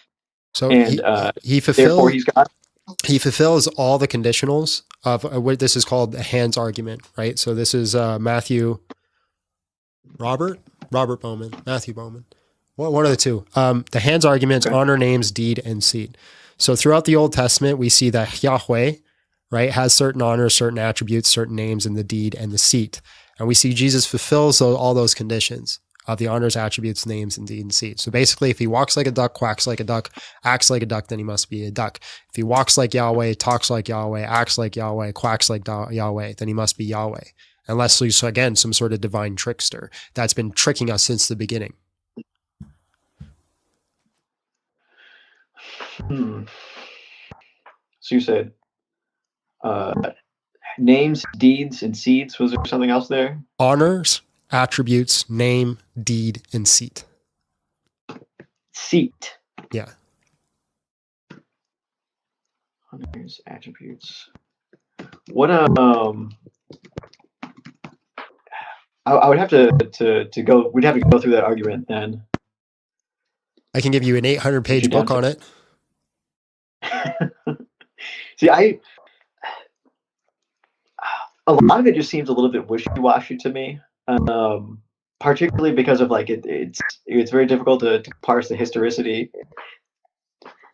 It's a lot of like high level like hand waving at this point for me. I feel like what am I hand waving? No, I'm hand waving a little bit. Oh, okay. Like the historicity of it all, like the honors, attributes, names, deeds, and seats. Mm-hmm. Like, yeah, I guess I can't ask you really to summarize an 800-page book in a little argument here, so that'd be pretty difficult. But like my main thing is that like I still think if he doesn't do the prophecies, the messianic prophecies, he's not the Messiah. Well, I agree. So, my thing is he does do the prophecies. My thing is how we understand the prophecy is which scope are you reading it from? Are you reading it specifically through one sect of Jewish Second Temple Judaism scope? Then the answer is no, right? If you're reading it from like Philo of Alexandria scope, then maybe, right? If you're reading it through the scope of Matthew, who also was a Jew performing midrash, then yes. Yeah, I just think that Matthew's interpretation, I think, is a bit unreliable. Why? Like, I think that, for example, because does he have the virgin birth prophecy in his? Yeah. Okay. Like, for example, the virgin birth prophecy is like based off of like a mistranslation of a mistranslation. So, like, from what I've read originally, Alma in ancient Hebrew just means like young woman, and it could also mean virgin. So that's a semantic range, just both of those. Okay. So Alma. But then in the Septuagint, it gets. Yeah. Go ahead. Sorry, I keep cutting off. It gets translated to. Do you know what the Greek is? I can't remember the Greek. No, I don't remember the Greek word, but I know it does get translated to the Greek virgin word. Yeah, it gets translated to the Greek word, which also means young woman or virgin. But then time passes from the translation of the Septuagint into Greek, or from the Torah into Greek, and the semantic range of the word closes in on virgin, and that's what Matthew interprets it as. Yeah. So in my mind, like if he's really a Jew, he should be able to read Hebrew. Perhaps he's an illiterate Jew. That's possible. Sure. But if God's inspiring him, then he should know that this is wrong. Yeah, you're presupposing it's wrong because every other instance of the word Alma in the Hebrew text is used for a virgin.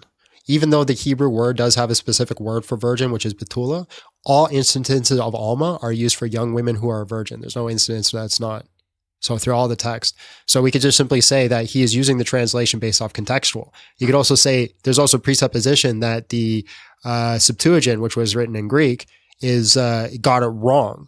Well, it could just very well be that they know the context, because the king here, Hayaz, or whatever the heck his name is, I can never get it right. The king there, who the miracle is supposed to be happening for, if he's just going to have a kid, what's the miracle? Can you say it again? You cut out for me for a second. For Ahaz, right? That this is a prophecy given for Ahaz. It says, "I will give you a miracle. Your Alma will have a child, will bear a child." Well, if she's not a virgin, what's the miracle here? What's the thing? Well, it says, if I'm not mistaken, it says she is with child, not that she will give birth to a child, but that she is. And that child, before he knows something about honey and milk, he's going to do something. Yeah, he's going to be a great warrior and a great king and all that. But I'm just saying, what is the miracle here?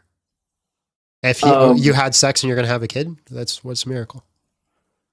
In my mind, the prophecy is about something to do with this. No, it's not a prophecy. It says that he was going to do this for him. I was under the impression that it was a prophecy, that there was like the prophet was going up to Ahaz and saying there's a woman who is with child, and before the child knows right from wrong, God is going to send in, I think, some other tribe to go mess up the Babylonians or something. But the prophecy is just, that's like the timetable, is the kid before he knows right from wrong. Sure. And also the woman is with child. It's not that she will be with child, but she is.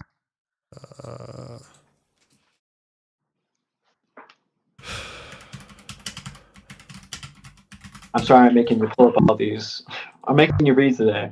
Well, you just insisted that we do prophecy, even though I said 7,000 times I hate prophecy. All right, I've built up all this social capital with you, and I'm spending it. 14. Now in the days of Ahaz, the son of Joram, the son of Uzziah, the king of Judah, Rezin, king of Aram, marched up and waged war against Jerusalem. He was accomplished by Pekah, son of Ramallah, the king of Israel, could overpower the city. It was reported the house of David, that Aram was in league of Ephraim, the hearts of Ahaz and his people. Then the Lord, hold on, where we are.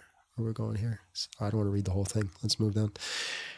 Then Isaiah said, "Hear now, hosts of Israel, is it not enough to try the patience of men? Will you try patience of God as well? Therefore the Lord himself will give you a sign. Behold, the virgin will be a child and give birth to a son, and you will call him Emmanuel." So where's the sign if she's just a person having a kid? What translation are you using? Whatever was the standard one there. I can read from whatever one you want. As long as it's not the King James, because No, it wasn't King James. That So this is the NASB. Therefore, the NASB is widely regarded as scholarly one, right? It's a word for word. Therefore, the Lord himself will give you a sign. Behold, the virgin will conceive, the Alma, right? Will conceive and give birth to a son, and will name him Emmanuel. And also the problem with that too, the word Emmanuel, God with us. Yeah. I do know that kings were, or like kings or like important people were given names that are just like God's strength, for example. I can't remember whose name was God's strength, but like it doesn't literally mean that that person is God's strength. Yeah, that's fine. That's perfectly fine. But I'm just saying that Matthew is specifically ascribing this to Jesus. Jesus performed miracles, died on the cross, and resurrected. And it says here that word, and the problem is you're like, oh, he misunderstand the word virgin. Okay, or he didn't. Because all we got here is that fact that the only reason they contest that is the word Alma. They have a specific word for virgin, which is Betula. But it contextually, if we say young woman, right? And again, if we look at the definition here that they're using for K, as an LXXMT, young unmarried woman. So if she's a young unmarried woman, she should be a virgin.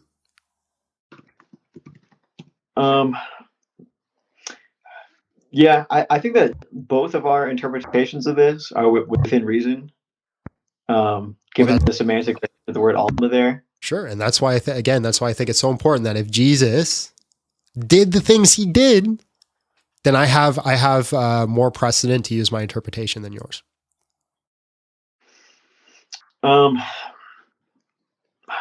I still disagree with the argument that you proposed earlier. If a man comes and performs miracles in the name of Yahweh, pretty much claims to be Yahweh, has authority over life and death, can walk on water, calm the sea, do only the things that Yahweh does in the Old Testament. Why would I not assume that when he says that these prophecies are about him, that they're not? Because the prophecy has like a specific context. In, like, for example, for this one, like the context isn't about a Messiah. This is just like a time. It says like and that's where we're going back to what is prophecy, because if typology is a true way of prophecy, then there's no issue. Well, the only way that typology would, your typological interpretation here would be valid, is if he is the Messiah, which is what we're contending. No. Although you would go, huh? No. It's not that he's the Messiah. It's the fact that he did what he did. Like it's if he died on the cross and resurrected himself, and he's not this Messiah figure, then he has to be some sort of divine trickster or an alien. I do think that it makes less sense that he would, or like, I haven't read the book that you've read, so perhaps I'm lacking in information here. We could go on to move, did he actually resurrect? Because I also don't think that that's true. Well, that is my topic, bro. That is my topic. You want me to buy this one? Okay. But going to Isaiah 9, because the argument that Isaiah is not prophetic, it's about the servant who is Israel. I don't know how you read Isaiah 9 and think that. For it says here, for a child will be born to us. Literally says a child. A son will be given to us. Well, Jesus is called the Son of God. The government will rest on his shoulders. Well, whose all authority, again, in the New Testament given to? Is given to Jesus. And his name will be called Wonderful Counselor, Mighty God, Eternal Father, Prince of Peace. Again, all names only given to God. Jesus' name literally means Yahweh is salvation. That's what it translated as. There will be no end to the increase of his government or of his peace. Since Jesus, what do we see? We see the growth of Christianity grow exponential. Goes from one little Near Eastern community to 2 billion Christians in the world. Or the throne of David over his kingdom, to establish it, to uphold justice and righteousness from then on evermore. The zeal of the Lord of armies will accomplish this. Well, what does Matthew 28:19 say? Go forth and baptize in the name of the Father, Son, into all nations, baptizing in the name of the Father, Son, and the Holy Spirit. Right? I forget. I think it's Peter that tells us that we're soldiers, that we're a literal army, and that our weapons, our sword is our tongue, is our words. So we have this prophecy that says this child will come, his name will be God, right? Which is what Jesus' name is. Government will rest on his shoulders, and he will go off into all the nations, declaring through an army, which is what we are as Christians. Again, if he died or resurrected on the cross, I don't see any reason that I would interpret this as the Israel nation. Interpret it as what? Just Israel as a nation. Okay. I'm not familiar with this one in particular. So I wouldn't even thought to say that this is Israel as a nation. Well, that's the argument. That is the Second Temple Jew viewpoint, is that every servant, the prophetic visions of the servant here is all Israel. Which is another problem, because if we go to Isaiah 53, just listen to this and you tell me who it's about. I'm familiar with this one, yeah. Okay, well, I'm going to read it and then you tell me. Who has believed in our rapport, and to whom has the arm of the Lord revealed? For he grew up before him like a tender shoot, and like the root of dry ground, he has no stately form of majesty that we look at him, nor an appearance that we should take pleasure in him. He was despised and abandoned by men, a man of great pain and familiar with sickness, and like one from whom people hide their faces. He was despised, and they had no regard for him. However, it was our sickness that he himself bore, and our pains that he carried. Yet we ourselves assumed that he had been afflicted, struck down by God, and humiliated. But he was, and again, the translation, like a lion they laid at his feet or whatever. But the translation here says pierced. But he was pierced for our offenses. He was crushed for our wrongdoings. The punishment for our well-being has laid upon him. And by his wounds we are healed. All of us like sheep have gone astray. Each one of us turned to his own way. But the Lord has caused the wrongdoing of all of us to fall on him. That's John 1:1, man. That's John chapter 1, like to a T. He was oppressed, he was afflicted, yet he did not open his mouth. What happened when he stood before, what the hell's his name? God damn it. Pardon my language. Pilate. He doesn't say anything, right? Like a lamb led to slaughter. Well, what is John the Baptist call him? The lamb come to die for all of our sins. And like the sheep that is silent before its shearers, so he did not open his mouth. By oppression and judgment he was taken away. And for his generation, who considered that he was cut off from the land of the living, for the wrongdoing of my people to whom the blow was due. And his grave was assigned with wicked men. Yet he was with a rich man in his death. Wait, who buried him? A rich man, right? Joseph of Arimathea. Because he had done no violence, nor was there any deceit in his mouth. But the Lord desired to crush him, causing him grief. If he renders himself as a guilt offering, so he was put up as a guilt offering. He will see his offspring, he will prolong his days, and the good pleasure of the Lord will prosper in his hand, and he will see it and be satisfied. By his knowledge, the righteous one, my servant, will justify many, for he will bear their wrongdoings. Therefore, I'll allot him a portion with the great, and will divide the plunder to the strong, because he poured out his life unto death, and was counted with the wrongdoers. Yet he himself bore the sin of many, and interceded for the wrongdoers. How do you not think that's Jesus? I mean, I agree with you. Like if I read through the lens of the New Testament. No, without even the lens of the New Testament, just knowing what you know about Jesus and what he did, how do you not think that's about him? Because of the context of the passage. Context is king, in my opinion. What context am I missing? I read the whole chapter. Yeah, I would say like if you start at like 40, 41, the suffering servant appears to be like the servant appears to be Jacob, O Israel, and then like it seems like it's still him, but then at some point, there's a claim that it switches over to Jesus. But like it seems like the suffering servant, Isaiah 42. Behold my servant whom I uphold, my chosen one whom my soul delights. I've put my spirit upon him. He will bring forth justice to the nations. He will not cry nor raise his voice, nor make his voice heard in the street. A bent reed he will not break off. A dimly burning wick he will not extinguish. He will faithfully bring forth justice. He will not be disheartened or crushed until he establish justice on earth, and the coastlands will exponentially for his law. How does Israel have a law? It's the righteous remnant of. This is mostly the righteous remnant of Israel, and I've heard that there are some people, some scholars say that they believe that it was also perhaps it's possibly the prophet is mentioning himself as a servant in there as well, interchangeably. But the greater context is about the Babylonian exile, and the righteous remnant is taking on the sins of the unrighteous, where the unrighteous are being punished along with the righteous. And that's assuming that it's just talking about the suffering, it's just talking about Israel as the servant.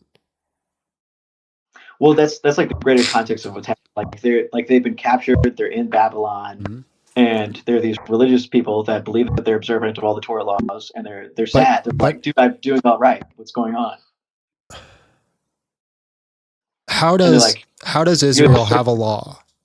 How does Israel not raise its voice? How does Israel not break a reed? How does Israel die and come back? How does Israel die for the sins of others? How does a nation do all these things? See, that doesn't seem parsimonious rather than it was just Jesus.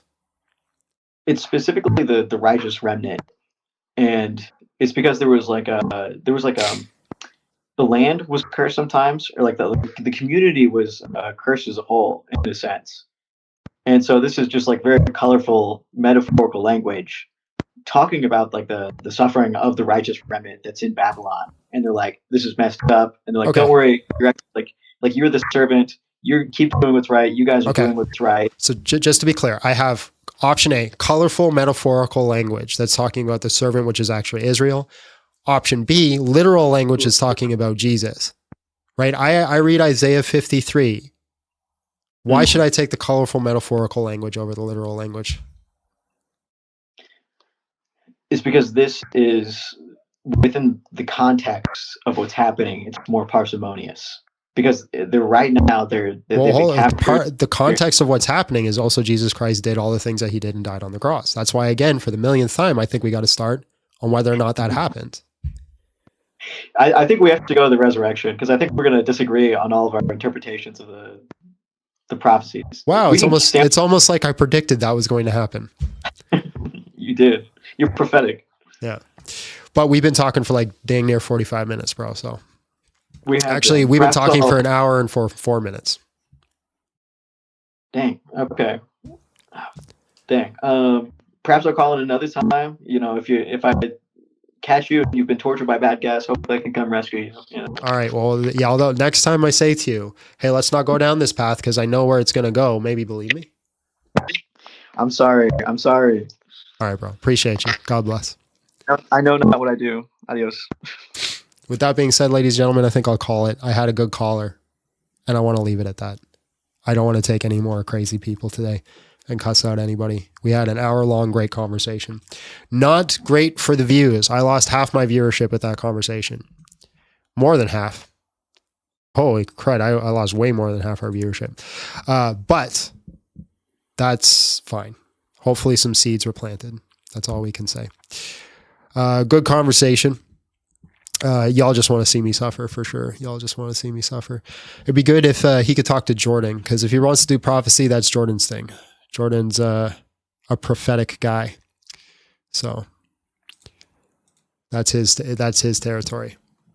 That's his territory. I just don't see how you read Isaiah 53 and not think that's about Jesus though. Like that's just like, it's so to a T. Like all of it, man. Like he'll be cut off. Like everybody wants to argue about, oh, that doesn't actually mean pierced. Okay, well, change it. It's still about Jesus, even if that doesn't say pierced. That's, yeah, I don't get it. I don't get it. I got to read some more on prophecy. There's a lot of things I got to read. Right now, I'm trying to finish my, there's 3 things I got to finish. I'm reading on aspectal whatever on the Trinity. And then I'm also reading, so I have 3 papers to finish on that. I have a logic book to finish. I have 2 logic books to finish. Aspectival. So I got 1 logic book that I started and it was too complex for me. So I decided to put it on the side and then go back to it. I now read a more basic one. So I read 1 logic book and then the next sequel to that, I'm like, I'm going to jump into this. And it was way too much for me. So I went back to a basic one again. I'm just reading another version of basic one. Then I got 3 papers on the Trinity I got to finish. I've read 1.5. So I got 1.5 that I got to finish. And then there was something else I had that was on my list of things to read. Church Fathers. I'm reading early Church Fathers. So I'm trying to read the first 3 centuries of the Church Fathers right now. And once I've done that, then I can start reading prophecy. Once I've done those 3 things. So you're going to send me a metaphysics book? Are you talking about Swinburne's book on metaphysics? I have it. I need to start studying. Those are all things I have studied, man. Here's my thing. Here's my issue. I started studying the historical Christ before I started studying everything else. Yeah, well, definitely send me that book then. So I know the history of like the Gospels and Acts and why they're trustworthy and reliable, but that nobody really wants to argue that anymore. That used to be the thing. When I started this, it was like, that's the thing everybody wanted to talk. You can't trust the Gospels. You can't trust Acts. So I studied all that. Then now everybody's like, the Trinity is illogical, metaphysical truths. And I'm like, mother trucker, what was the point of studying all that history? It's for nothing. For nothing. Technically, everything is a waste of time. That's true. What's up, Sylv? How you doing, bro? By the way, King Sylv, people loved you when you were up here. They absolutely loved you. You're one of our top like 3 guests. People loved it. So we'll definitely get you up again for sure. For sure. All right, guys, I'm going to do a quick prayer and a plug, and then we'll hang out on YouTube for 5-10 minutes, and then we'll leave it. Our Father is in heaven, hallowed be thy name. Thy kingdom come, thy will be done on earth as it is in heaven. Give us this day our daily bread, and forgive us our debts as we also forgive our debtors, and lead us not to temptation, but deliver us from evil. Lord, help me get a good night's sleep. I am so irritable because I just can't sleep, bro. I need your help with this. So help me sleep so I can help deliver your message better to the people that need it. And Lord, thank you for the conversations we had. Thank you for the last conversation. He seemed like a genuine guy. So Lord, I want you to work on him and draw him into your kingdom. But do that for everybody who's called in today, Lord. For those that come against you, forgive them. They do not know what they do. If we're wrong in what we do, if I'm wrong in what I do, correct me and forgive me of my sins. Forgive all of us of our sins. Give us all opportunity to share the gospel and not just be armchair Christians too. In Jesus' name, amen. Name of the Father, the Son, the Holy Spirit. Hallelujah. God is good. Melatonin ain't going to do it, bro. Trust me. All right, folks, if you guys have any more questions, if you want to hang out with me, come over to YouTube at Big John Steele. If not, I will see you guys on Monday. If you want to support me, we have a Patreon that links in the bio. And we also have a GoFundMe for our editor, which we're still working to get at the moment. There's a few people I'm working with right now trying to figure it out, but we're going to get the right person. But yeah, God bless. We'll see you all next time. Oh, and also like PayPal. Oh, folks, I'm so glad we took another call. That guy was great. Although, my goodness gracious, what is with the people lately? Like, is it just me? They've been awful. But again, it gets views. So it's like, it's catch-22. What do I want? Views or good conversations? It's catch-22. Chill time. Amen. It is chill time. Amen.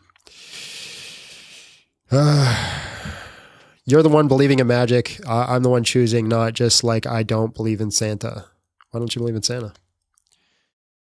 Santa's real. Lock in on what? One sec, guys.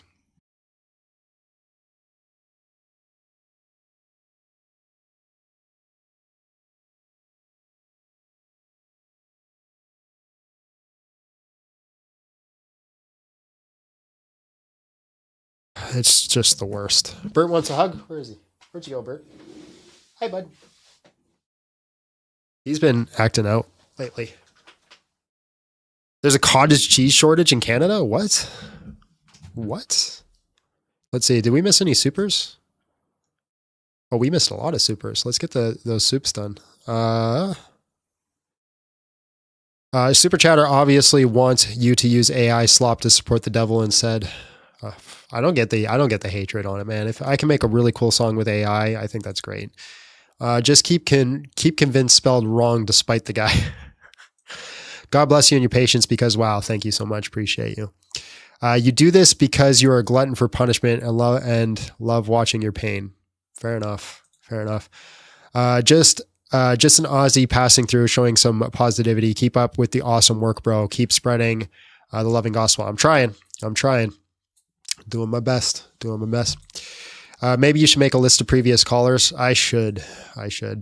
Still waiting to hear a Muslim objection to Christianity that goes deeper than how can God die or how many gods die on the cross or 1 + 1. Me too, man. Me too. Saturn's rings would disagree with 3.6 billion years. They would disappear before 300 million years. Maybe. I don't know. Not my field. It's out everywhere. Have I seen Cam Higby? No. Who's that? I'm down to collab with anybody. The thing is, no one ever asks me to collab on their channel. Everybody just always wants to collab on mine. No one ever calls me. I call everybody else. I see how it is. Why is it my phone asking me to verify? Weirdo. I'm doing pretty good with cuss words considering how irritable I am. Can we watch BGS music video since we're chilling? What song do you guys want? What song do you want? What's the difference between Christianization? I have no idea what you're talking about, bro. I don't think you should. I'm already saying I have better morals than you do. But where? Where do you get that standard? Paper Swords? We already played it. Go to the music channel on Discord for the video. What? Okay, hold on. Hold up a second. What are you talking about here? Music channel in the Discord.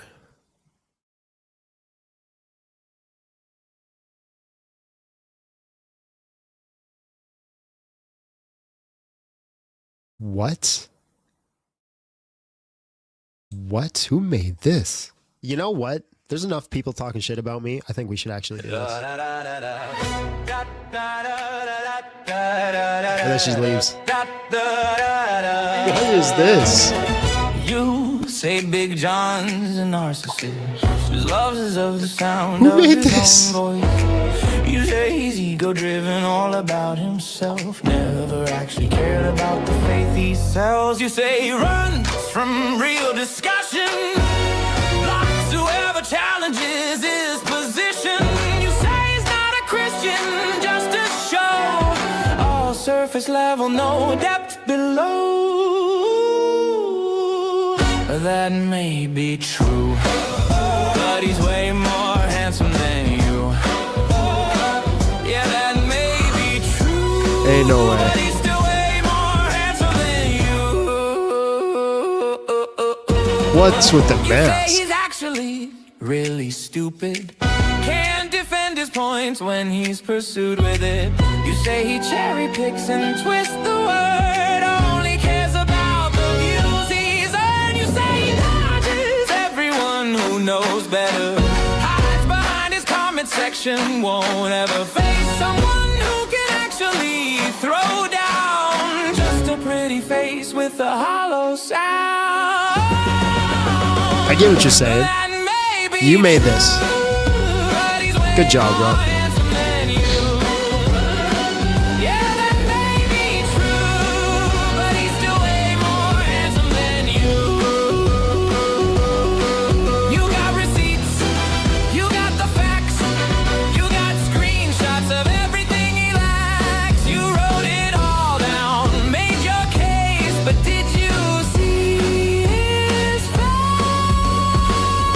What the? That may all be true, but he's way more handsome than you. Everything you said might be right, but look at him. Now look at you tonight. That may be true. He's still way more handsome than you. This doesn't feel narcissistic at all.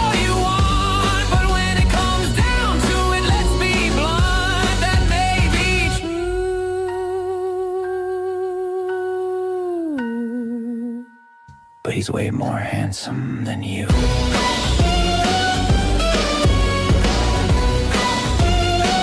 Bro.